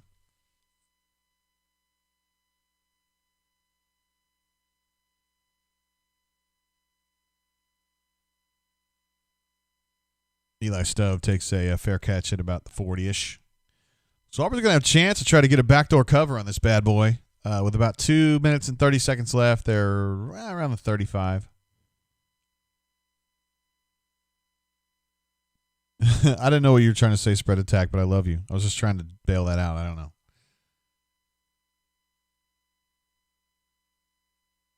Dad of 3 girls says LSU will have a COVID outbreak this week. They ain't playing that game. They already had a COVID outbreak once.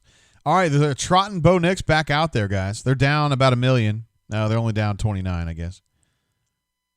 They're trotting Bo Nix back out there to see if he can get a piece. We got Xavion, Schwartz, Pegues, Mark Anthony. Mark Anthony got almost to midfield. He's a little bit short of midfield. I'd be curious to see if they throw this football. I'd like to see him try to get another TD in there. I mean, if you're playing in the Iron Bowl and you're getting your ass beat, try to get some touchdowns. You know what I mean? Did a little toss sweep there. Or a little toss pass. Toss run, excuse me.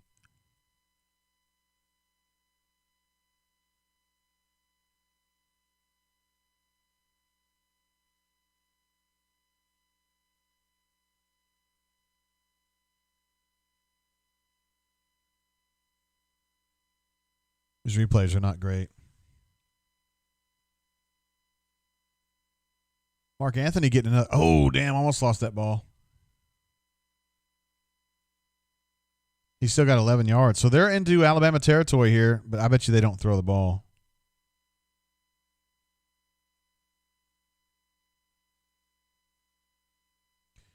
At 1:22 on a counting clock.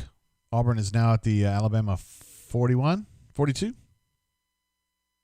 Throw the ball!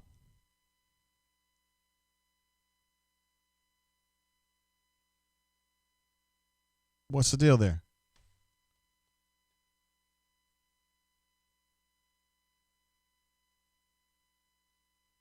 Listen, we're going to call something better. We got a big one.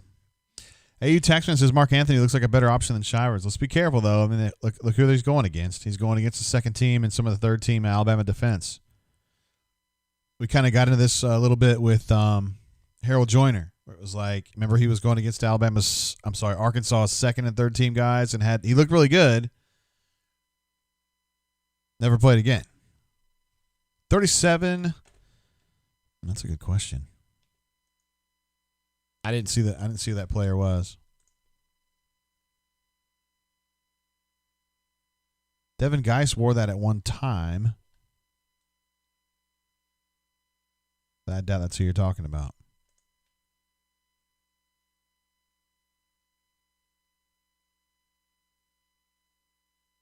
It's a walk-on.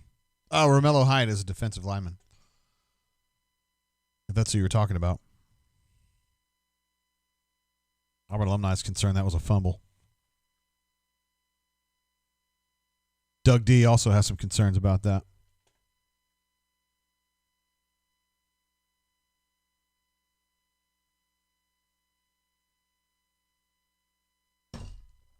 Oops. Stoop Up does say, makes a good point that at least Mark Anthony has some vision. Yeah, he's all Mark Anthony's all the way down on that one.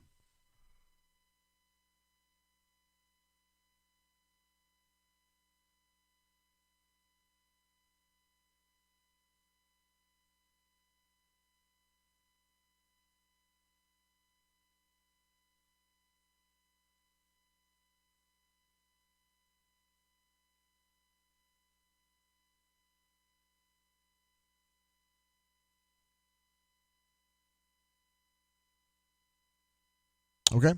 Auburn's going to take over. Mark Anthony's going to sit down a little bit to think about that. Still got the same group up front. Well, you got Capers playing a little bit more here instead of Shed. Plus Schwartz. Plus Seth on the backside, as is customary. And then Shivers. It's like he's setting up like he's going to be a receiver in this play. No, he's not. He's kind of helping on the blitz, but he didn't do a very good job.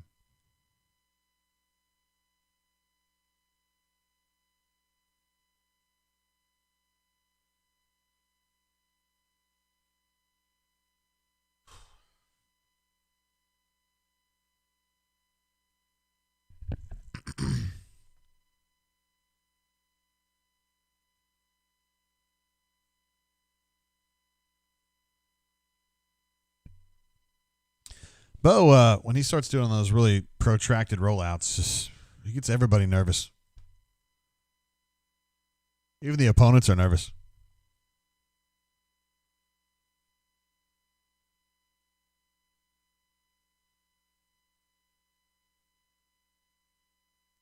All right, a little rollout throw to Pegues gets Auburn to about the 25, something like that. 43 seconds to go on a counting clock, although they just got the first down, so the clock stopped momentarily. They're at the 35, excuse me. Probably need to push this a little bit more.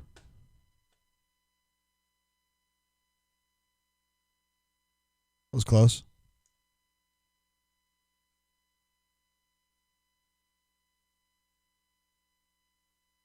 See what Seth's numbers are here. I'm sorry, Bo. 23 or 38 for 227.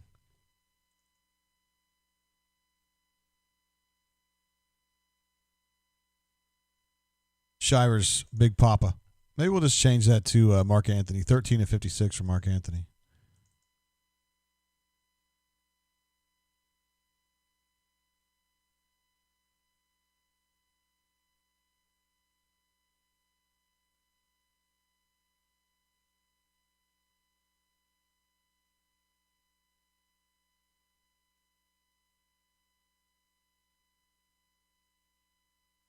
See, Najee, he had more than that. 1196 for him.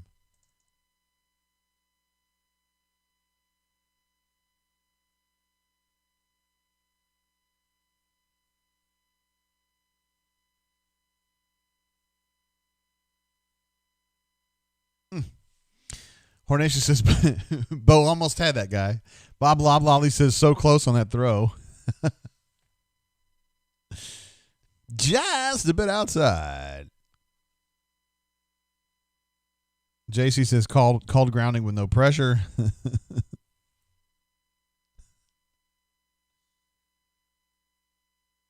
D. Lucky's pushing for Auburn to run the football here. Let's finish this thing off and let's go home. I get it totally.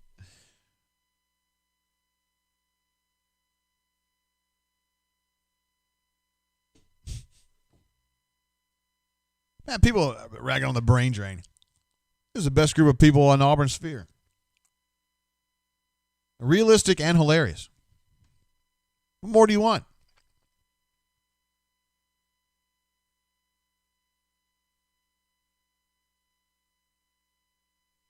Doug D says, I wish Gus would fight for points in the first half like he's doing these last few seconds. Some truth to that.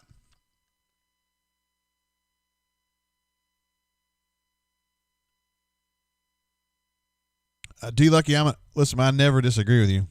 I make it a point to not do that, but I think you should fight for every point you can get in a rivalry game. That's just my opinion. But looks like they're going to do what you thought they should do and run the football. Mark Anthony gets like 1 yard.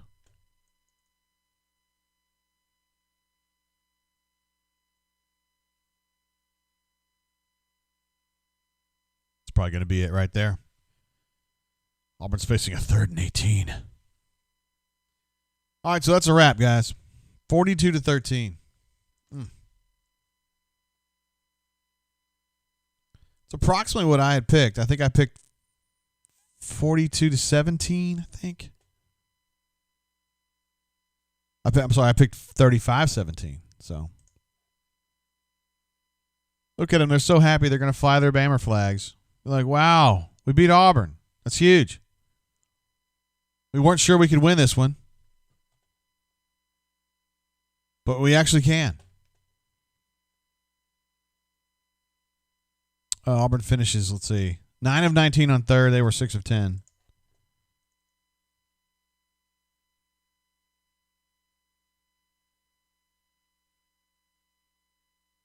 So Alabama was having some issues, I guess you'd call it, on third down for a while, but they didn't have issues on third down in the end of it. What a weird game. I mean, you expect Alabama to win the game, but they've got Nick Saban on the phone.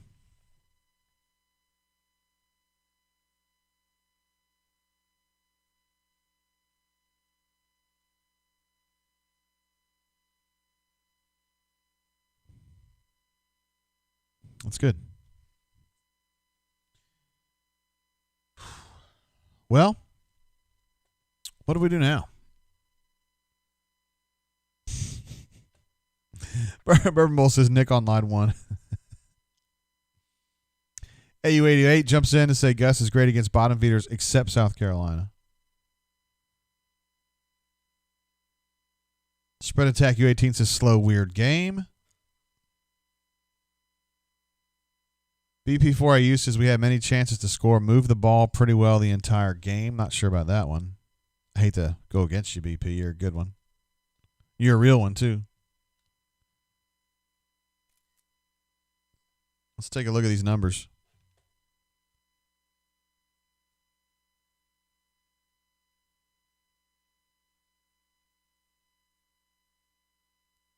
There's the final numbers.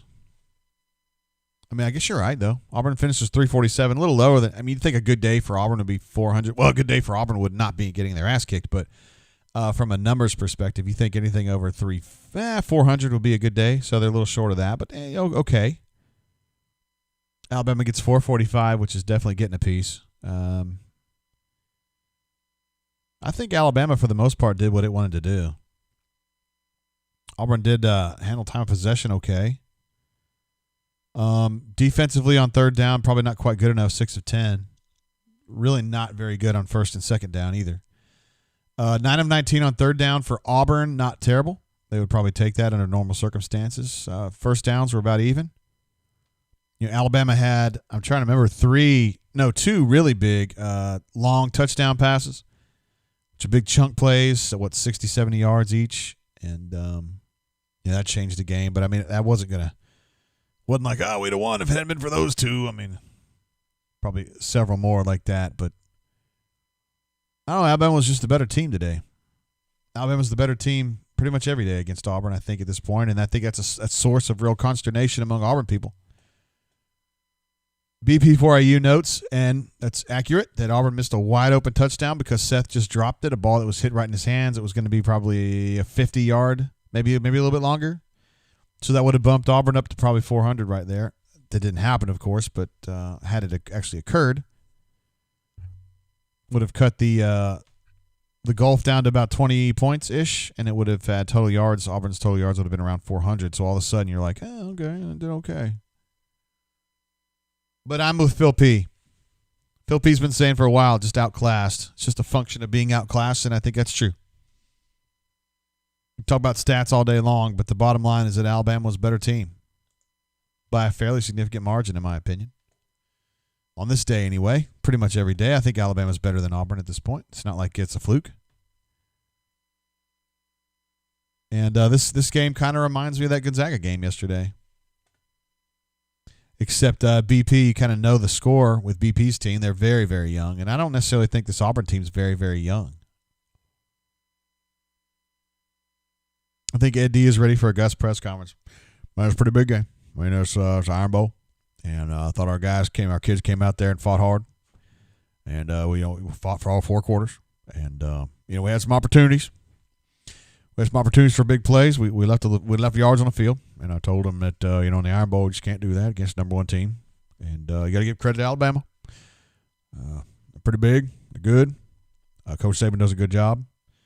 Of course, there've been thoughts and prayers for Coach Saban. He's got the COVID and got the virus, and we're just hoping for the best, of course, for him, Terry, and the whole Saban family. And what we're going to have to do is just kind of have a short memory. We got to get to work for Texas A&M. We got a big game against Jimbo next week, and that's going to be a chance for us to kind of get ourselves straightened out. Question. I got you, man. I've got you. I've been doing this for a minute now, yo.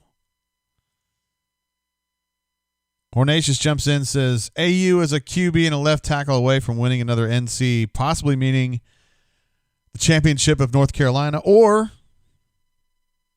that'd be North Charleston. I'm not sure exactly which one you're talking about there, but that's good stuff.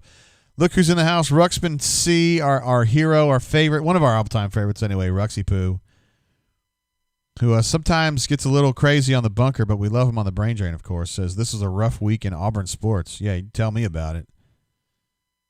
It was tough getting shat upon for the brain drain the other day, Ruxpin. Sheesh. Sheesh. JC23 says he doesn't say that much, JG. We just got to, got to have a short memory. Got to turn it around. Got Texas A&M next week. We're coming home. And that's a big game. Questions?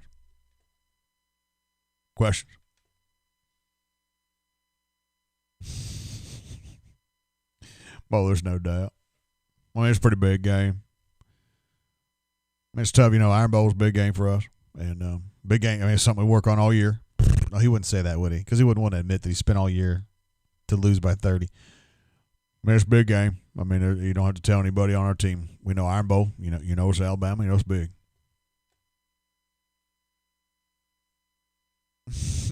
JC says, "Please, JG, please drill Gus on being ready for A&M." I'm not able to do that. I'm doing the show, so I can't ask him questions on this Zoom. But we do it. I'll ask him some stuff tomorrow and maybe again on Tuesday and see what's going on. It's basketball season now, so we'll see what's going on. I'm just teasing. It's not. I mean, it's both. I'm Bailey 5 says, how do you feel about Bo's QB play? So he had the pick when he threw like the 50-yard pass that went 15 yards to Schwartz. That was bad. And then the inexplicable interception that wasn't a pick six, but he brought it back to like the 5. That was bad. He had some really good scrambles. I thought he was generally calm. So I would probably give him a C or a C- on this one. I expected better. I said he was going to have a career game to give Auburn a chance here, and he fell way short of that. So Auburn alumni also adds that Gus will say, I don't know about that. I have to look at the film.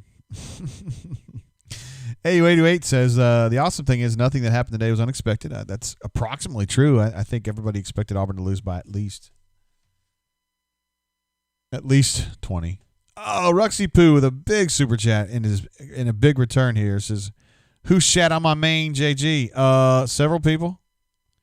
Check out that thread, though. It was pretty rough. We got a call coming in, and I definitely want to take this. Hey, caller, how you doing? Welcome to the show, yo. What's going on, JG? Hey, who this? NAAU fan. Hey, what's up, man? It's been a minute. Yeah, I've been tuned out for most of the year. Why, man?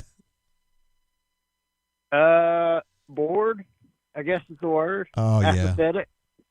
I could see that. Not with your show, with the I product on the field. I get it totally. So it hadn't changed at all today, has it? No, I'd say it's gotten worse. Yeah, no doubt. What pissed you off the most today, man? Well, there's a number of things, but one thing I wanted to pick your brain about was, what do you think about Marr at the end of the game? Why have we not Mark Anthony Richards? Why have we not seen him all year? Boy, he sure looked good, didn't he? He was the best runner on the field today, He did. No doubt. I got to try to in my head handicap the fact that he was going against second and third team guys for Alabama, which is they're still pretty good, but I don't want to get tricked into the way Harold looked a couple years ago, Harold Joyner, when he was going against second team guys. I don't want to fall into that trap. But, yeah, he looked pretty good, man. We've been saying all year, man, on the show, we think he should be explored a little bit more as a real option, and he looked pretty good today. Well, I'd agree with that. I just thought the entire game, I just thought your only chance coming to this game is to take shots and throw it downfield and hope for the best, and we just did the complete opposite. Yeah, real conservative, right? Right, and that was field position. It was never going to be that type of game. Like you had to score, and it's like we played to the exact opposite of what you wanted to do. Yeah, they were way too conservative, I thought, on the attacking end, and then defensively, just not. I don't know. They got beat by the big play too much, and it sucked. Yeah, I feel like it comes back to, and I've said this a couple times in the bunker. A lot of things that. There's a lot of like recruiting battles that we kind of just wish away that we're never going to get him, but you just miss on that many of those guys, and it feels like against Alabama and Georgia, it just shows up. Yes, and those are ones you really don't want to lose. You know what I mean? You don't want to get crushed by them. Exactly. Yeah, you know what I'm talking about. Yeah, but anyway, appreciate the content and looking forward to basketball season because I feel like even though we might not be that good, we got hope there for sure. Oh, absolutely. Auburn's got a bunch of young dudes that are just. Have you seen JT Thor play? I love him. He looks like an avatar out there. I love him. He does, man. He's going to be insane. He's a stretch forward that shoots threes and he hits some. I mean, it's crazy. And I saw a mock draft today that had Alan Flanagan in the first round. Yeah, I don't know about that, but he's definitely gotten better. I think he's better than he was before. Yeah, Yeah, I don't know about a first round guy, but he has improved greatly. He's a very good player right now. So anyway, but that's about all I got to say about it. Because I mean, like I said, just bored with the product on the field. Yeah, I get it. All right, NAAU, appreciate you calling in, brother. All righty, thank you for having me. See you, man. All right, bye. There he goes, NAAU fan. We got another one coming in right now. Hey, caller, welcome to the show. How you doing? JG, what is happening? What up? It's Auburn alumni. It is indeed. It is indeed. How are you, sir? Good, man. I appreciate you being with us all day today. No problem. Have you grown tired of talking to us jabronis after 3 straight days of this? Shoot, hell no, man. Appreciate it. After the beating I took on a bunker for just having this show, I'm just glad to keep it going, man. Yeah, I mean, like I said, who would want real-time responses from, the staff and real-time? Like, obviously, it's like, oh, it's Tank playing, and we're getting, on-the-field calls, and as you call in to Christian and get updates. Obviously, we don't want that nowadays because, we don't like instant gratification in our society. I don't know. I don't understand it. So I just felt like it was a new way to kind of connect, but, some people don't like it. I don't know. Man, you got 200 people right now watching this right now, and then who knows how many people watch the replay. I wouldn't even sweat it. You guys, that's what BMAT and that's what the whole staff is for, and y'all put out great stuff, and this is the wave of the future, and I don't see you needing to change this anytime soon, but I'm biased. So sure, me too. Hey, tell me about. I've been reading your thoughts all game, so I got a pretty good idea where you're coming from on this one. But just kind of wrap it up for us. Yeah, I mean, I'm not even remotely angry right now. Like seriously, like this went exactly like I thought it would. So does that mean now? Here's the thing though, because you got the quote unquote the doom and gloom. You're accepting mediocrity. No. I knew it was coming. I mean, we all pretty much knew it was coming. That being said, I'll just echo what I said in the chat. Just because this happens every other year doesn't mean it's acceptable. Just because we knew it was coming doesn't mean it's acceptable. This is literally a carbon copy of 2 years ago in Tuscaloosa and the 2 years before that. And I think the 2 years before that, I think that's 14 was the last time we actually put up any real fight. But, the difference being, we talk about, and this is, allow me to wax poetic just a little bit, but, the bigger discussion that we always circle back to with Gus. And yes, overall, he's had more success against Nick than anybody has. But this is pretty much the standard Auburn performance, not just in Tuscaloosa, but when we go to Athens and we go to Baton Rouge. Now, I think we're actually a little bit better in Baton Rouge than we are even against Athens and Tuscaloosa, but, the song remains the same in that, you've got consistently us getting our doors blown off on the road. And if you are going into these homes for these big-time kids and you're wanting to grab those kids, you cannot have performances like this constantly every year. You can't get the Amarius Mims of the world when they watch you get booty blasted in Baton Rouge, Athens, Tuscaloosa every other year, every time you're in these. And that's the biggest issue. He'll get, and obviously now it's even more so, with Athens, with Georgia, for example, we used to beat them in Auburn and now we can't get that done. But that's my issue. And that's where, you talked about kind of the level that you're at. This is where we're at. I mean, this is where we've been. And I don't see a magic bullet next year. I don't see suddenly the offensive line being much different than it is this year. I think Bo's going to be good. I think obviously we got really good running backs, not just Tank. Tank's a beast and Tank's special, but I think everybody behind him, I think we got a good group there, but we're just a rung below where we need to be to really be at that level where we can go into a game in Tuscaloosa or Baton Rouge and have a real feeling that we got a chance. Nobody had a feeling that we had a chance going to this game. I know. Nobody. I didn't either. You can't be like that in year 8. You just can't. And that's my big issue right now. And that's my issue with the program. I have an issue that I'm not upset getting waxed by 30 to Alabama. That should not happen. I can't remember a single time with Coach Dow, me being an old and me growing up in the 80s, I can't remember any Iron Bowl where we just got absolutely wrecked by Alabama by 30 points. I'm having a hard time even remembering that. And I have a hard time outside of one particular game where my dad took me to see us play FSU in the mid-'80s, and we got drilled like we did today, but that was a rare occurrence under Coach Dye. And that's the kind of program that I think all Auburn fans want, because we want that program where every game we go in, we've got a fighting chance. And we know for a fact we're definitely not going to get just destroyed. And here it's a pretty much a given. I mean, we've reached that point. That's why everybody's just kind of like, oh, well, it's another game. I still think we got a chance next week. And obviously I think we got somehow, because Gus is here next year, somehow the game next year will be close in Auburn. But by that same token, if Gus is here in 2 years, I fully expect for us to be the exact same thing that'll happen then. No matter who's on the roster, no matter what, this seems to be a recurring thing. That's my issue. That's my issue with the program right now. Yeah, I was looking at Coach Dye. The worst loss he took really was his last one, 0-17. I mean, he lost 17-0 in 92, and that's still not as bad as what happened today, you know? No, and it was a 0-0 game at half, and the thing I remember about the game was James Willis knocking David Palmer off the television screen in that game. That's one thing I remember from that. But that's the issue. And, I've said this before on the drain. I've said it on the message boards. I've said that it's past time. And, everybody's like, well, who are we going to get? I don't know.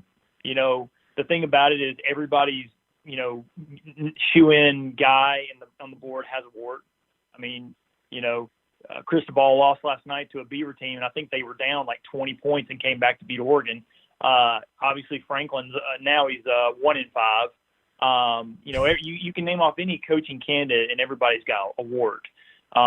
Do I think they can do better than Gus? I don't know, but here's the difference. I know where Gus is at, and I know where Gus's ceiling is, and I think this is pretty much the ceiling. I mean, we had our opportunity 13. 13, you had Auburn go to 2 national titles in 4 years. That was our window to really reach that elite, in my opinion. You had so much to sell recruits. You're like, hey, we went to the championship in 10, won it. We went to the championship in 13, almost won it. We're on the rise. Now, again, going for those big time kids that you got to have to stay in the top level. What do we have to really sell them on? Well, we can beat Alabama and Auburn, but other than that, there's not a lot that he can sell. And so if it's not Gus, whoever else it is, at least we have a chance for a higher ceiling. I don't think we have that anymore, Gus. And I think that's going to show in recruiting more than it has. Gus has had good classes, but as I mentioned earlier, I think those number 9, number 12 classes are going to start to dip to 18, 19, 20. We may not get into 25, but if you're in that 18, 19, 20, I mean, look at what's going on with Mullen at Florida. Look at what Jimbo's doing this year, and he's going to parlay. I don't think Jimbo's amazing, and I do think we got a great chance next week. But the difference is he's going to continue to recruit great at A&M. So that's another team we got to contend with. Florida's going to be back up there. Georgia's already there. Bama's there. Yep. We're missing our window, and we're actually going to fall further behind, in my opinion. So that's why it's not going to happen this year, but we're treading water. And to me, I feel like we're just going to start to sink here if something doesn't change coaching-wise. That's just my thought. I mean, their recruiting push right now has not been great so far. That's for sure. And then, as you mentioned, tough loss to Georgia, tough loss to Alabama. Did beat LSU this year, but LSU's bad. So when it comes to these big wins against I mean, look, you would agree. It all comes down to Alabama, LSU, and Georgia. I mean, that's the way he gets judged, right? That's the way an Auburn coach gets judged. Am I right? Right. And Gus is is the difference. So, not like, doing for example, we all watched we watched we had the drain yesterday. We watched Gonzaga beat the brakes off our ball club, Pearl's young team. Here's the difference. Bruce Pearl has already gone to a Final Four. He's won an SEC championship. He's won an SEC tournament championship. He's beaten Kentucky almost like a 1-for-1 in the last 4 or 5 years, if I'm not mistaken, against UK. And here's the other difference. We got a top 4 player already signed. We got Trey Alexander, top 75 players signed. We've got a boatload of really talented kids, and like you mentioned yesterday, they're all improving. They're all getting better. There isn't that, the basketball equivalent of the left tackle issue or, the not getting guys that fit your scheme. You never hear that about Bruce. So that's the difference. The difference is we know what we've got as a program with Bruce. We see what's coming down the pipe. And we also know that a bludgeoning by Gonzaga is a way, way different deal than it is with Gus. And for the upteenth loss, we have not won in Tuscaloosa, Baton Rouge, or Athens under Gus Malzahn. Not one time. And 90% of those are not even competitive. They're done after the first quarter. That cannot happen. No, it can't. Ever.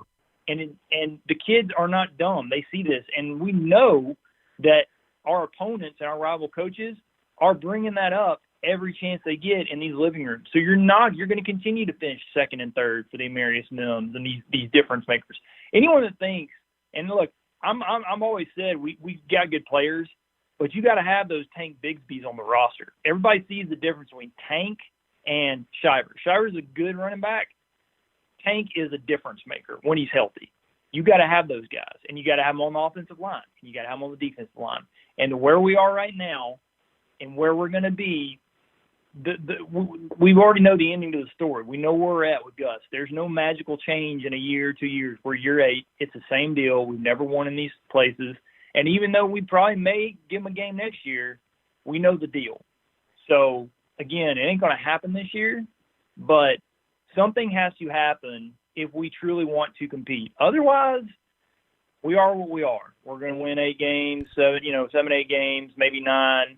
And then every 3-4 years, maybe you make a run at 10 or 11. But, I don't want that. I want what I had growing up in the 80s. I want a Pat Dye program. I want to win 10 games a year. I want to compete for the best kids. And I don't want to watch my team get their brains beat in every single time they go on the road against a rival. Can't happen. These are all fair points, Auburn alumni, and you always keep it straight with everybody. And these resets are appreciated, brother. You do it in basketball, you do it in football. It's who you are, man. It's appreciated, brother. Well, I still think we got a good shot. I mean, like I said, the Gus special is next week. I fully expect our kids. One thing I will say, they never quit under Gus. We won't quit. We won't fold the 10 next week. We'll probably bring it. I expect us to play well against A&M because the other thing is I'm sorry, I know they're 5-1 and they're number 5 in the playoffs. A&M ain't Bama, and they're not even close to that. Right. So we can beat them. But that's not what I want. Like, my highlight shouldn't be beating A&M. I want to beat Alabama. I want to compete for championships. So that's what I want for Auburn. But, anyway, I'll let somebody else get on. I've rambled on. But appreciate these 3 days of brain drain goodness, man, and keep rolling and screw the haters. And we at least we got some Bruce Ball, and we'll watch some more of that. And, hey, maybe we'll be celebrating a win next week too. Who knows? All right, brother. Appreciate you, Auburn alumni. You're the best. All right, man. See you, man. He keeps it real. I love his calls, man. He doesn't get, if they're doing all right, you don't have to worry about him pooping on Gus. He just gets mad when the team stinks, and then when the team's doing well, he's got a lot of nice things to say. I mean, he just kind of goes with where the team goes. He doesn't push an agenda per se. Although he is like me, he sounds like he's about my age, and he remembers when Auburn in the '80s was hell on wheels, man. Even when Auburn would lose, they were still pretty close, and they were grinding. And this team today, not quite there. And I think in Athens earlier this year, same deal. Not quite there. Hey, caller, how you doing? Welcome to the show. What up, JG? Word. Keep up. 7-4. Stu, what's up, man? I don't know nothing much. Just digesting a disappointing loss. Yet again. Yet again. This is our all-time. You're our all-time super chat badass. I think you've super chatted every single show we've ever done. It's appreciated, brother. Well, I don't know if that's a good thing or if I'm a stalker, but I enjoy the show, and I've always enjoyed you even back in the Habatten days. Hey now.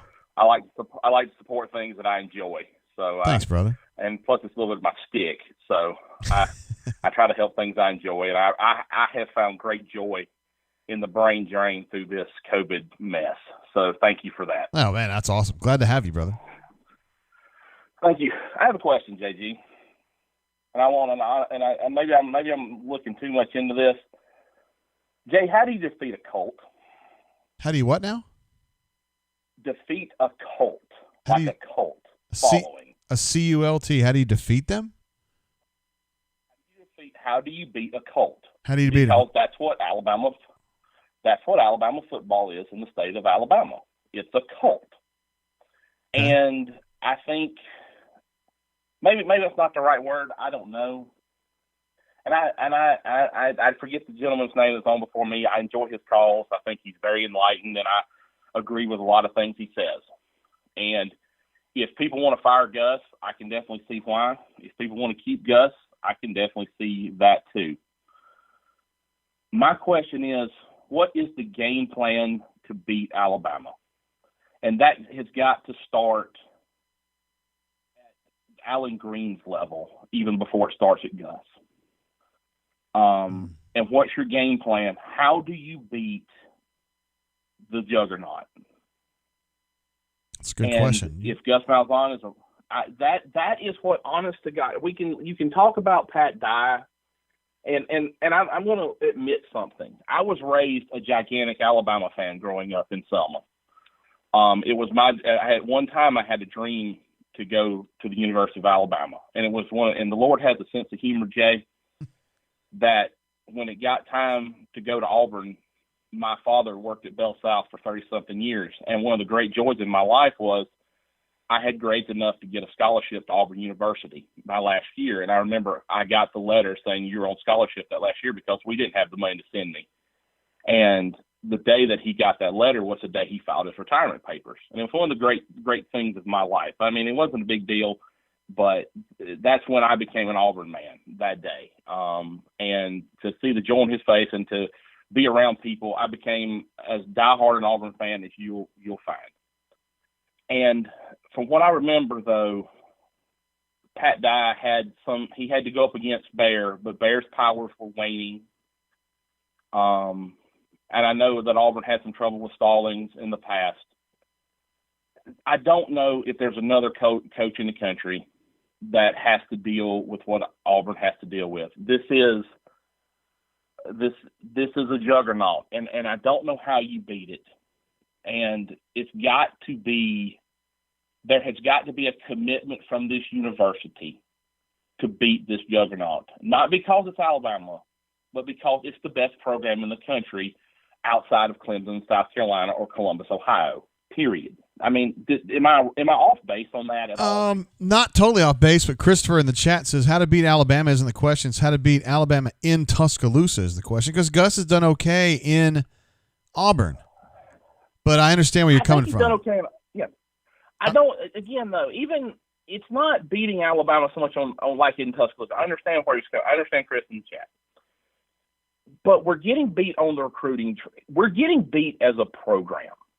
That is in recruiting, that is in facilities, that is in assistant coaches, quite frankly. Well, maybe not assistant coaches, because Saban runs through them like Epsom salt through a widow woman. But we have to take a top-down approach to this football program. And whether it's firing Gus or keeping Gus, you're going to have to commit to something. You're going to have to commit to building that football facility. It needs to be built. It needs to be broken ground a year ago, but it needs to have ground broken tomorrow if it's not broken. Call the board and do it. If you want the stadium, if you want the wow factor at the stadium, then you're going to have to make the improvement. Then they need to get ground broken on that tomorrow to start beating Alabama, to recruit the type of player that can come into Tuscaloosa and beat Alabama. You're going to have to start doing that sort of stuff. And if you don't commit to that, you're not going to do it. You're going to be in this every other year or twice every 6 years type deal based on the type of quarterback or the type of once-in-a-lifetime player like a Derek Brown that you have, to where you make a run every third year or whenever the schedule lines up with your quarterback and the home games. And it's got to be a top-down thing. Alabama tonight, Alabama is winning in Tuscaloosa by an average of 48-13. Nobody is coming. I mean, they beat A&M by 28. They beat Georgia by 17, even though Georgia put up a fight for a half. They beat a Kentucky team by they were having issues, but they beat Kentucky by 60. I mean, Auburn's not the only team that is losing in Tuscaloosa. There's been good LSU teams that come in there and get drilled out. They took a once-in-a-lifetime player for them to beat Alabama last year. So it's got to be a top-down approach, and they're going to have to commit. And the people in this school are going to have to commit to playing. They're going to have to open the wallet. And it can't just, if you want a new coach, get a new coach. I don't care. Whoever the coach at Auburn University is, I'm going to cheer for him. I'm going to hope that he does well. If it's Gus, so be it. If it's another gentleman, so be it. But you've got to quit hamstringing him. You've got to figure out a way to get the elite athlete here to Auburn to beat them. You've got to figure out a way to recruit offensive linemen to get there. And you've got to find a way to hire assistant coaches that can scheme. And because what Alabama does, Jay, they don't run. I mean, they run a lot of motion, but Jay, those are simple plays. We got beat on a post route and a slant and a cutback. Those are not sophisticated plays. Those are elite athletes being used elitely by elite coaches, and they beat you. And there's nothing that I don't know that you can scheme around that. You got beat by a program tonight. You didn't get beat by a football team. You got beat by a better program. And until that changes, I don't know what we do, man. Got a long way to go, that's for sure. And it starts with. I hate to be so negative. No, you're good. You're not usually that way, but you're pissed off. I understand. It's Alabama game, and Auburn got run off the field more or less. You know, I get it. You look at the line. You look at the offensive line, and you look at what they did, and they were moving guys. And there were guys like, I think Keandre Jones is going to be a good player in a year or two. I really do. I think he's going to be a people mover. I think the kid in Texas is going to play a lot next year, and he's going to be a people mover at guard. But who's the tackles? Who's the center? That's a problem because we keep getting beat. Yeah. And you're seeing it's like a wrestling match almost in recruiting. You're seeing Georgia and Alabama slowly putting Auburn recruiting in the sleeper hold, and the ref he's dropped the hand twice, and what are we going to do? Are we going to hulk up and start winning those battles? Have a game plan to start winning those battles, or either winning them one-on-one or finding a way around them through development or scheme? I don't know. And because you're not going to beat Alabama and Tuscaloosa until you bring in a team full of elite athletes with a well-coached scheme. Because nobody else is doing it. I think nobody else is doing it. Yeah. So I don't know. I don't know. It's just I'm a little frustrated by it. But I mean, at least they're playing football. And after this year, I'm happy to watch them. I mean, same thing with Bruce. I'm pissed off about not going to the tournament, but I get to watch Bruce coach Auburn basketball 25 to 30 times this year. Yes. Hopefully. And I'm going to enjoy that. And those guys are heroes to me. Those players are heroes to me, and I'm proud of what they're doing. And so, I don't know. I'm frustrated, but until Auburn football, what Auburn has done with the basketball program, it's Bruce's vision. They hired the best guy. He goes out and gets the best players he can. They're not, he doesn't always beat Kentucky for the best player, but he gets really good players and he puts them in a scheme, and he's a force multiplier, as someone said. And maybe Gus can't do it. Maybe he can't. And maybe it's time to move on, or whatever it is, let it be a vision and give him the thing. Give whoever the coach is, I do not care. Give him the facility, give him the stadium, and get out of the way. And if he can't get it done, find somebody else in there who can. And that's the only way you're going to do it. All right, Stu Pup. So Strong words. All right, man. Hey, thank you for everything, Jay. I really appreciate it. Thank you, brother. Time, man. War Eagle, buddy. Thank you. See you, man. See ya. There he is, Stu Pup, bringing the truth. I don't know about the cult thing, but I think he's got a point where if you're going to set everything around, we got to beat Alabama. I don't know if that's the right way to look at it, but if you do, and a lot of people do, you've got to really you got to catalog what's wrong and figure it out and have a plan for how that's going to get fixed. Hey, caller, welcome to the show. How you doing? I'm doing pretty good. How you doing, JG? What up, Ruck? Oh, I didn't lose you, did I? Are you still there? I'm here. Oh, Are you sweet. there? Yeah, I was sorry. I made a little mistake, but I still got you. Ruxy Poo, what up, bro? It's been a minute. Not much. How you doing, JG? Well, I'm great. I'm so stoked that you're here, brother, because you haven't been on the show in a minute, and you just got back on the bunker here just a little bit ago with a stealthy name that it took me a minute to figure out who you were, and I missed you. Very incognito. I missed you too, brother. How you been? But I've been good. I'm doing well. I'm down here in Destin for Thanksgiving. I hope everybody on the bunker and everybody listening had a great Thanksgiving, including you, the administrative assistant, and your daughter. Hope she's back from college and doing well and everything. Thank you, sir. She is. How are you doing? Are you out there slaying like I know you are? I'm trying to. I posted something on the bunker last week about that, but I didn't post the not safe for work pics because I'm pretty sure I'd get banned again. So I just sent those to Papa Bear and Dog Dumpster. Oh, okay. And Papa Bear is okay in your book? Is that kind of your ruling?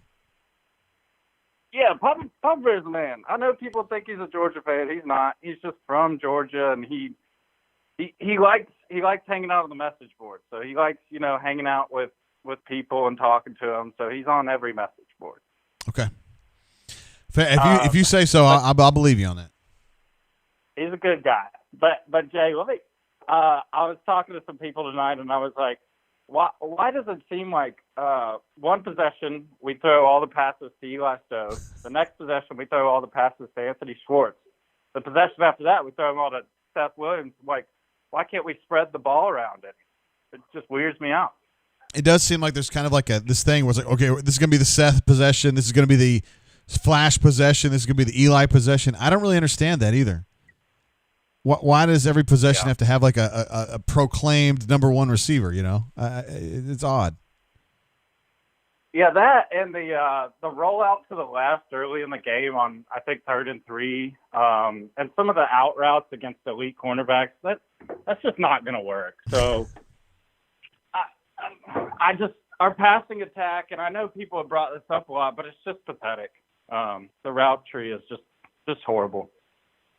Yeah, everything looked kind of iffy today. I mean, Bo got picked on 2 bad throws, and it seemed like the run game didn't really work until Mark Anthony got in there. And I know you've been a big fan of Mark Anthony, wanting to see what he can do. Yeah, no, I was excited to see him. He did all right. I think Tank was a little banged up, so I'm kind of glad we got him out of there, especially when the game was out of reach, because I'd like to see what he can do next year and the year after. But yeah, I think my 6-4 prediction from the beginning of the season is going to come true. I do too. I mean, and I hate to say that, but I mean, I kind of saw it coming. I did think we'd be more competitive today. And I was talking to Colby Biscuit earlier, and I think Mac Jones gets away with, throwing slants and those receivers housing him all the time. But Biscuit was telling me he does drop some nice passes in. So I do think he's better than I originally thought he was. Word. And what's your takeaway from this game, Ruxy Poo? I mean, I know you're not stoked about Auburn losing by 29 in Alabama. Do you feel like this is kind of a symptom of a huge problem, or do you think it's life in Tuscaloosa? I mean, I was really pissed during the game, for sure. I don't know. I don't know what the answer is. Honestly, I mean, I've only been an Auburn fan since 2009, so I wasn't there for Pat Dye or Tuberville or any of the great runs, really. I saw Cam and the 2013 run. So, I mean, I'm used to these kind of seasons. So, I mean, I don't know if we can – I mean, I hope we could one day compete with Bama and Georgia and all them, but, I mean, how many schools can be at the top? I don't know. I mean, I hope we can. And also, it was just a rough week for Auburn sports in general with the Sharif news, the Gonzaga game, which, that wasn't that bad because that's the number 1 team. And we're young, and I thought Flanagan played really well. I think Powell played well in that first game against St. Joe's. It was just rough losing these last 2 days and all the news coming down. Yeah, and then we got pooped on the bunker too. People saying that the brain drain's a waste. That hurt, man. Yeah. What was up with that? I mean, I was like telling people, I'm like, why would JG not want to reach a bigger audience? And I mean, I know people get annoyed with me on the bunker. I got a few people that like me there, but I mean, I love everything you guys do, and you have B-Matt, Jay Lee, and Christian's doing a great job with those articles. So like, I don't understand why people are getting mad at you for doing a live show, and you also you'll put the best calls up with J-Head and 148 and Auburn alumni and some of those guys who actually know what they're talking about instead of me. So I don't really get it. There's just haters abound out there everywhere, and JG, if you don't have any haters, you ain't popping. No, or that's whatever true. Drake used to say. Yeah, you ain't popping. I feel like I'm popping a little bit. Yes. Well, I mean, most of the people in the bunker that I know, either I'm friends with or in real life, they love you, JG. They love everything you do. They love Jay Lee. They love B-Matt. Christian's doing his thing. He's coming along, and we love you. I'm gonna hop off, let you hop on to some other calls, and keep doing your thing, brother. Appreciate you, Bruxy. See you, bro. There he goes, Ruxy Poo. One of the great super chatters and great callers that we have. Hadn't been around as much these last 3 or 4 weeks. He got into some issues on the bunker, but we still love him. There were a few super chats that came through. Bourbon Bowl may already be gone. He said he was checking out for the night, but Bourbon Bowl, we'll give you a DJ air horn for that super chat, bro. Thank you so much. I know you've been here all week, really, doing basketball and whatnot, so it's appreciated, sir. I hope you're not gone. Hope you got to see that. I was a little bit late getting to that one. Love the Cats. Hornatius also jumped in on one earlier. This is 7-3 in the SEC, bad in the year of the Rona. I don't know. That's a kind of a tricky one. I feel like it's a trick question. Hey, caller, welcome to the show. How you doing? Pretty good. What's up, JG? Word, who I got here? This is DX Triple H PED. What's up, man? Not much, man. Just wanted to call in and holler about the Iron Bowl for a second. Yeah, let's do it, man. What up, man? All right. So my biggest gripe and my biggest complaint of the Gus Malzahn era, and it's one that's been voiced on the bunker many times, is the lack of recruiting of dual threat quarterbacks. I understand that there are those that would say Bo is actually a dual threat quarterback, and I think his athleticism is pretty good. He's not a run first guy, right? Correct. He is not a run first guy. No.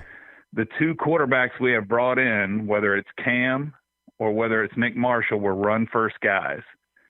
Those guys developed their passing games, maybe in spite of Gus Malzahn, I don't know, to become dual threat guys.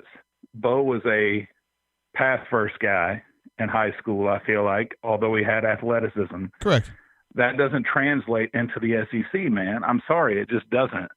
I don't understand the lack of recruiting of dual threat quarterbacks where you're a run first threat that develop as a passer. We don't recruit offensive line well enough for people to stand in the pocket, look downfield, make their reads, check down, that kind of thing. We don't do it. If you're not going to recruit offensive linemen at a high enough level, why are we not recruiting the type of quarterback who can make things happen when a play breaks down? This is a complicated answer here. But my argument would be that they missed too many.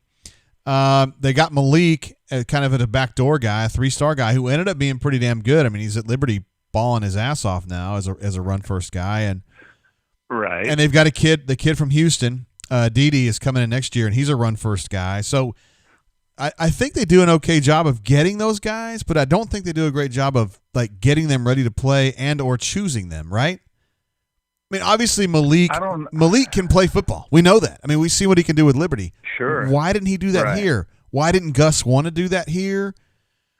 I mean, Bo's kind of a weird situation because he's like, he's basically an Auburn legacy, and this just showed up in his lap. Man. I know. We got caught with our pants down having to take a legacy who, although is a great quarterback, he doesn't fit what Auburn does. Had he gone to Bama, that kid would ball his ass off. But here at Auburn, he doesn't fit what we do. And I get that he wants to come to Auburn because he loves Auburn, because he grew up rooting for Auburn, because his dad played at Auburn, and that's wonderful. I get that, and I love the kids that want to come to Auburn. I'm all about that. But if you don't fit what we do, quit trying to force a square peg into a round hole. The most successful seasons we've had are with guys who are running quarterbacks first. Seems that way, yeah. I just don't understand it. I don't get it. And we talked before the season. The one time I called in before was a while back. I asked you about the running back depth chart. I asked you at the time, where do you see Tank fitting in? At the time we talked, Tank was maybe third on the depth chart. This was preseason. Tank is clearly our best running back. I think everybody knew based just off of his high school film that he's the most talented running back we have on the roster. But who do we start at tailback every game, or at least until recently? Shivers. Why? Yeah. Well, yeah, I mean, I get it. The guy's quick. He's an upperclassman, but he doesn't have tackle breaking ability. He doesn't have any vision. He's clearly a one-trick pony. He's a speed guy. He's Ontario McCaleb. He is nothing but an end-around guy. He's somebody you want on the perimeter who can get his shoulders turned upfield and make a play. He can't do that in the backfield. He can't, not with this offensive line. That's why everyone's been clamoring for Mar, yet he sits on the bench until the fourth quarter of an Iron Bowl where we're getting our asses kicked. And then he comes in, and guess what? Even against Bama's better players, who are their second-string players who are probably better than our first string, the guy still does well. You know, I just don't understand his depth chart. I don't understand the guys that he shows favoritism to. Your best players should play. I don't get it. Maybe you can explain that to me a little better. I don't have a great answer. I mean, he's been showing this proclivity the whole time he's been the head coach, that he tends to kind of lean toward the guys that have been there longer and have proven themselves to him longer. And it's something we've been talking about during the game, too. I mean, I know you saw some of that stuff in the chat because you've been here a while, but specifically Shivers. I mean, like, he's a fine tailback and everything, but Tank's better. And I think we're all kind of wondering, is Mark Anthony, does he deserve to be in this conversation, too? Because he looked really good today, too. Why does Sean keep getting the benefit of the doubt? I don't have a good answer for that. And maybe I'll try to figure out a smart way to ask that question of Gus tomorrow. I don't know the answer to that. Well, I appreciate it, Jay. Yeah, I appreciate it, Jay. I appreciate you asking the harder questions in the interviews, and I won't continue to hammer the drum. I just think that we're all sick of seeing the same thing repeat itself over and over again. Yeah.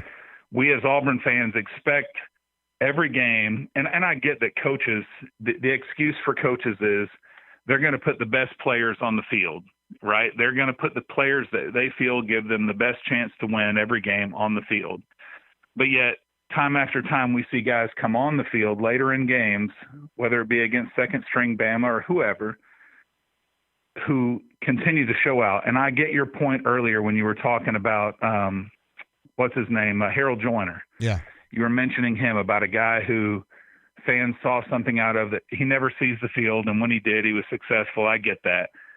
Does anybody think that Harold Joyner and Mar have anything in common? Those guys are completely different running backs. Mar is a three-down running back. He's a guy who can catch a ball out of the backfield. We've seen that before.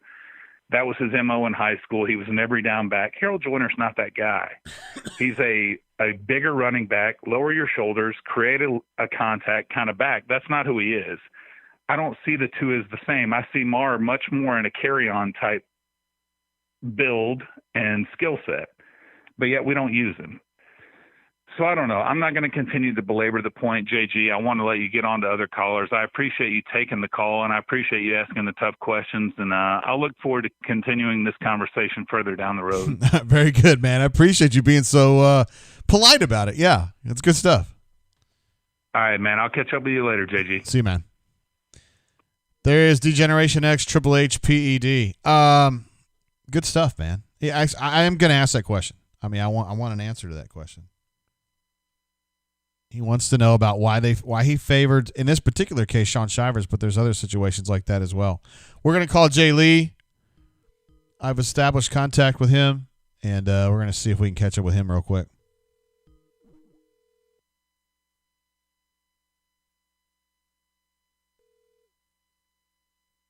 Hello. Is this Jay Lee? Hey, man. Hey, man. What time? What's going on, Big Daddy? Oh, just watching football, eating some steak. Hey, listen, the people here, they have not been very happy with this shit, dude. Why? Well, they're kind of pissed about losing by 29. They don't understand why Mark Anthony doesn't play more when he actually played really well today. They want to know why Auburn doesn't have a running quarterback when they could be playing somebody like Malik or Dede or somebody like that all this time. And they've got a pocket quarterback, et cetera, et cetera. Who doesn't know what a pocket is? What do you think about all this? It's first and foremost, I am neutral in my feelings for the game because it went almost exactly as I figured it to. I had it 45-20. If Seth Williams catches that ball, it's 42-20. So, I'm very pleased with my prognostication. But I mean, I guess I could understand it's not so much about Alabama being so much better than Auburn. It was Auburn, the things Auburn didn't do very well, or that they have done the same things today that we've seen them do all year long. First and foremost, Bo Nix, I understand that his offensive line is below average today. It was below average today. But when he did have pockets, he retreated backwards. He threw off his back foot even though there was no one around him. And it's frustrating to watch. You would think those type of things would have been corrected by Game 9. Is that what it is? I don't Game know. 9? Does that sound right? I think it was 8. Record? 5-3 now. 5-3 now. 5-3 now. Yeah. Yeah. So by the Iron Bowl, you'd expect the quarterback to know. Of course, he's a lifetime quarterback with a father for a coach. You'd expect him to be able to know how to step into a pass. But he. So that was just some of the things frustrating. Mark Anthony Richards looked good in the fourth quarter, but you'd expect any running back to come in off the bench and look good in the fourth quarter. Most people do. You're going up against Alabama's 3s and 4s. That's all I was trying to say. But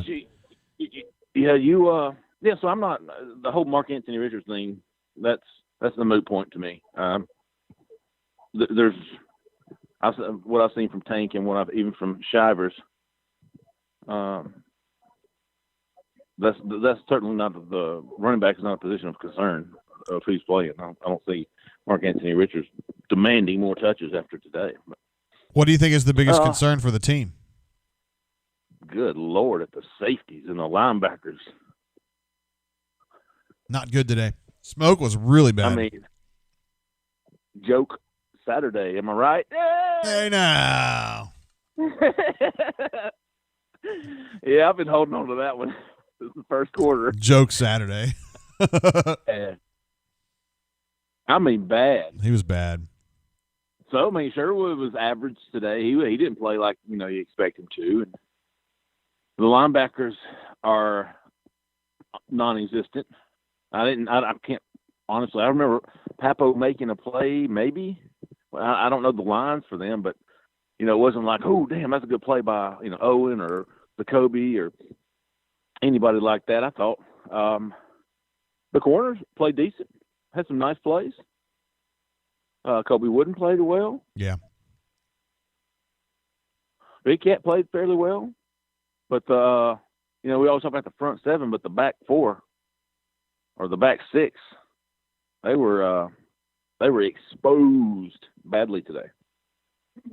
And we figured it was. I mean, Alabama's got the best receivers in the nation. They got a competent quarterback. So, Alabama's got superior coaching. They've got superior talent. And Auburn's average on all accounts. And that's what you get, 42-13.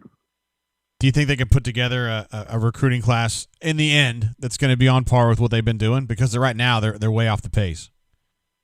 On par would be the ceiling right now. Right. In my opinion, that's the ceiling for Auburn, is to get to where they, top 12, top 15. I don't know that they can break the top 10. I don't think the guys that they're going to be able to get are going to be immediate impact players at positions of need. It's not like they're going to go out and add 2 5-star offensive tackles. They're going to be, chasing the, linebackers and guys that obviously they need, but the biggest position they need right now is guys that can come in and start it on the offensive line. Brendan Coffey again, looked like, Luke Deal had changed jerseys. That's who, he's built like a tight end, in my opinion, a blocking tight end. Yeah. He was okay, I guess. Yeah, I mean, he wasn't terrible. Yeah, he's okay. I mean, honestly, there were times where Bo Nix had time to throw. Not a lot of time to throw, but he created in his mind that there was pressure. He's backpedaling, or he's leaving the pocket. He's throwing off his back foot. He's throwing sidearm. He's jumping to throw. Good God, if Gary Danielson said he's having to jump to throw, and there's nobody freaking around him one more time. But could be a problem. Yeah. This is what most people should have expected. I'm surprised that there was people surprised by the performance today. Maybe they haven't been watching the same team. I think they knew it was coming, but it still hurts to watch it actually happen. To watch you just get run off the field in Tuscaloosa, just yuck. Yeah. I mean, it's Auburn, Alabama. Well, you would think that Gus loves to say before the games, we work all year on this. We work a little bit on this all year long. Well, if you worked on this all year long, how do you lose by 29 points? The one thing he said in the pregame was, if we get to the fourth quarter, we like our chances. And I thought, God dang, really? I mean,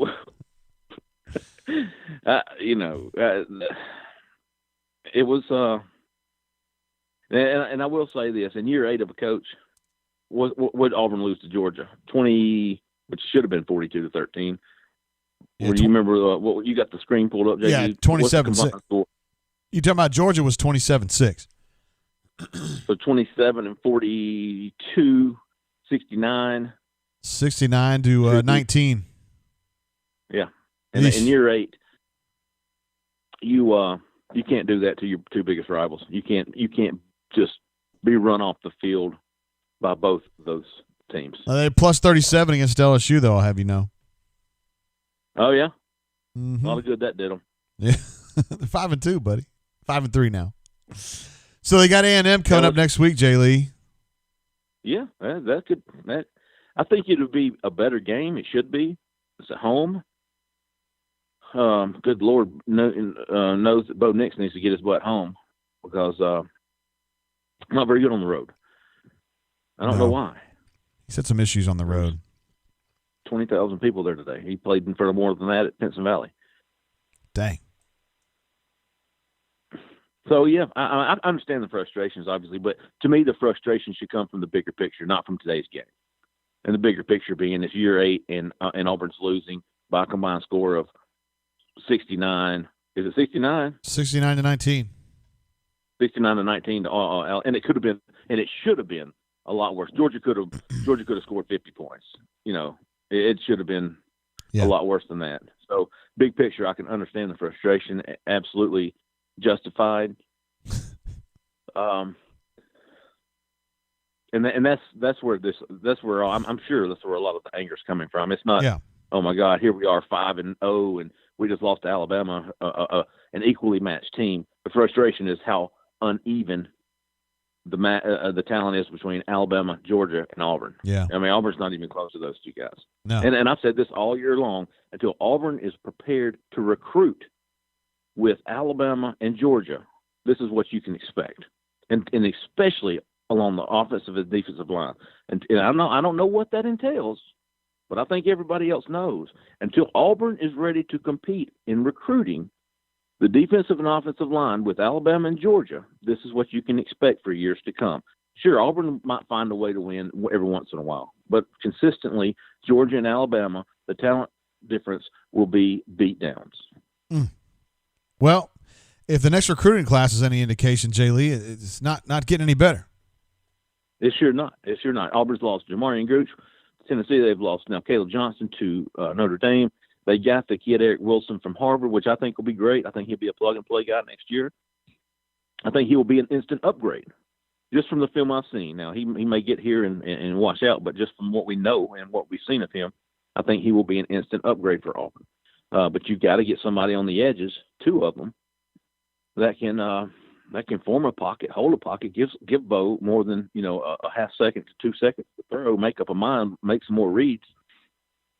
And we just don't see that yet. We've talked about it on the rundown how Auburn will go hard in the transfer transfer portal, especially if the one-time transfer rule gets passed. That's interesting. Plus, so I mean, there's still some hope for next year as far as it's not like, oh my God, we don't have anybody recruiting committed, no offensive tackles committed.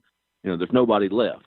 I mean, there's going to be a mass exodus from schools if this one-time transfer rule passes, and Auburn would be sitting beautifully at the top of a lot of these guys' wish list for immediate playing time to come play in the SEC West and have two spots to compete for, left and right tackle.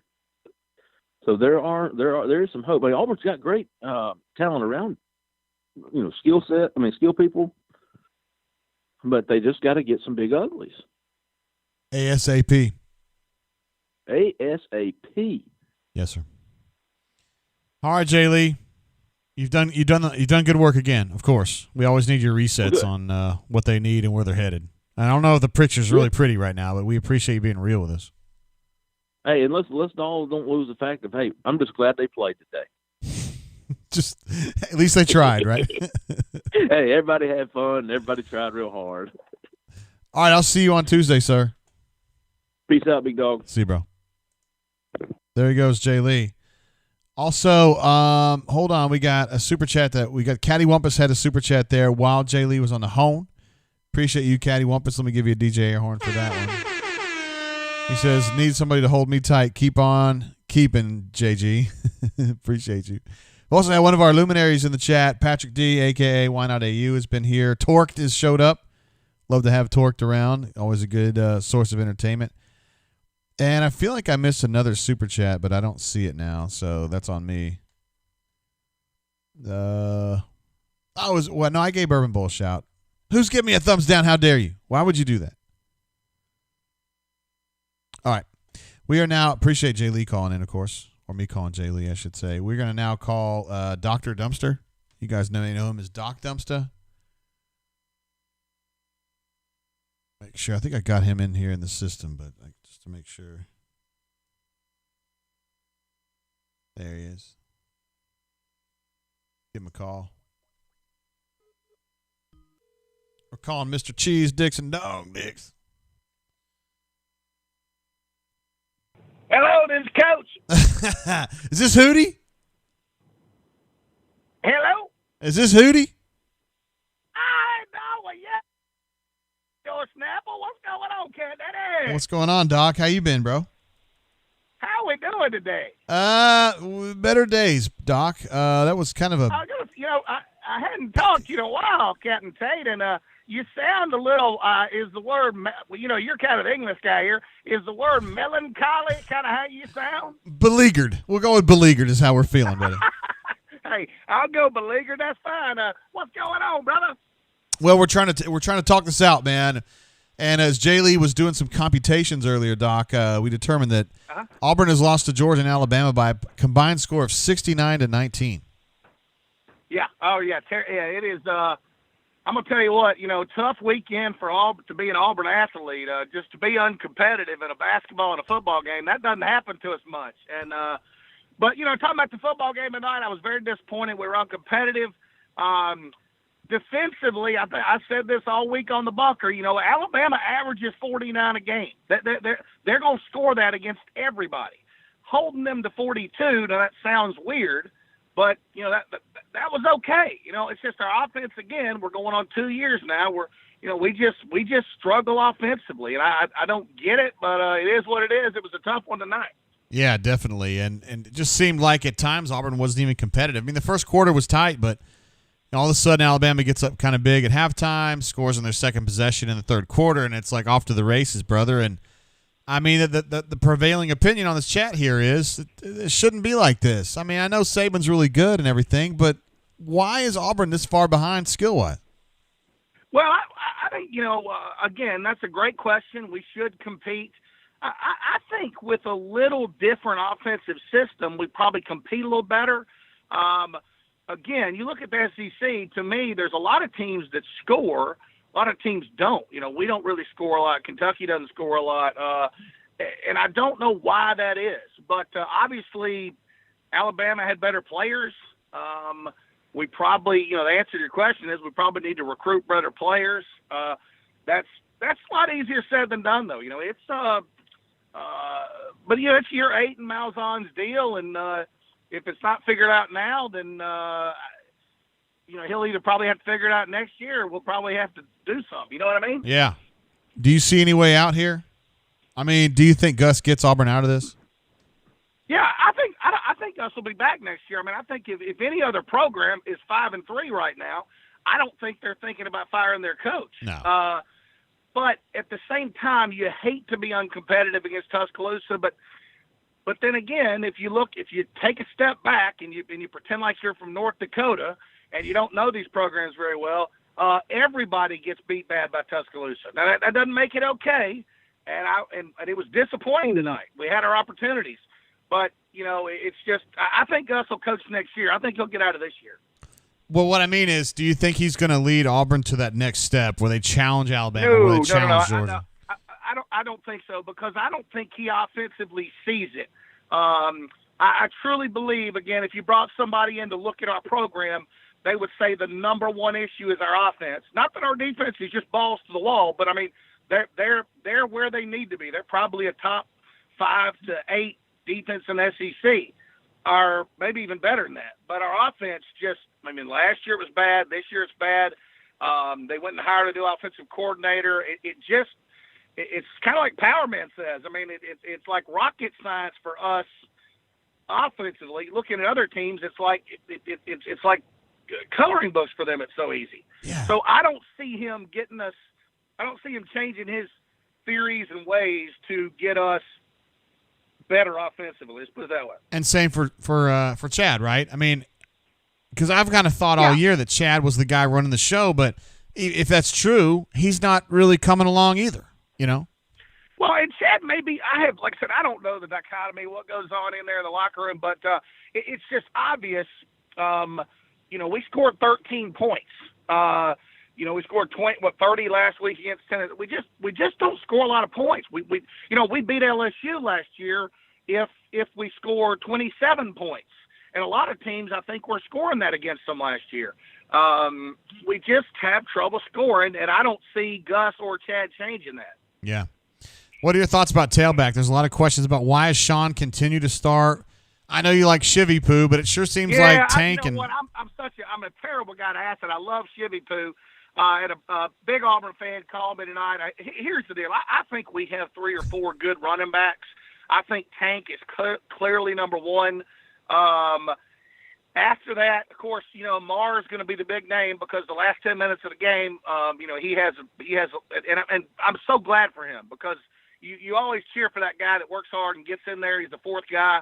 So I don't know where that stands, but I don't think Sean Shivers hurts us. Some people may think he hurts us. I think he helps us in ways, but I think there's a drop off from Tank, and I think they're all about the same, is my opinion on that. Word, okay. And defense, they gave up a lot of points tonight, but you generally have been kind of, you've defended Kevin Steele. Here's the deal. Tuscaloosa scored. They averaged 49. They score 40 against everybody they play. So that's a lot of points for us, for Auburn to look at and say, man, we gave up 42. But, if we could have scored 32 in this game, they might not have scored, that many points. We might have been on the field a little longer. You know what I'm saying? Yeah. Can I ask you about one thing, though, Coach Steady? You there? Yeah, hell yeah, bring it. Has anybody talked about the thread about the brain drain issues with the bunker? Has that come up yet tonight? We've talked about it a little bit, not on the phone, but on the chat. But I feel like, all of us here are surprised to see that criticism, Doc. I just want to say, because you know me pretty well, I'm kind of an organized guy. I've got a lot of problems, but I don't listen to the brain drain a lot because I'm not really technically sound. I mean, there's people that know how to bump it into their radio, all this kind of stuff. I'm driving down the road, so I'm on my phone right now. But the brain drain is it's an addition to the bunker. I mean, it is a great addition. If people don't want to listen, that is perfectly fine. I'm sure a lot of people don't listen.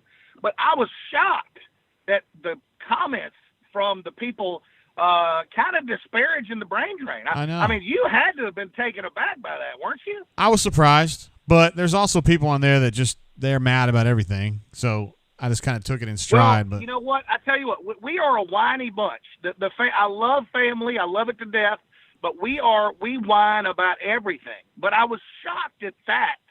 I can think of 10,000 problems in the world, and I don't think I would ever say, man, I think the brain drain is taken away from my bunker experience. And obviously there's people that think that way. yes, there are. There definitely are people who think that way. And I got to try to figure out of those criticisms, some of them are legit and some of them aren't. I got to try to figure out which ones are, which ones aren't, and how to fix it, how to get it better. I don't know. Yeah, and I think you'll be good at that, Tate. I mean, just whatever they don't like, maybe you can meet with them, and maybe you can have a separate group. The LEA, we meet twice a year, and we go over some problems, we go over things we need to improve. Maybe you need to take the guys that have a problem with the brain drain and just meet with them and just kind of keep them happy, if you know what I mean. I think those guys want to kick me in the nuts and make my balls come out my nose. So I don't know if I'd want to meet with them personally. Well, I wouldn't. You don't have to meet them in person. Maybe just go like virtual. Oh, okay. Maybe like a Zoom meet, just something so you're far enough away where nobody gets physically hurt. Yeah. Maybe that is a good idea. I'd like for you to moderate it though, Doc. You and Hootie could do that and calm them down a little bit. I would absolutely love to. In fact, Hootie had asked me over to his house tonight, but I bet that had to be 250 people over their house tonight. I didn't make it over there tonight, but all I want you to know is I'm a supporter of the drain. I think when Ruxy Poo, I just call him the official starter of the drain. I just thought when that thing went live, it was a good thing, and I don't think it takes away from the bunker by any experience. Thank you, sir. Hey, on my Spotify playlist the other day, I had a song by Confederate Railroad come on called "She Took It Like a Man," and I know you love Confederate Railroad like I do, so I just want to say what up to you on that. Well, and I really appreciate it. I actually get a lot of texts or DMs from guys who are listening to music on the radio. Hey, my buddy A.U. McBain was listening to a little Ronnie Millsap the other day, and Ronnie, and he just texted me on the bunker and said, "Hey, man, I'm listening to Ronnie, and I love that stuff. I mean, it makes the world go around for Doc Dumpster." Oh, that's good. Doc, it's now, can we go over before we leave? Can we go over basketball real quick? Yes, please. Any kind of new. I was very disappointed in our game against Gonzaga. Yes. I wasn't necessarily expecting us to win, but I expected us to be better than that. What was your kind of thoughts on that one? Similar to this in the sense that I had a feeling that's what was going to happen, but Pearl's got an exceptionally young team. We know that. Yes. This football team's not exceptionally young, so it's a little bit different there, but we know what the story is on basketball. You do too. I mean, this year's going to be – Auburn's going to take some hits this year. And then I think they're going to grow, and then next year you add a couple really, really awesome recruits or signees, and then boom, you're going. You're good to go. Yeah, and listen, I think Bruce is a really good coach. I think this team's going to get better. Here's my issue. I think that Jay Will is the best player, but I don't know. You know him a lot better than I know him. Does he have a confidence issue? Does he not want to be the main guy, or do you know?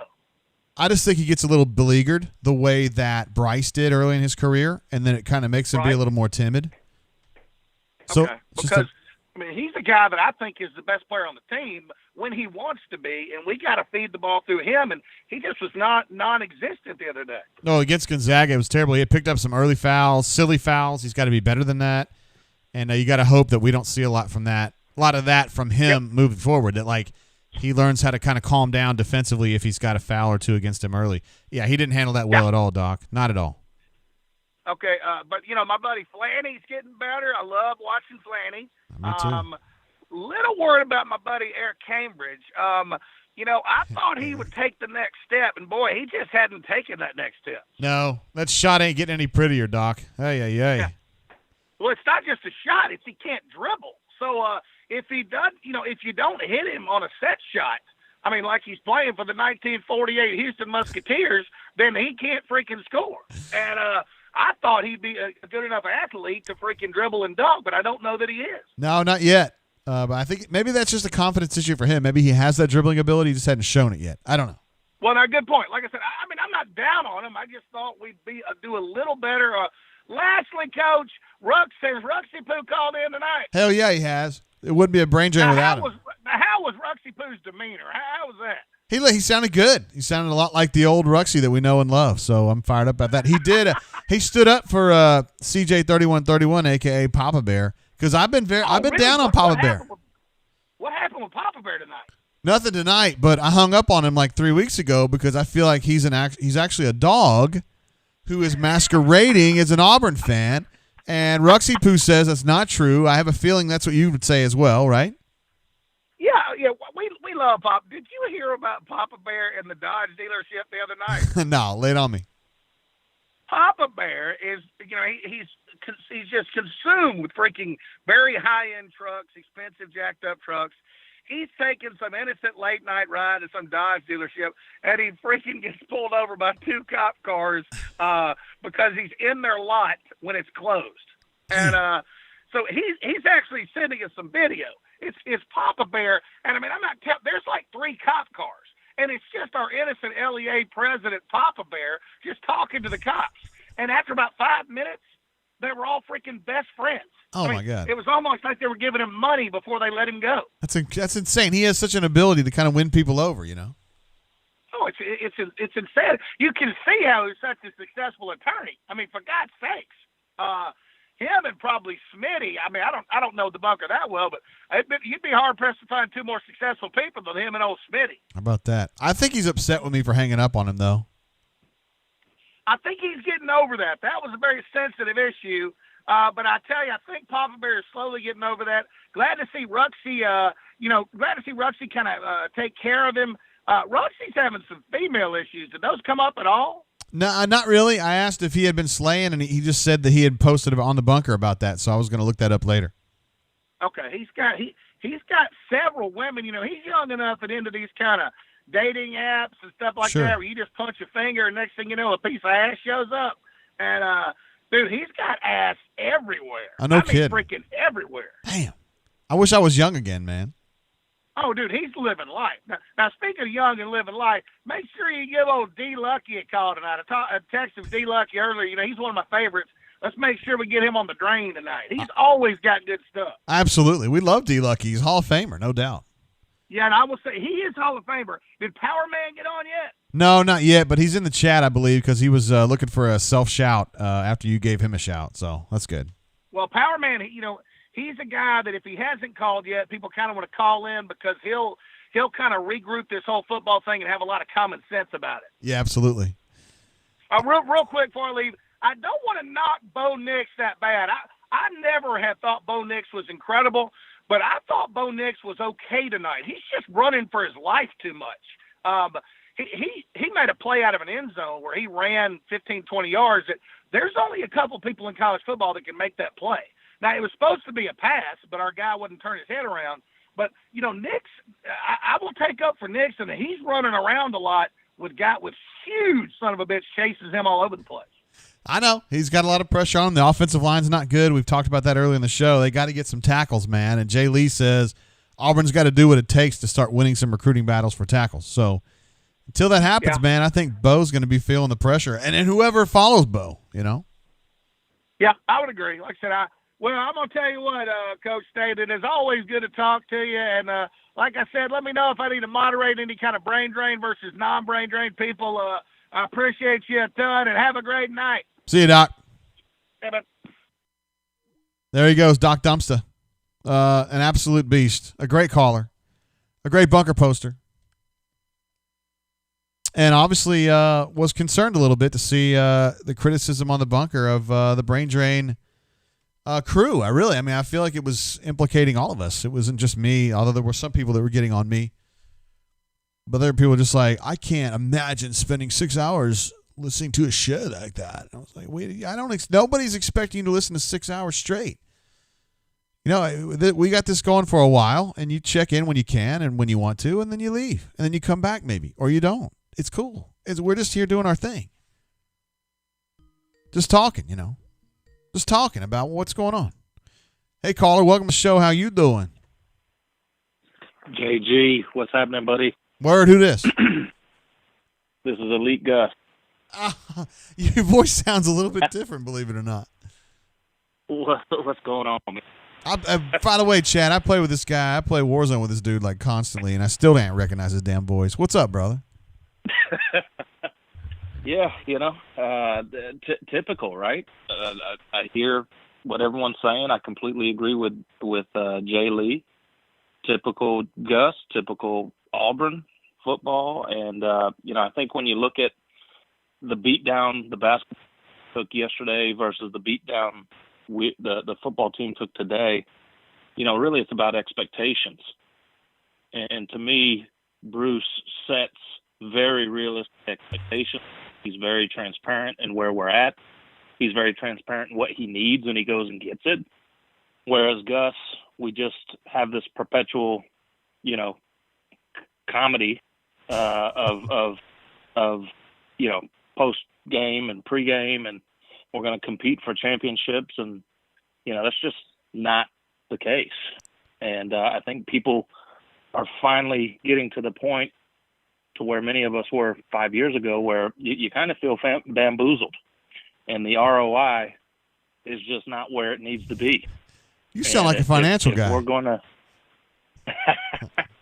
if we're going to get our ass beat, which we are pretty consistently, with a few obvious outlier exceptions, there's just at some point something's got to change. Yeah. And it's not going to change anytime soon. The recruiting, it is what it is, right? These kids come to Auburn and they don't get drafted. Bo Nix, everyone can jump on him, good or bad. Put him on Georgia. He's in contention with the kid from Clemson and the kid from Ohio State, probably for a Heisman talk. I mean, he has talent. You put Schwartz on a team that knows how to use him, and he's first round kid, no question.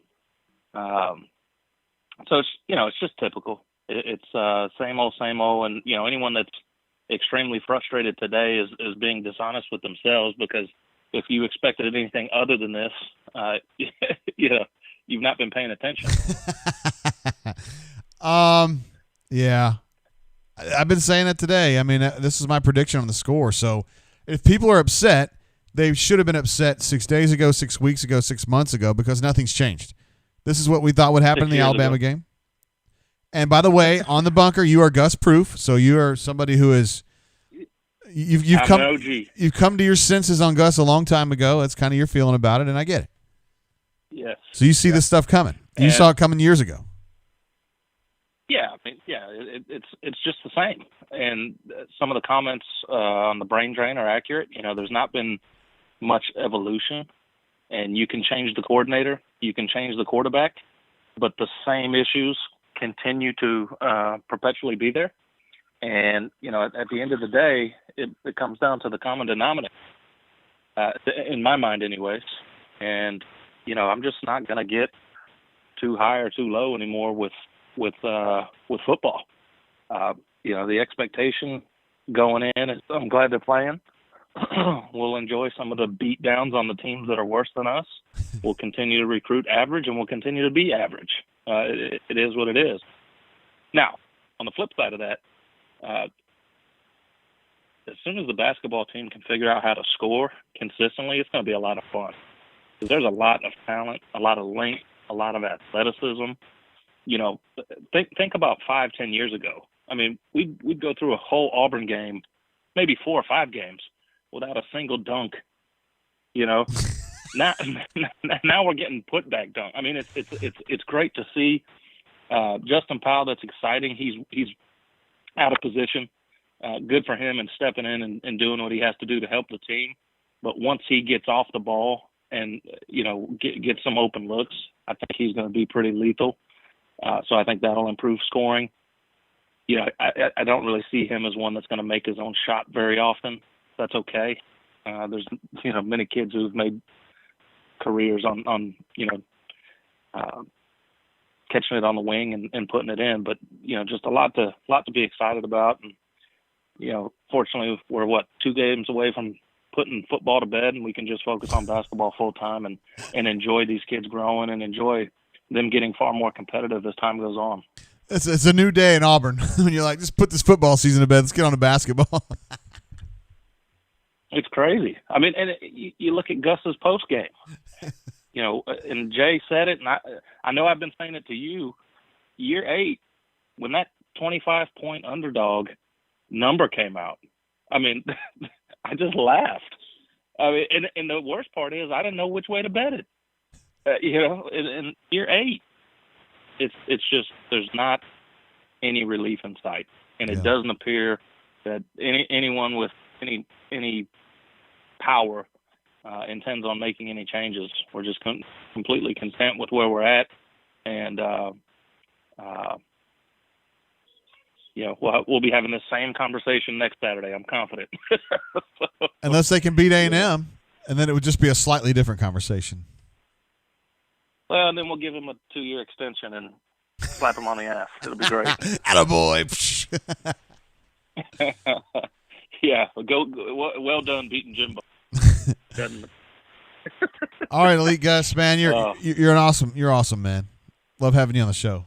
Hey, I appreciate it, and if someone is unappreciative of what you're doing on the Brain Drain Scroll, at the end of the day, they have the freedom to not open up YouTube and pull it up. So Word. That's absolutely ridiculous. Keep doing what you're doing, man, and y'all are great. Thanks, Jay. Appreciate you, bro. See ya. Later. There he goes, Elite Gus. Guy I've gotten to know playing on the Call of Duty on Warzone. Good dude. He's in Houston, although he's from Alabama. I mean, he's an Auburn fan, but he's from the state of Alabama. Hey, caller, welcome to the show. How you doing? I'm good, brother. How you doing, Reggie? Hey, we've had some folks clamoring for you, bro. Well, I appreciate that. I told Doc he had to call in for sure, and he said he'd give me a shot and make sure I made it in. So yeah, did he text you I always earlier for appreciate the real? love. Does he text you sometimes? He did. Yeah. Doc and I text in real life. And he says, "What's up, man? How you doing?" Basically that. Just check in, make sure our worlds are going all right, and everybody's good. Just nice friendly text exchanges. Yeah, the people, I think a lot of folks don't realize it. A lot of bunkerites, communicate privately, and there's a lot of love. It really is kind of a family in the background, A lot of people don't realize that. Absolutely. Doc had a couple things that he wanted a little bit of a different perspective on that he thought I could offer from my life experiences, so he reached out to exchange. So it was like I said, it was good. Good stuff. Not as good today on the football field, though, D-Lucky. This is kind of a stinker, I thought. No. I mean, not out of surprise. Still not enjoyable to get run through like that. But I think the thing that I've kind of got from all of it and what everyone's saying is we don't have a program. We've had some good teams here and there with Gus, but Gus has not built the program. He might be a good coach all in a different set of circumstances. He might be a good coach. He is not a program builder in any stretch of the, or definition of the term. When you look at Georgia, LSU, and kind of them having not great years, you can kind of pinpoint a couple things with them, and you kind of get the feeling that they'll have it addressed next year. Now, Georgia, the quarterback thing, he's kind of screwed that up a couple times, but still, there's like one or two things that they need to get fixed, and they'll be competitive for a national spot. And for us, it's not one or two things. Jeffrey Lee talked about the defensive line, but that's not the end of it. Even if we had a great defensive line tonight, our linebackers are not where we need them to be. The safety play, not where we needed to be. We don't have anybody besides Tank that we would consider an elite running back. We got some good running backs, but that's not there. Bo is an elite. I mean, Seth has, skill set that's really good, but, he takes plays off. So he's not, an absolute showstopper either. So all of that is just part of the program. It's just the way it's been built from the beginning. And until we identify that we want to have a different program and stop just focusing on, okay, what does this team need? We're going to get similar results. We'll have a good team here or there for as long as Gus is there, and then we'll fall flat on our face and have to try to get back again. Do you see any way that Gus kind of gets out of this long term where he can turn this around and maybe make the next step up and challenge Georgia and Alabama? I mean, is there any way? No, because I thought that Chad was going to be the piece on offense to get him there to help with some of the design, and I haven't seen as much creativity out of that coupling as I would have liked to have had, and we just seem to kind of do a lot of the same stuff. I mean, it was just One of the plays was where Stove had a pass thrown out to him, and the Alabama safety just immediately read the play and said, "This ball is going right here to this guy," and the guy took off. He didn't hesitate. There was nothing that he thought, "Oh, this might be something else. Let me wait a second," and blew the play up. Just and it's just part of what we've had. There's nothing that they have to look at in film and go, let me think about this for a second before I make a move. We used to have that ability where we would call some hesitation and they'd have to think, and then you'd get a better blocking angle and those kinds of things. But that doesn't exist now. Just doesn't. None of what we do puts any kind of extra stress or pressure on the other team. And they're just like, all right, who are the playmakers on the field? All right, Flash is out here, Seth's out here. Those are the only possibilities. How are we gonna defend those two? And that's it. It's done. I'm with you. I thought Chad was going to be better. I thought Chad was going to bring like that wrinkle that Gus lacked, and we just haven't seen that yet. I mean, he's been okay at times, but today was a setback, I thought. It is, and like I said, it goes back to the program. When you see Capers and good gracious, what's other wide receiver freshman? Kobe. Kobe. When you see them get the ball in their hands and actually do something with it, but they're only on the field for 5 or 8 plays, or when Capers out there, he's just blocking the whole time he's out there, and yet Shed Jackson is out there for 30 plays, 40 plays, and all he does is block and then catches, one ball. We don't have the approach that other schools have when it comes to utilizing talent. It's just the way the program approaches it is just wrong, and it shows in the results. Because we've got people that could actually make plays who don't get on the field. Our best tailback doesn't start, and that makes sense to nobody. We got a 4th-string tailback that looked decent, and we got a scat back who's playing our starting tailback spot as opposed to just being an offensive weapon who gets 8 touches a game from a split-out set or something where he's got a mismatch with somebody. But we got him running through 5-star defensive linemen who can tackle him with one arm while they're being blocked. Yeah, DX Triple H was asking earlier, is like, why does Sean keep starting and why does he get so many touches? And that's I don't know the answer to that, D Lucky. I'm gonna have to ask and find out about that. I don't know. It doesn't make any sense, but it's like I said, it's a program mentality. I guess Sean's been here long enough, and like normally you can kind of pick something out, like he's really good on pass protection or something like that.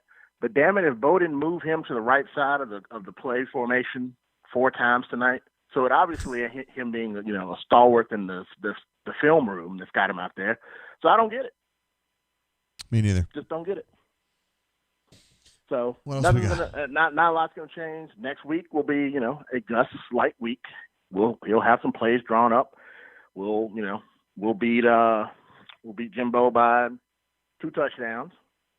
And Gus will talk about how great a season it is, and then we'll beat the Pirate by another 3 touchdowns, and regular fans will go off into the season thinking we did a great job. Man, I don't know.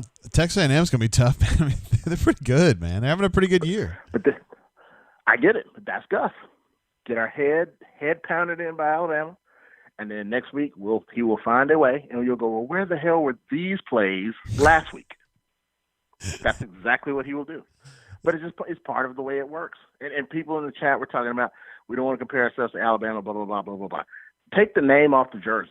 You just look at the standard that they've set for how they refill talent and how they are competitive year after year after year. Doesn't matter what the name is on the jersey.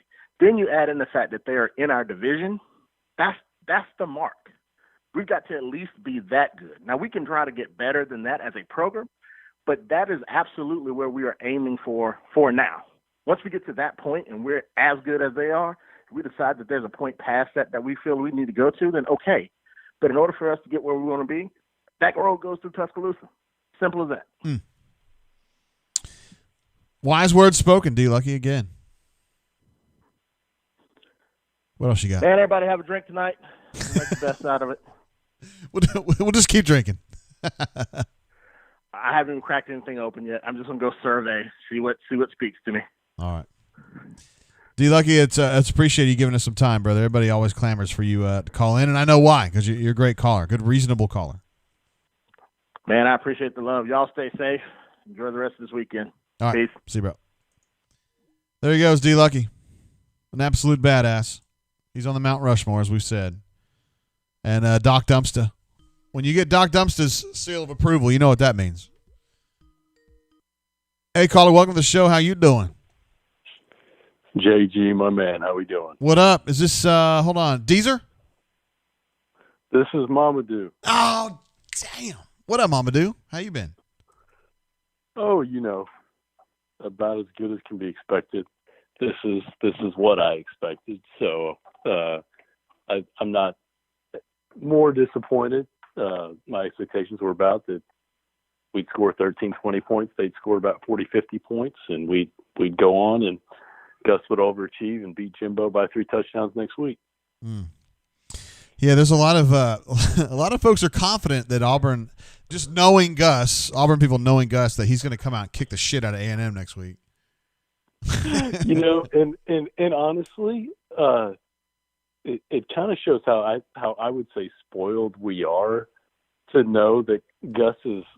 I mean, I know we had a gentleman in the chat that said this is the most dire time in Auburn sports history. Oh, yeah. But I'm not that old, and I remember some meager years, man. So it could be a lot worse. It could really be a lot worse. And Gus is good for 1 or 2 big games every year. Oh, it's definitely been worse. I mean, that had to have been somebody who's really young, right? I mean, come on. I mean, I know football's not great right now. He might be 3 years old. If he's 3 years old, I get it. Yeah, exactly. Because, man, Auburn's been way worse than this. Oh, Lord, yeah. Oh, yeah. But, I'll tell you what, it wasn't pretty. It wasn't great. There's a lot you can nitpick. I mean, you had to have everything go your way to be in the game. And we, besides that, had too many self-inflicted gunshots. Seth's drop being the one that just sticks out in my mind glaringly. But, nothing went right. What are you going to do? What are you going to do? The answer to that is you're going to have to figure out a way to sack up and not be so far behind Alabama. But as Jeffrey Lee was saying on the call earlier, that he doesn't think recruiting-wise that their best-case scenario is to have a regular class for them, and you're not making up any ground. I just don't know what the answer is going to be on that. Auburn fans shouldn't have to deal with a 29-point loss at Alabama. It seems like too much to me. No, I agree. And I think, you look at, to me, having KJ out, I think has been just a huge loss. Some of those run plays that just inexplicably, Papo has just not been what we thought he would be this year. That's right. And not having KJ there, I think, has just made that glaringly obvious. So not having KJ, not having Counsell, not having both tackles, I think just makes it look that much worse. It's not a great sign that this class isn't shaping up to be a stellar one. No, it's not. And if people who are concerned about Auburn falling behind, they're looking at this recruiting class coming up and going, I don't have a lot of confidence that this is going to get turned around,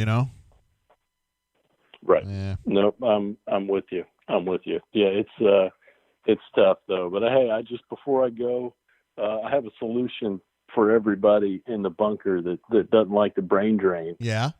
Which is y'all don't have to listen or watch or care, right? Right. I mean, I can't imagine caring so much that I had to post about it in the bunker.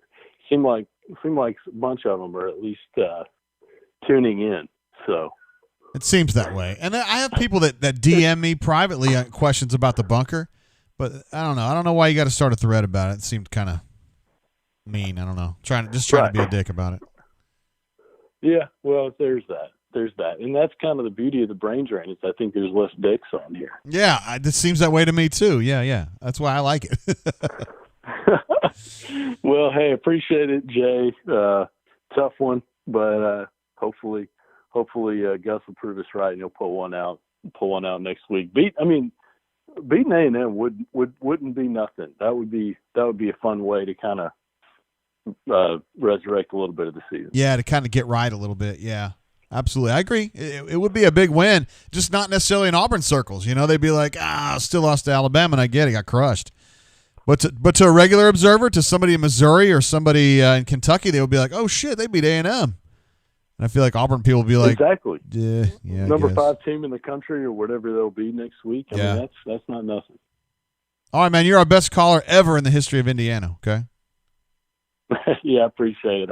Let's keep it that way. See you, brother. See you. Bye. There he is, Mama Doodat.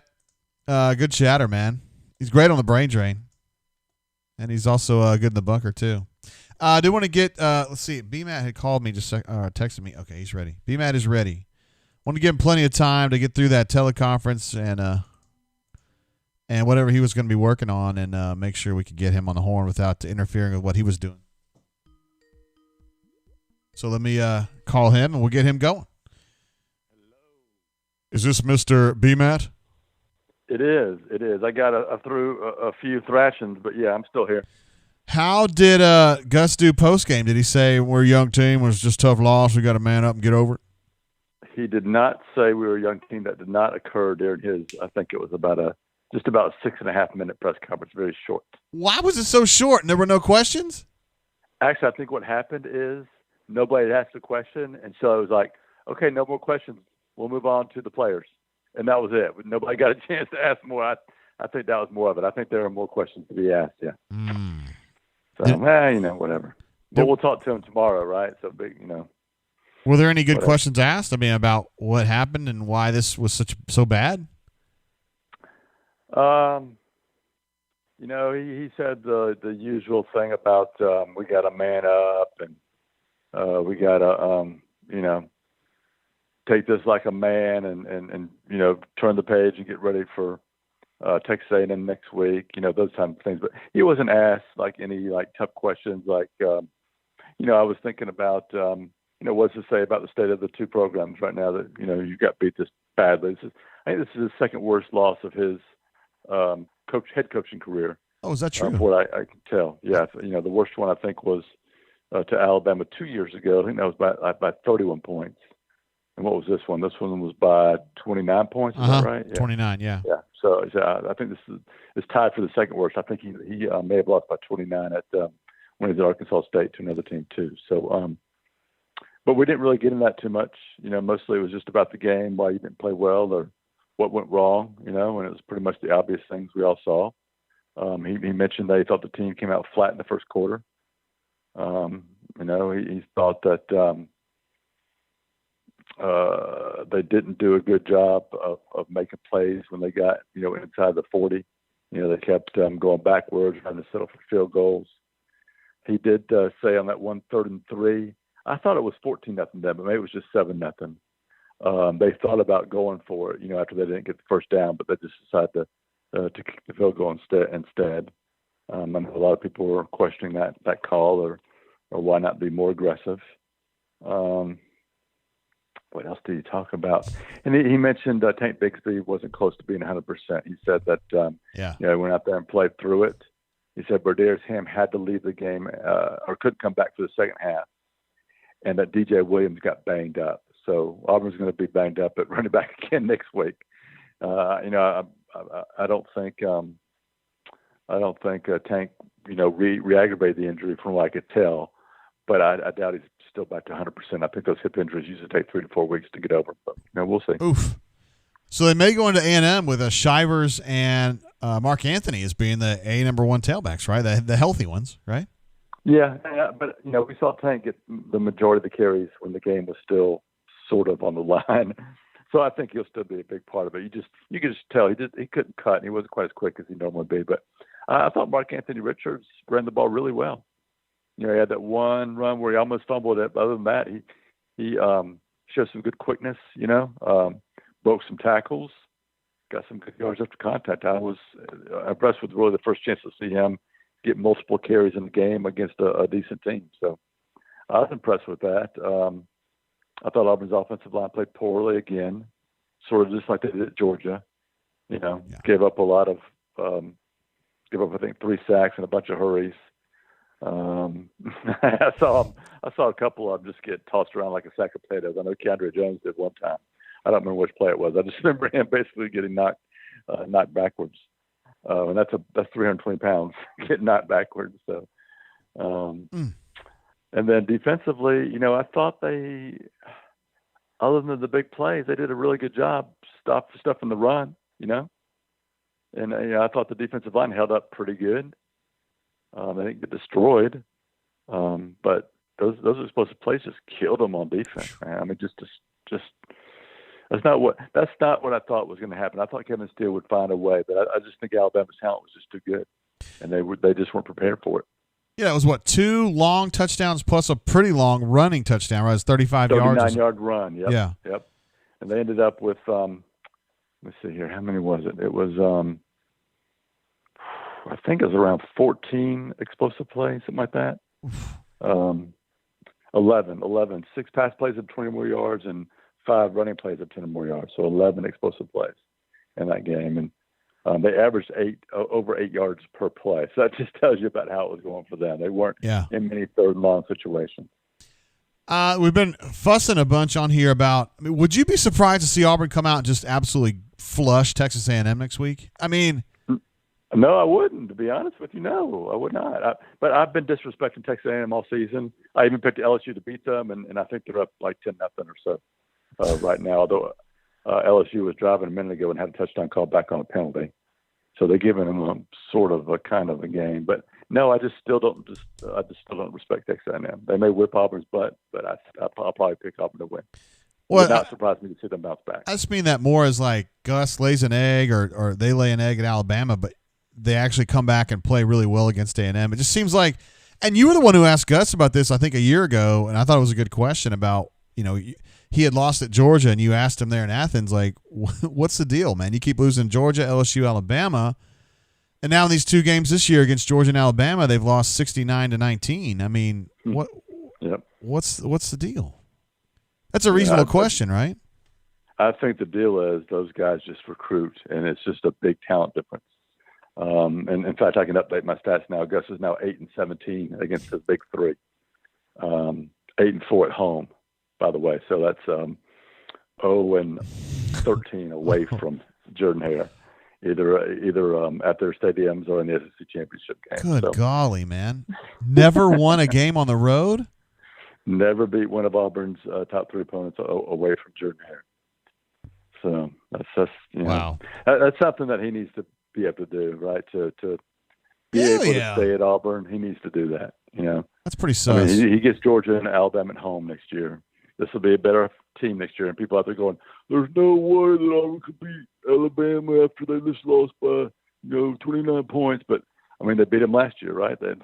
There was this much of a change from last year to this year, and it can happen again the other way. So, sure, it can. And Pat Jordan-Hare makes a big difference in a football game. So we'll see. But I think when all things were even, Alabama's talent just really shows out against Auburn right now. It's just too much of a difference at too many positions. That record is an absolute stinker, B-Mac. Good golly, man. Yeah. Yes, but if you put it in context of this is the best stretch of Alabama football in the history of that program, in the history of a very, very good program, probably the best stretch of any school, any college football team in the college football history. Is that going too far? Or people? Yeah, I don't know. That may be going a little too far, but I think it's probably close, right? It's got to be. I would think. I got to look that up, though. I don't really want to, but I mean, we could. But I mean, that's what he's going against, right? He's going against an absolute 100-year powerhouse, recruiting and playing football and winning championships. Right now. So you got to.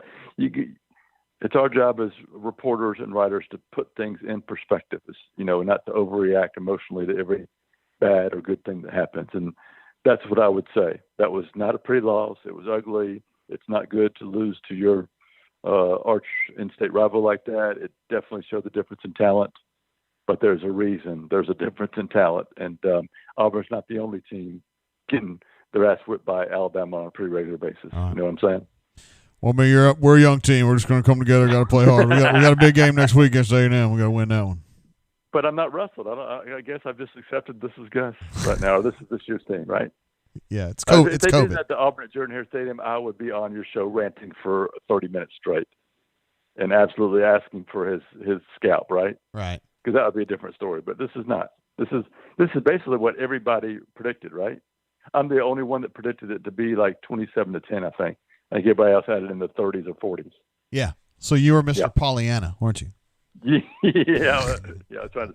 I just kind of had a feeling because everybody else was picking it to be a high scoring game that maybe it would be the opposite. Just I don't know. Whatever. It was a dumb take. Just like my pick that for LSU to be Texas A&M was pretty stupid right now. Oh man, there's still time, man. There's still time. All right, B. Matt, you behave yourself. I guess I'll see you on the Zoom tomorrow then, sir. Yeah, and basketball. Oh yeah. One thing I thought was interesting, and I'm going to write about this, but Pearl said that he thinks UCF has a huge advantage over them Monday because they've got 2 games to scout them, and UCF has not played yet. So he thinks that's going to be a big test for them. And I guess that's at UCF. No, it's in Orlando for sure. Yeah. Yeah. So yeah, that's going to be a real challenge.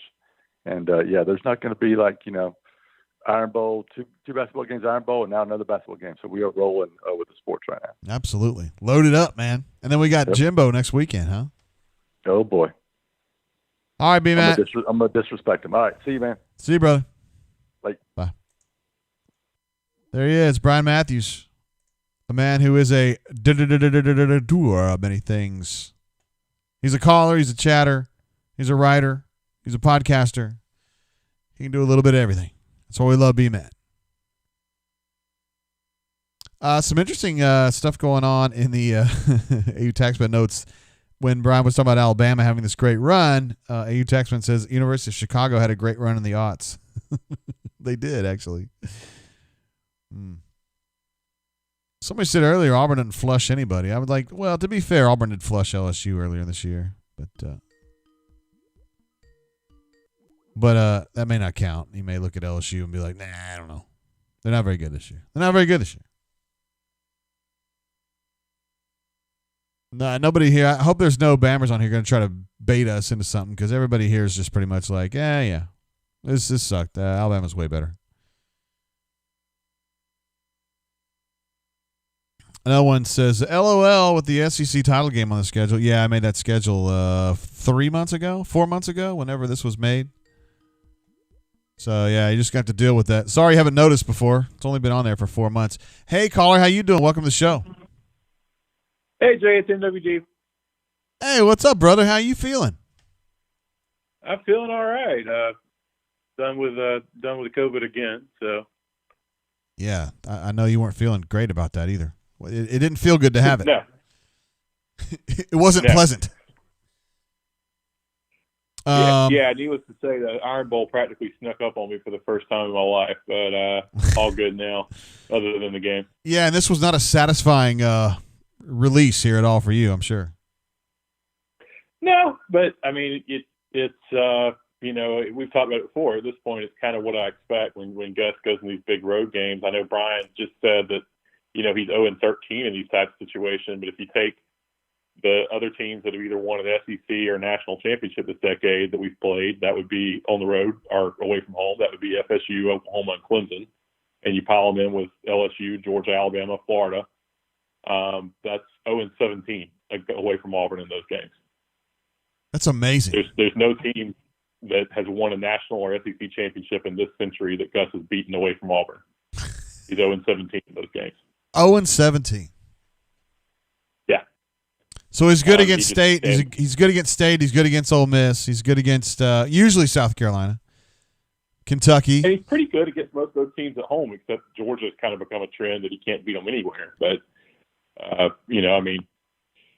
even like the game with Clemson, I guess that was 2015 when they came to Auburn. I mean, even though we were in a horrible situation with quarterback, that was a competitive game. Oh yeah. But it's a different game plan. I mean, you go back to 2013, 2014, Gus coaching in those road games, it was still the same offense we saw at home. But you look at like today and the games against Georgia over the years, the play calling just sort of goes into a shell. If he doesn't get any yardage on first down, second down is usually a dive. And third down is, possibly something behind the chain. It's almost like a sense of conceding a drive if you don't get yardage on first down. And that's not the Gus we knew, in 2010 for sure, but in 2013 or 14 either. And I don't know what's made him so conservative. You don't see any of the hurry up when you're in those road environments. It's just a completely different game planning mindset. And I'll still say, Chad may be calling the plays, but calling the plays with Gus's guidance as far as the game plan. It's got to be. Is pretty obvious. Yeah. Yeah. It's got to be. When you're a play caller and you've got somebody dictating to you all week, well, this is what we're going to put in, this is what we're going to run, this is our mentality, and then you get the second down. You probably need to be conservative here and save a few yards. I mean, that kind of thing in the headset. Sure, Chad may be calling the plays, but it's clear there's with these, especially with these road games, there's a lot of input from Gus. Well, there's no doubt. I mean, we need to run the ball up the middle here. Yeah. I mean, I don't know that's exactly the way he says it, but I wonder if he has ever really scouted himself or has the ability to do that, to look back and say, clearly he hasn't, to look back and say, wow, I am way too predictable in these big road games. The talent gap is considerable, but I don't know if it's quite what the final score showed, because other than those big busted plays BMAT noted, I mean, we were pretty competitive with them physically, more so than I thought we would be. Agreed. Again, I don't think the talent gap was that big, although Alabama's certainly more talented, but they just had a certain unity of vision there that I think Auburn lacked a little bit. I don't know if it's because coaching's bad, but Auburn's got some big personnel holes at some important spots, MWD. You know what I'm talking about. Offensive line, defensive Across tackles. the board, I mean, you got lots of talented skill players on offense and defense, and there's some guys that probably aren't looking as good as their talent is right now, but it's really comes down to the offensive and defensive lines. I thought the defensive line played well today. I thought the offensive line played well at times, and at times they didn't. But I mean, they're in a position they'll be better next year. As far as how that plays out to Gus's future, I don't know. But at some point, if he's going to continue to be the coach at Auburn, he's got to go on the road and win one of these games against a big-time team. Just a game. That's the only way you're going to change the mindset. One game. That's all we're talking about is one. Yeah, just one. The difference between 0 and 18 and 1 and 17 is one game, and it's a big difference. Absolutely. But it's something to say you've done something before, as opposed to everybody else, going on the road and saying, "Hey, this guy's never done it before." I don't know what the recruiting, if that matters, but I would have to think, if I'm talking to a recruit and he's looking at my school and he's looking at Auburn, I'm going to say, "Hey, look, this guy eventually it's going to catch up to him at Auburn. He's not going to be around. He can't win a road game. He's 0 and 17." I'm sure it was one thing when he was 0 and 3, nobody would have paid attention to that. But you tell a kid and his parents, this guy's 0 and 17 in those games. You think the Auburn fans are going to keep putting up with that? He won't be there 2 years from now. No. You won't even play on the field with his coaching. I mean, that's the kind of thing. I don't know that a lot of, you see the fans on the bunker and stuff like that, I don't know that they understand, the way the negative recruiting works, and how, particularly with the offensive line, how much ammo at this point we've given these programs to say, look, you're not going to get in the NFL playing offensive line for Gus Malzahn. Or if you do, your career's not going to be very long. So what are your expectations with the home game against A&M next week? That's going to be billed as a big one because A&M's having such a great year. Would you be shocked to see Auburn come out and just flush them, or what are your expectations there? No. I wouldn't be shocked either way. I think Gus has a little bit of a chip on his shoulder with Jimbo, the way he has Arkansas over the years. A&M's obviously a better team than Arkansas has been, but I think something with the national championship game or whatever, that gets to Gus a little bit, and he has an edge against Jimbo. He has an edge at home. A&M's the one school that probably the best opponent he plays well on the road, but the game in Auburn, I expect this to come out with an edge. It's going to be different. We've only once seen an Auburn team play a regular season game after Alabama. We obviously had the SEC championship game a couple years ago. But the only time I remember playing a game after losing to Alabama would have been the LSU game in 2001. That was a disaster. Yes, it was. Both those games were 31-7 losses in back-to-back weeks with a team that could have gotten into Atlanta with a win. I saw a papier-mâché tiger take a dildo that day. I did. That doesn't surprise me with that rivalry either way. I saw Santa Claus moon the Auburn bus too. Well, that probably happens in September games in Baton Rouge. I don't know if that's any different. You're right. Plenty of bourbon consumed before the end of those games over the years, so I can't tell you what I've seen and haven't seen, and what was real and not in Baton Rouge. But yeah, I mean, I think Auburn matches up well with A&M. Kellen Mond he could, he's probably the most inconsistent quarterback in recent college history, because he can come out there and like a Heisman winner, or he can come out there and lay a total egg. And I don't think he's grown out of that as a senior entirely. Yeah. He's done better, which is why they're where they are right now. But I think Auburn has a shot in that game. We kept their running back healthy. That's a good thing. And I think Mark Anthony Richards definitely took a step up in this game. I know the Bama players out there were like, this game's over, who cares? But I felt like he was running hard. So we might have developed a little bit more depth at running back, which is crucial, not just for this year, but down the road too. Particularly, BMAT says that DJ and Tank are going to be limited for this A&M game. You really might need Mark Anthony, Yeah, and I didn't catch that part about DJ. DJ is surprising a little bit. I'm guessing he's been a little banged up all year. He's looked a step slower than he looked last year.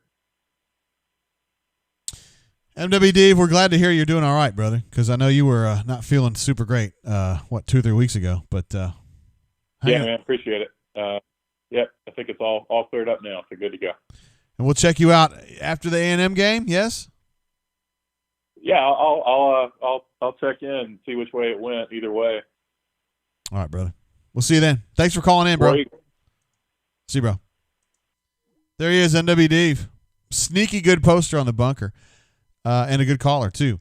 We got a huge super chat from War Eagles 02, who was the very first, I think it was the Gonzaga game, when D. Lucky was trying to beat him as the first poster, and then War Eagles 02 beat him, which is hard to do because D. Lucky's he's quick. He's quick like that. But we gave him a full air horn on that one. War Eagles 02, thank you very much for your super chat. It says, brain drain has kept me sane during COVID. Many thanks to you, Jay. War Eagle anyway. Appreciate you, brother. To which D. Lucky said he's dragging his hog through the chat. That War Eagles is.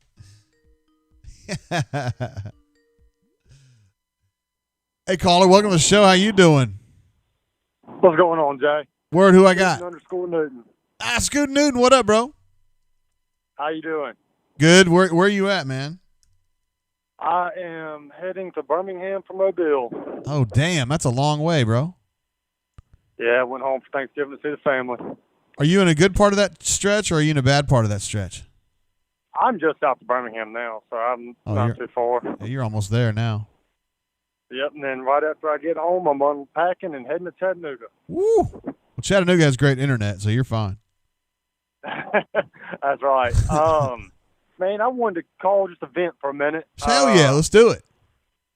So, I don't know if you saw the play or not, but we faked a little quick screen. Bo pumps it, and we got a guy on a wheel route, and it gets blown up. They don't bite on it. But I don't know if you saw who the intended target was, but it's our 6'2", 300-pound unicorn running a 30-yard route downfield, and I don't get it. I don't get what the thought process is there. You have Seth Williams when he's playing, he's up to his standard. He's probably a late first round, early second round pick. You got Anthony Schwartz, who is one of the fastest people, if not the fastest people in college. Eli Stove called everything thrown at him. So you have options, and I just don't get why we're running our 300-pound tight end down there who runs a 4.8 at best. Gus has always had this problem with personnel. He gets fixated on one person, and he's a unicorn. Watch this. Watch, Nick ain't gonna know what's coming on this one. And not only does Nick Saban know, but everybody that's watching that game knows what's coming. And I just don't know if it can be fixed. I remember maybe a year or two ago, I can't remember who it was, posted on the board, said something about Will Muschamp messed with Gus about the way he called plays. He said something to Gus, and I don't know if this guy had any, intel or whatever, but he said that, he had heard that Will Muschamp had messed with Gus's head a little bit. And ever since then, it's not been the same offense. And I know there's been the substitution rules and things like that that's changed things, and it makes it probably a little bit more difficult to run Gus's offense. But you look at it as a whole, it's been a steady decline. Last year, I was at that Iron Bowl. It was one of the funnest Iron Bowls I've ever been to. It was just an enjoyable game. But man, if we don't have those two pick sixes, we probably get beat worse than, I don't know about worse than like this year, but it's going to be close because you're talking about a 28-point swing. Yeah. In my opinion, at least 21. You know, so I mean, we caught some lucky breaks in that game. 2018 was a blowout. 2017, we had the better team that year. I went into that game thinking we had the better team in 2017. 2016's a blowout. 2015's a blowout. 2014 was entertaining, and we all know what happened in 2013. And to speak on the last caller, we're actually not 0-17, we're 0-18, because in 2014 we played number 1 Mississippi State at Mississippi State and lost that one too. Dang, he didn't include that one, huh? No, he did not. Damn. So it's just, you know, and I think what I'm nervous about with the Auburn program, the Auburn fan base is, you know, I think everybody cares. I've not heard one caller tonight sit there and say, oh, well, you know, it's to be expected. This is, you know, what Auburn is. I don't think anybody's fine with that or content with that. But I do think the fan base as a whole is getting numb. And I think that's a recipe for disaster, where we're all kind of tired of it, and we feel like we're between a rock and a hard place. There's not much we can do. I mean, because that's $21 million is a lot of money. It's a lot of money, and I think that, you know, you look at this recruiting class coming in, we got 3 guys that I really like. I like that quarterback from Houston. I like his offensive lineman. He looks like he could be a day one starter. And then I like the defensive lineman down there in Mobile. But besides that, you don't have a whole lot of just talent. And this is going to continue to happen every year. We're going to continue. And we got lucky this year. The LSU's so young, got a horrible hire in Bo Pelini and we're not a new offensive coordinator, but, you know, they're unicorn left, and now they're back to Ensminger. But we got lucky because in the next year or two, LSU's probably going to be back to where they need to be. And then it's not going to be getting drummed by Georgia and Alabama every year. It's going to be getting drummed by Georgia, Alabama, and LSU. And then I'm not a huge Jimbo Fisher's next best thing and nothing like that, but he's going to field a good team. I mean, they're going to be good. And whenever they're able to get rid of Kellen Mond and get an adequate quarterback in there, you know, they're going to be probably a 9-win team every year. And, you know, that's another team. And then Ole Miss looks like they might have something. I don't know if Lane Kiffin can get them to where they consistently win 9 games a year, 8, 9 games a year. But he's got an offense out there. And, you know, this year, we kind of got lucky in that game too. I mean, you had some questionable calls. Yes. So if we don't make a change soon, it can get bad quick. And I've been on the Gus train for a long time, or Gus bus for a long time, and I've backed them and backed them and backed them, and you know, he just needs this, and we're there. The football only facility is going to change our recruiting dynamic, and you know, and like I don't think tonight was the straw that broke the camel's back by no means. I think I kind of got pretty numb after that Georgia game and just can't really get excited for the game the more. I want Auburn to win, and I hope Gus can change it around, you know, because I think we have a good coaching staff around them. I don't think Chad Morris is – I mean, he may be calling the plays, but he's got a script of 25 plays that he's allowed to call. And I'll argue – I'll die on that hill with that one. I don't think that Chad's getting to run the plays that he wants to run. I see a lot of stuff that's going on right now that looks like the same stuff that we saw last year and the year before and the year before. Yeah. You know, and he had another caller earlier tonight say something about, you know, us not recruiting the dual threat quarterbacks. I don't think that's the issue.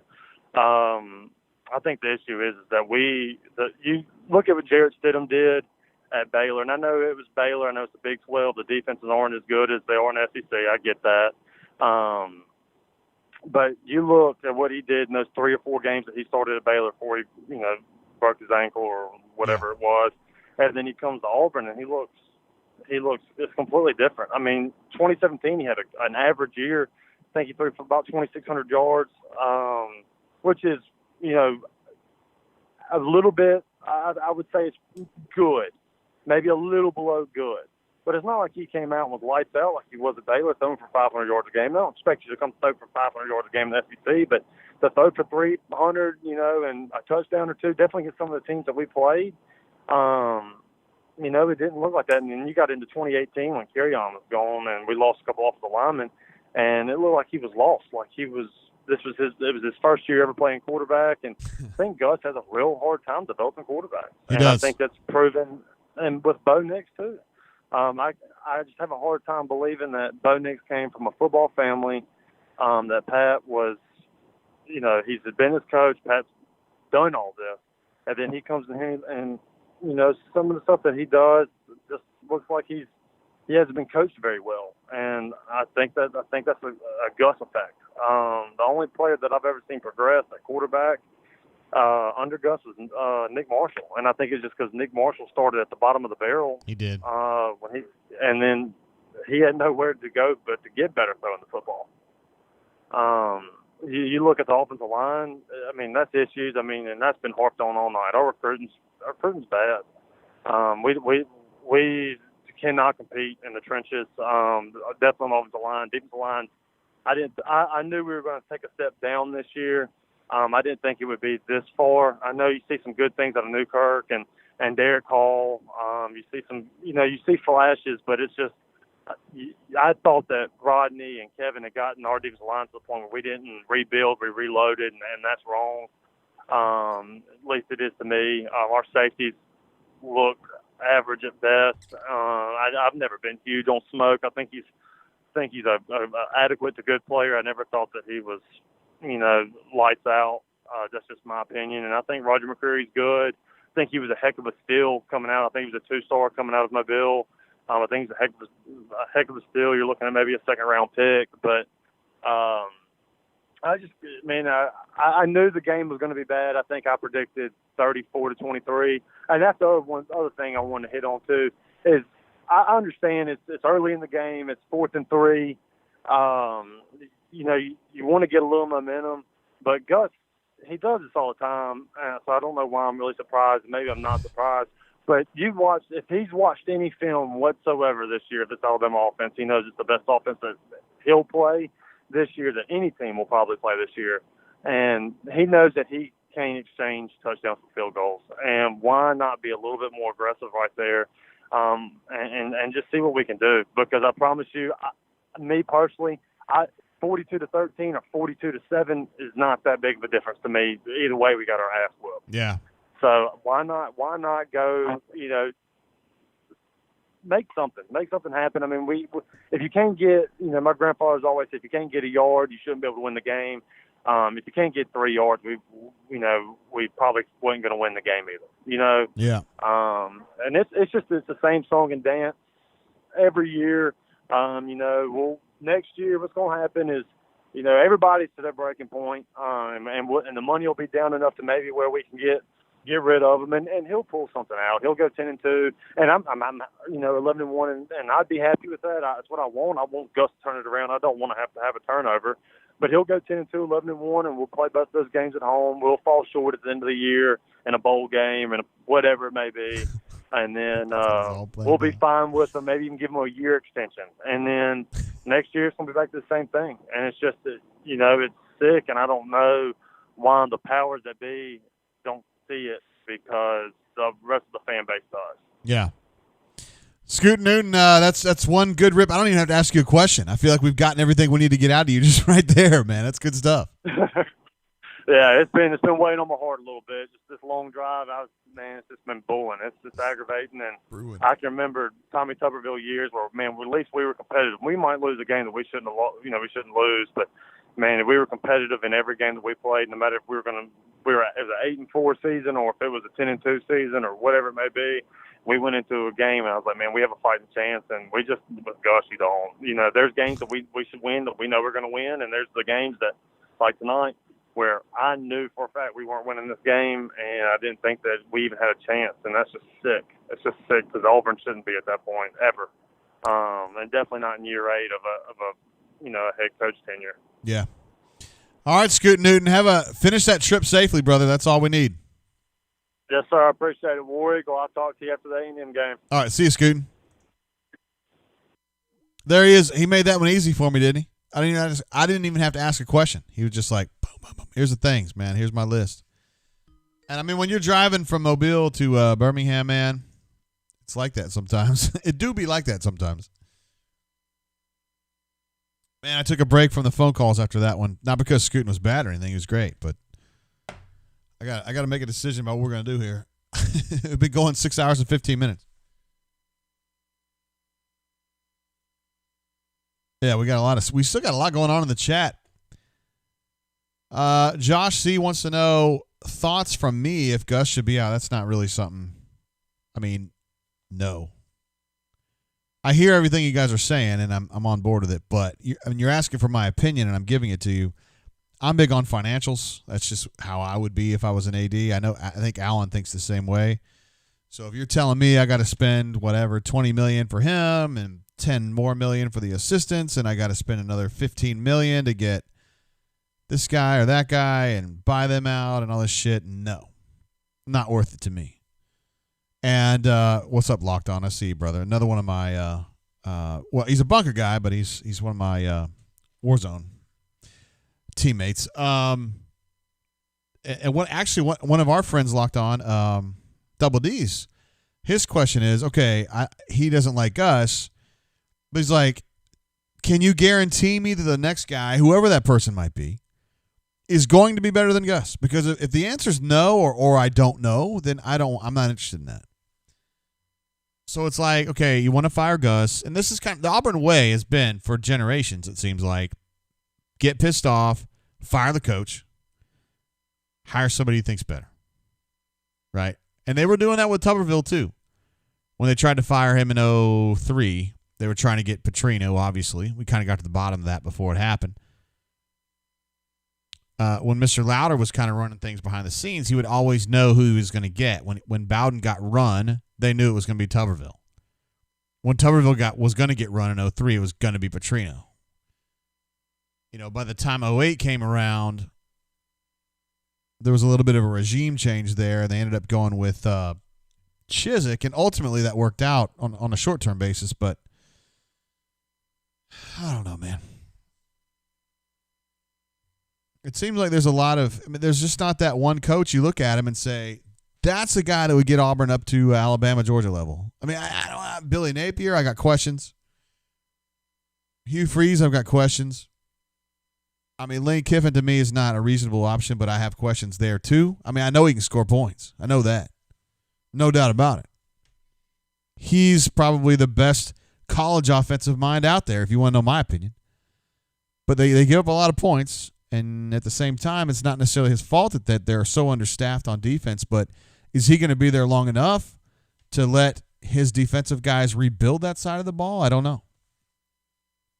People are already chatting about, is Texas going to make a change? Is Lane Kiffin going to be a guy that they're going to want at Texas? I don't know. Josh C says, JG, I believe if Clemson can have success the last 8 or 10 years, Auburn should be there right there with him. Man, look, I hear you, man. I mean, you're not wrong. Locked On says Joe Brady, who was the offensive coordinator co-offensive coordinator, passing game coordinator at LSU last year, is now the coordinator with the Carolina Panthers, that a lot of people feel like is, at the very, very front end of college offense. I have no doubt that he'd be able to put together an offense that would score a lot of points. Would he be a good head coach? I don't know. I think it takes more. Matt Campbell, I have no reason to believe that he will be better than Gus. That's honest truth. I'm just telling you honest truth. The expectations at Iowa State are so low. And, yeah, he's done a good job there, but why do you think he's going to come in here and beat a bunch of dudes, beat Kirby and all those guys in Atlanta for kids there? How's he going to go into Birmingham and beat the 5-star recruits, beat Saban for 5-star recruits there? Some dude, Matt Campbell. I don't know. I got questions. I mean, I think that Bill Clark's a really good coach. Just my opinion. That's just my opinion. I think Billy Napier's a really good coach. That's just my opinion. I don't know. Ed D says you got to give somebody a chance. Yeah, but Double D's, my man Double D's likes to say, I'm not just going to change for change's sake. I need somebody that I feel like is going to be better.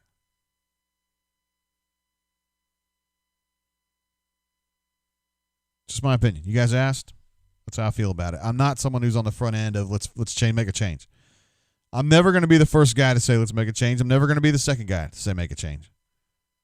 I'm kind of slow to change my ideas on things. I don't know. Nash Tiger's doing some really long, like apocryphal thing about this, that, and the other thing. And I'm not really getting it. Pocket Watch says Louder knew who it would be because he was able to make the decision as the dictator.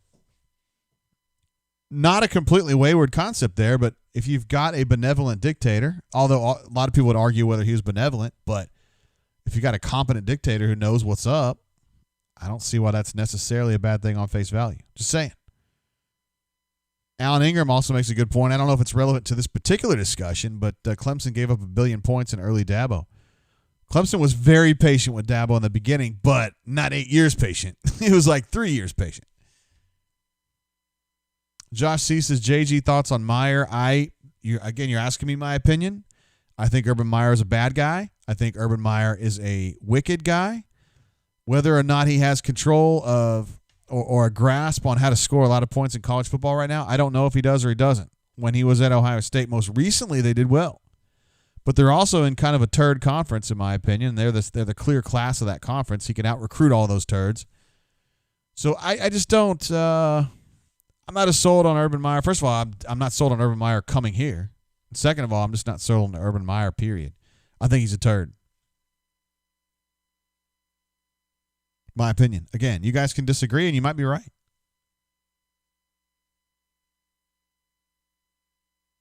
D. Lucky says, we are too at that point, JG. Change should have been made a few years ago. Band-Aids have not worked. That's true. Meyer is a snitch. Meyer harbored a sexual predator, in my opinion. Again, you can disagree. It's fine. You might be right.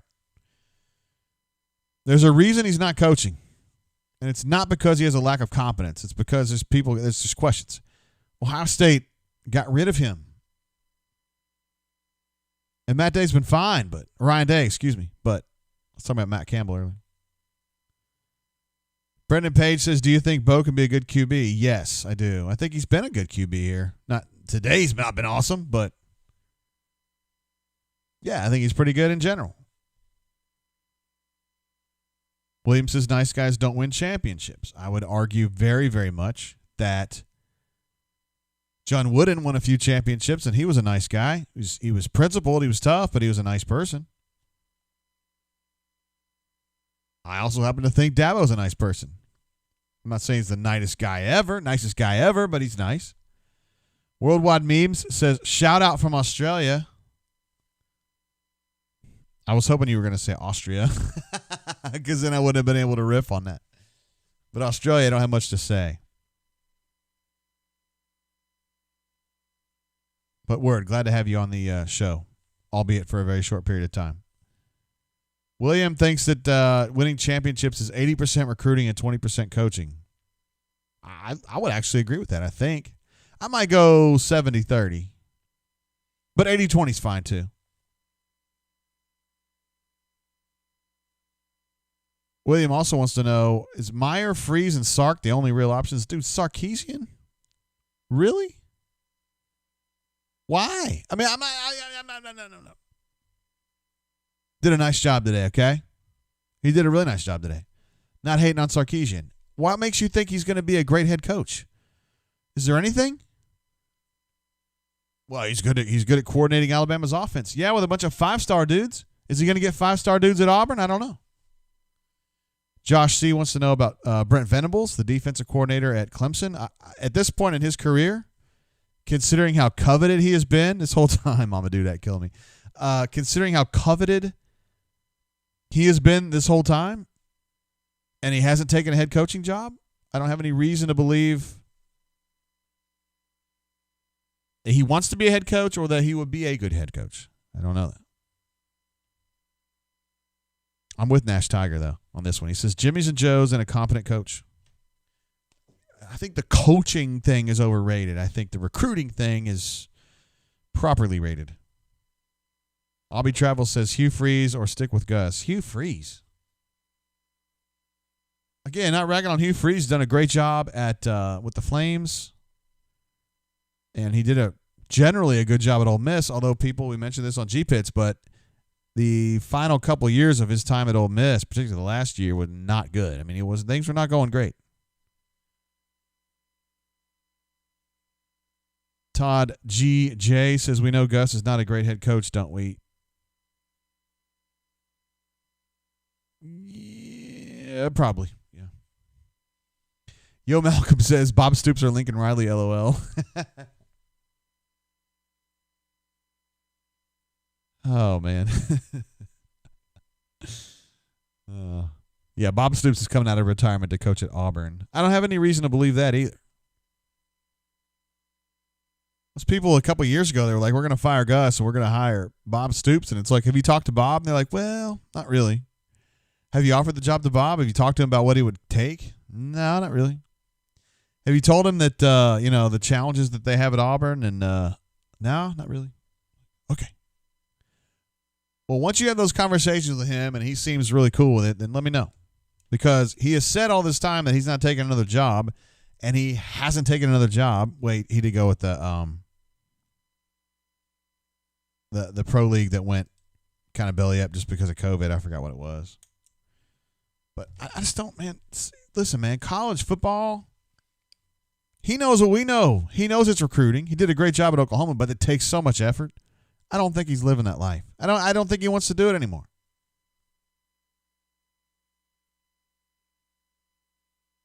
Todd C., I'm kind of with you, though. He said Sark got fired because of personal issues. He's over that. I'm a big believer in giving people chances. So I'm not holding anything that Sarkisian did before against him. That ain't why I got a problem with him. It's just like, okay, he does a nice job as the offensive coordinator at Alabama. I think he's updated their offense. They're better now than when he got there. I think they're more modern, and they're a real pain in the ass now to deal with, as you saw. They can run, they can pass. I think some of their passing concepts are nice. They're really cool. He does a good job. He's got a really good job. Why do I think he would be a great head coach at Auburn or anywhere major? I don't know. Maybe he would, maybe he wouldn't. I think it's too much of a risk. If you're plunking down $40 million, it can't be a risk. It can't be a risk. Can't be a risk. Kyle P. wants to know who you're picking in the SEC championship game. Alabama over Florida, 42-20. JG says, anything Gus can do to right the ship? Good question. Go get Mark Stoops. Get out of here, Lawrence.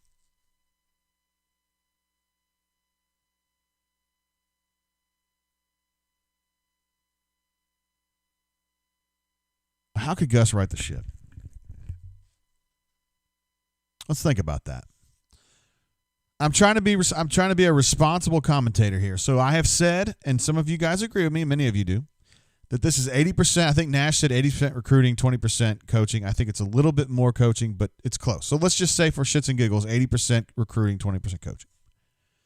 So that means that Gus has got to recruit a whole hell of a lot better, right? So how could Gus recruit better? Well, he needs to be a better closer, which he's not a closer. Kirby is a closer. Saban is a closer. Dabo is a closer. Don't know anything about Urban Meyer. He's just not on my radar. He's not in this part of the country and hasn't been for a long time. Gus is not a closer. Gus does not relate great with recruits. I think he actually tries harder now than he did before, but he's just not great at it. Auburn has some guys that are great. T. Will in particular. You guys will be surprised to learn that Cody Burns is pretty good at it.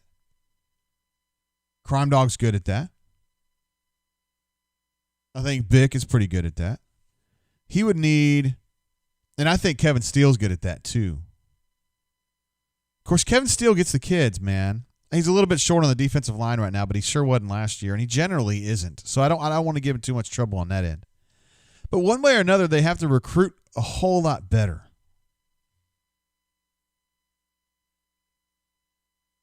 And I think that recruiting better at Auburn would require a more aggressive push for big dudes in the trenches, for offensive tackles, for defensive three techs and noses. Auburn does good on the back end. Auburn generally does pretty good at linebacker. Auburn does fine at wide receiver. Auburn gets enough at tailback. They've been good at tailback for a long time now. Quarterback is iffy. They've got Bo. We fuss about it all the time. Is Bo good? Is he not? I don't know. It depends on you. I happen to think Bo Nix is a really good player. Other people here, reasonable posters we have here, don't think he is. They think he's average. They think he doesn't fit what Gus needs to be doing, that Gus is at his best when he's got a running quarterback, and that's not who Bo is, and I agree. Bo's elusive, but he's not a great runner. He's not Nick Marshall. He's not Malik.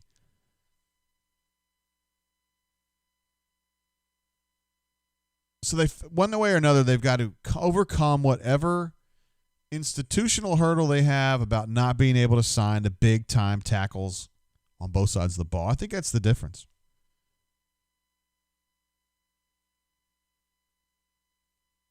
Hornatius, man, you're killing me, bro. Todd G says LB play sucks. Yeah, it's been underwhelming this year because Owen has not been very good.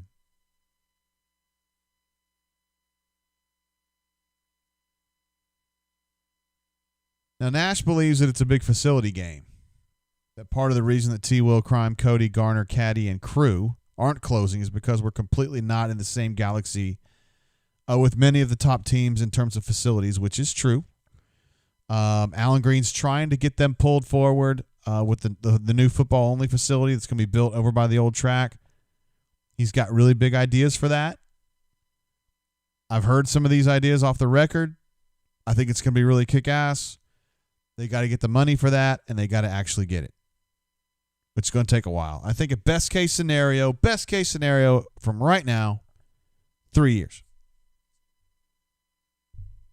Looks like Obby Travels is about to bounce. See y'all next week against Jimbo and Texas A&M. See you, brother. Or sister, depending. I don't know, guys. You can do this all day. They need to go out there and they need to get linemen. They need to get tackles, and whatever it takes to get that done, get it done. Get it done. It's got to happen. All this pussyfooting and well, we're going to try. Like, nope. You do what you got to do, and you get the tackles. You need to have 5 good inside defensive linemen, and you need to have 5 good tackles, offensive tackles, on your roster, period. And if they're younger and they're not ready to go, that's fine. But you got to have them on the roster. So that's how Gus could fix it. I still think if they had better players, they'd be okay. Because they'd be running the football more, right? They have the tailbacks. We know that. And look, man, you don't have to be a genius offensive coordinator to figure out how to design an inside run, design an inside zone, outside zone, stretch zones, split zone concepts. I mean, dude, this stuff has been around for 50, 60, 70, 80 years. That ain't hard.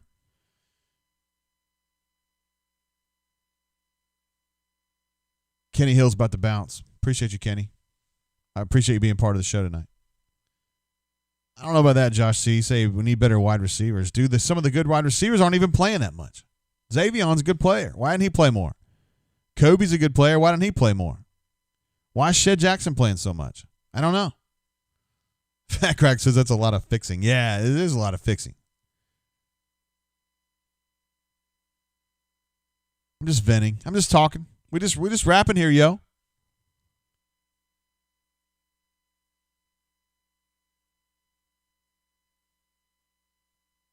Yando says Gus can't do it. D. Lucky says run the inside trout. And then Hornatius, this is a great 3-1. This is a great 3 post right here. Hornatius says peg leg porker is the best barbecue in Nash Vegas.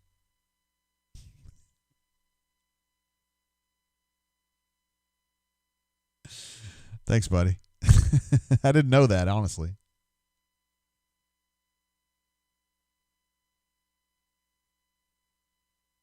Ed D says, running the ball is actually outdated. When was the last time a run-heavy team won the champ? Dude, Alabama? They run the ball constantly, and they're always right there. I mean, today they didn't, but they still run they run the football a bunch. And tailbacks still win the Heisman a bunch. Come on, man. Derrick Henry, Mark Ingram.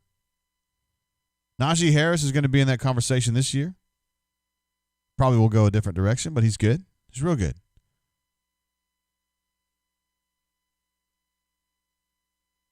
Todd S. has a good point. If you want to run the ball, recruit more offensive linemen and fewer wide receivers. I know, but they can go get wideouts. They can't get offensive linemen. They can't win those battles. Do I anticipate staff changes, as what Todd GJ asks? No,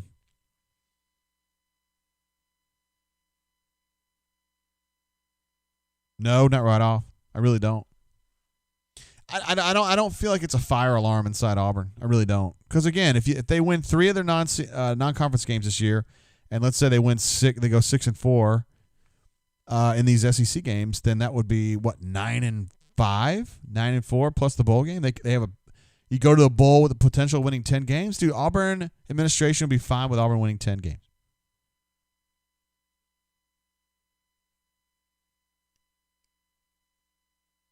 Fat Crack says, JG, position coach-wise, could we upgrade anywhere to help Gus out? I just don't feel comfortable answering that question. And I'm not sure that like Cody, I don't know. I don't know enough about Cody as a coach to really assess what his value is to the organization. He's not on the same level as some of these other guys as recruiters. And since we talk so much about recruiting, it makes me wonder a little bit. But he has been a Gus guy from the very beginning.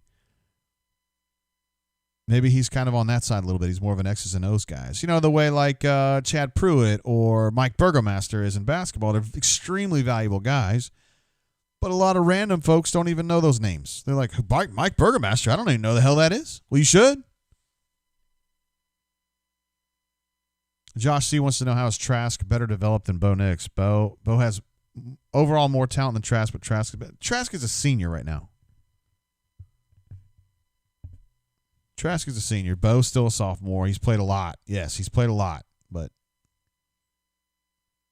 Todd G wants to know about T. Will as a coach.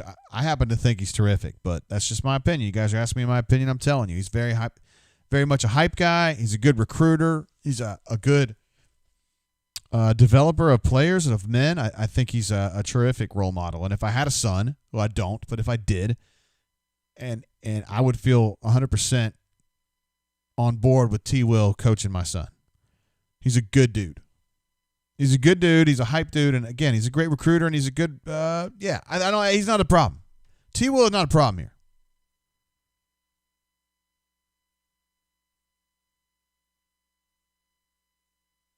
J. Cut says, is it still credible to say a new offensive coordinator with no offseason is a difference in how things have gone?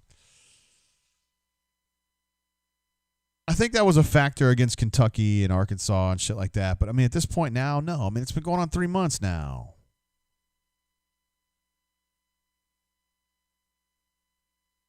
So, no, I don't believe that now. Gus will still say that, I guess, but it's not. To me, it's not relevant, no.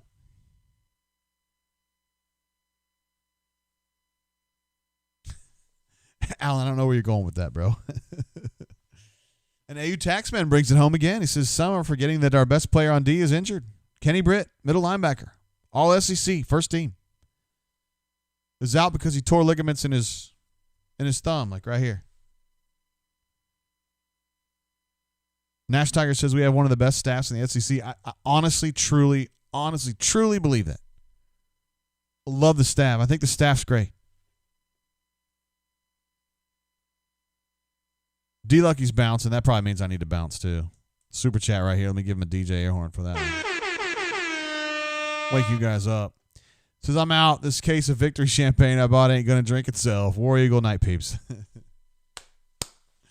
All right, D-Lucky. Man, if D-Lucky's out, I got to be out too, man. I mean, he's here with us like start to finish. I think he's telling me it's time for me to bounce. But they need more talent, and they need to win more battles up front, and you figure out how they're going to do that. All right, guys?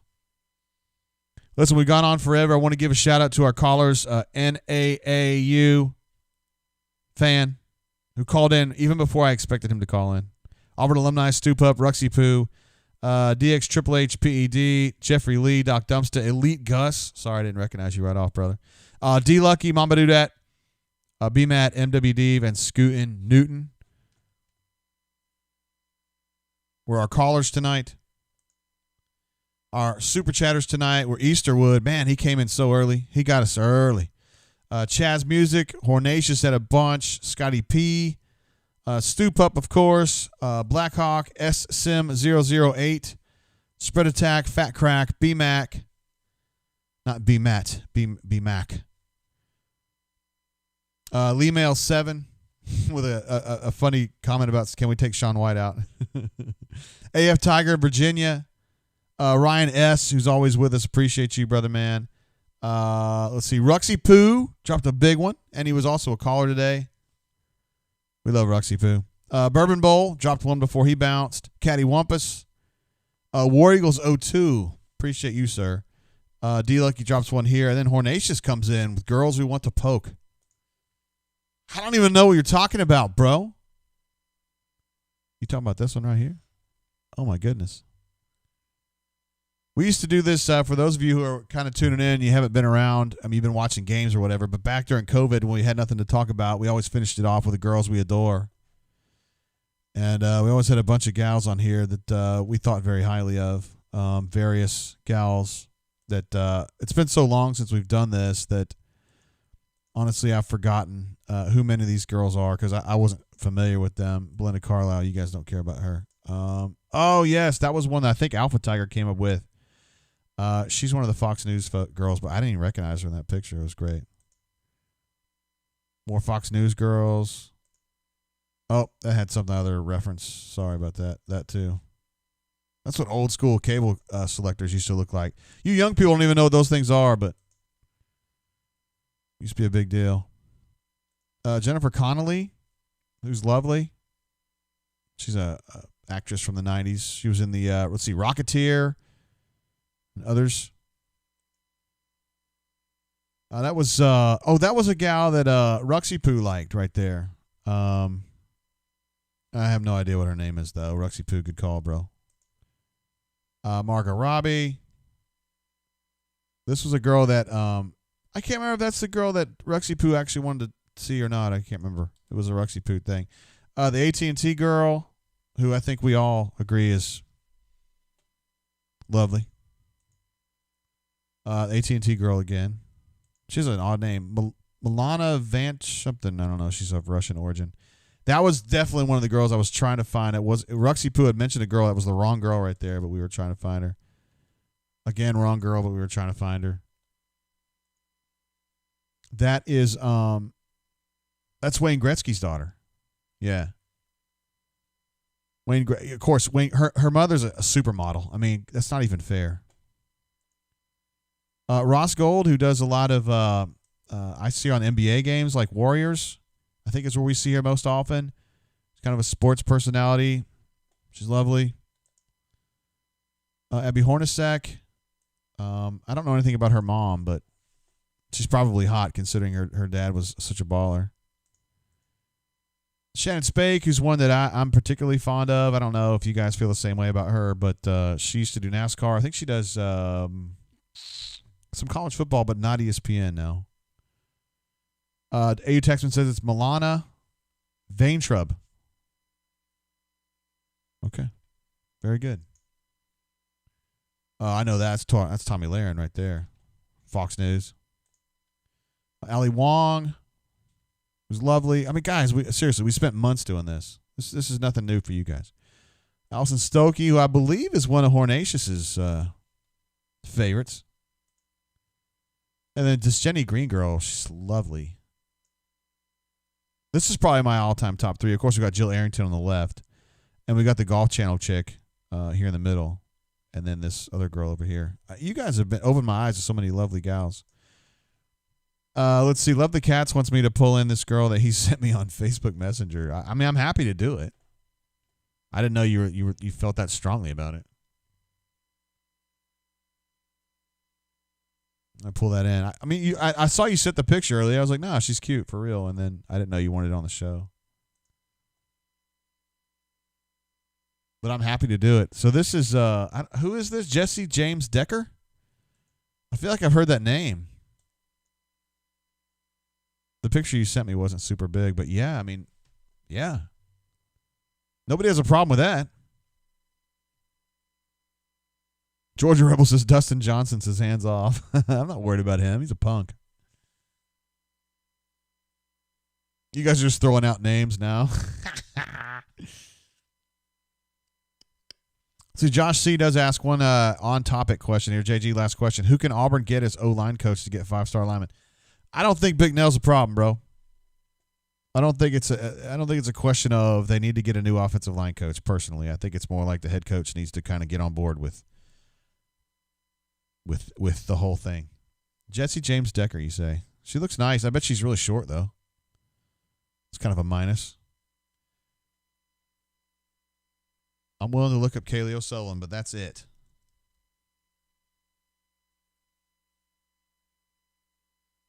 Interesting. I am completely unfamiliar with this chick. Kaylee O'Sullivan. Seems young. I don't see a picture that's really worth the show on here. That would like fit in, you know? Like that would be on par with what we've been doing. Seems like she's fully clothed and looking normal all the time. Good for her, though. She's got a natural look to her.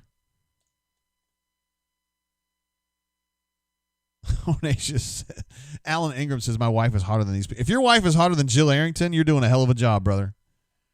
God bless you. Because Jill Arrington to me is an absolute 10, like 10 and a half. I sat next to her at a Georgia game years ago, and she was so hot that I couldn't even speak. And me not being able to speak, holy crap. I'm always able to speak. Babble, babble, babble is all I do, bro.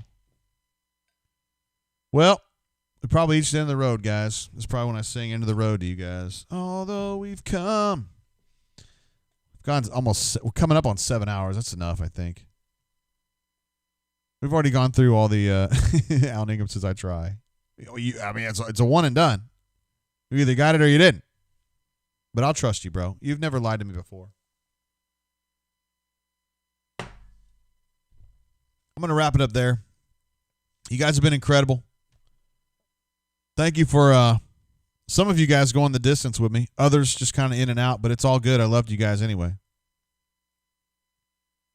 Check out auburnsports.com. Obviously, I'm the Commodore over there, publisher.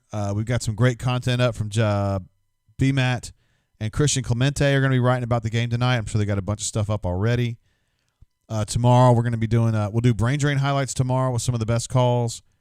And then we'll be doing a super quick review of the game from a statistical perspective.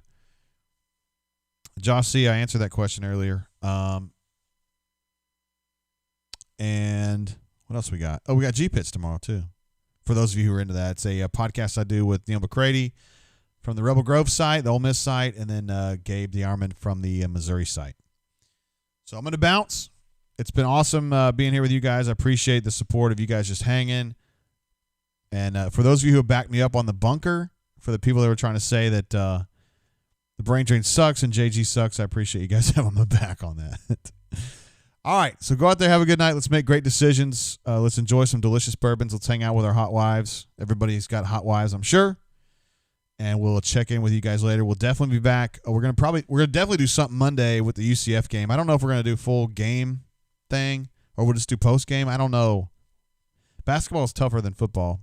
And we'll definitely be doing a brain drain next Saturday. So if you guys want to come hang out, I'm going to be here. We're all going to be here. We're going to be doing our thing. Appreciate y'all. Be good out there. Till I see you again. Keep your feet on the ground. Keep reaching for the stars. Love you guys. Peace.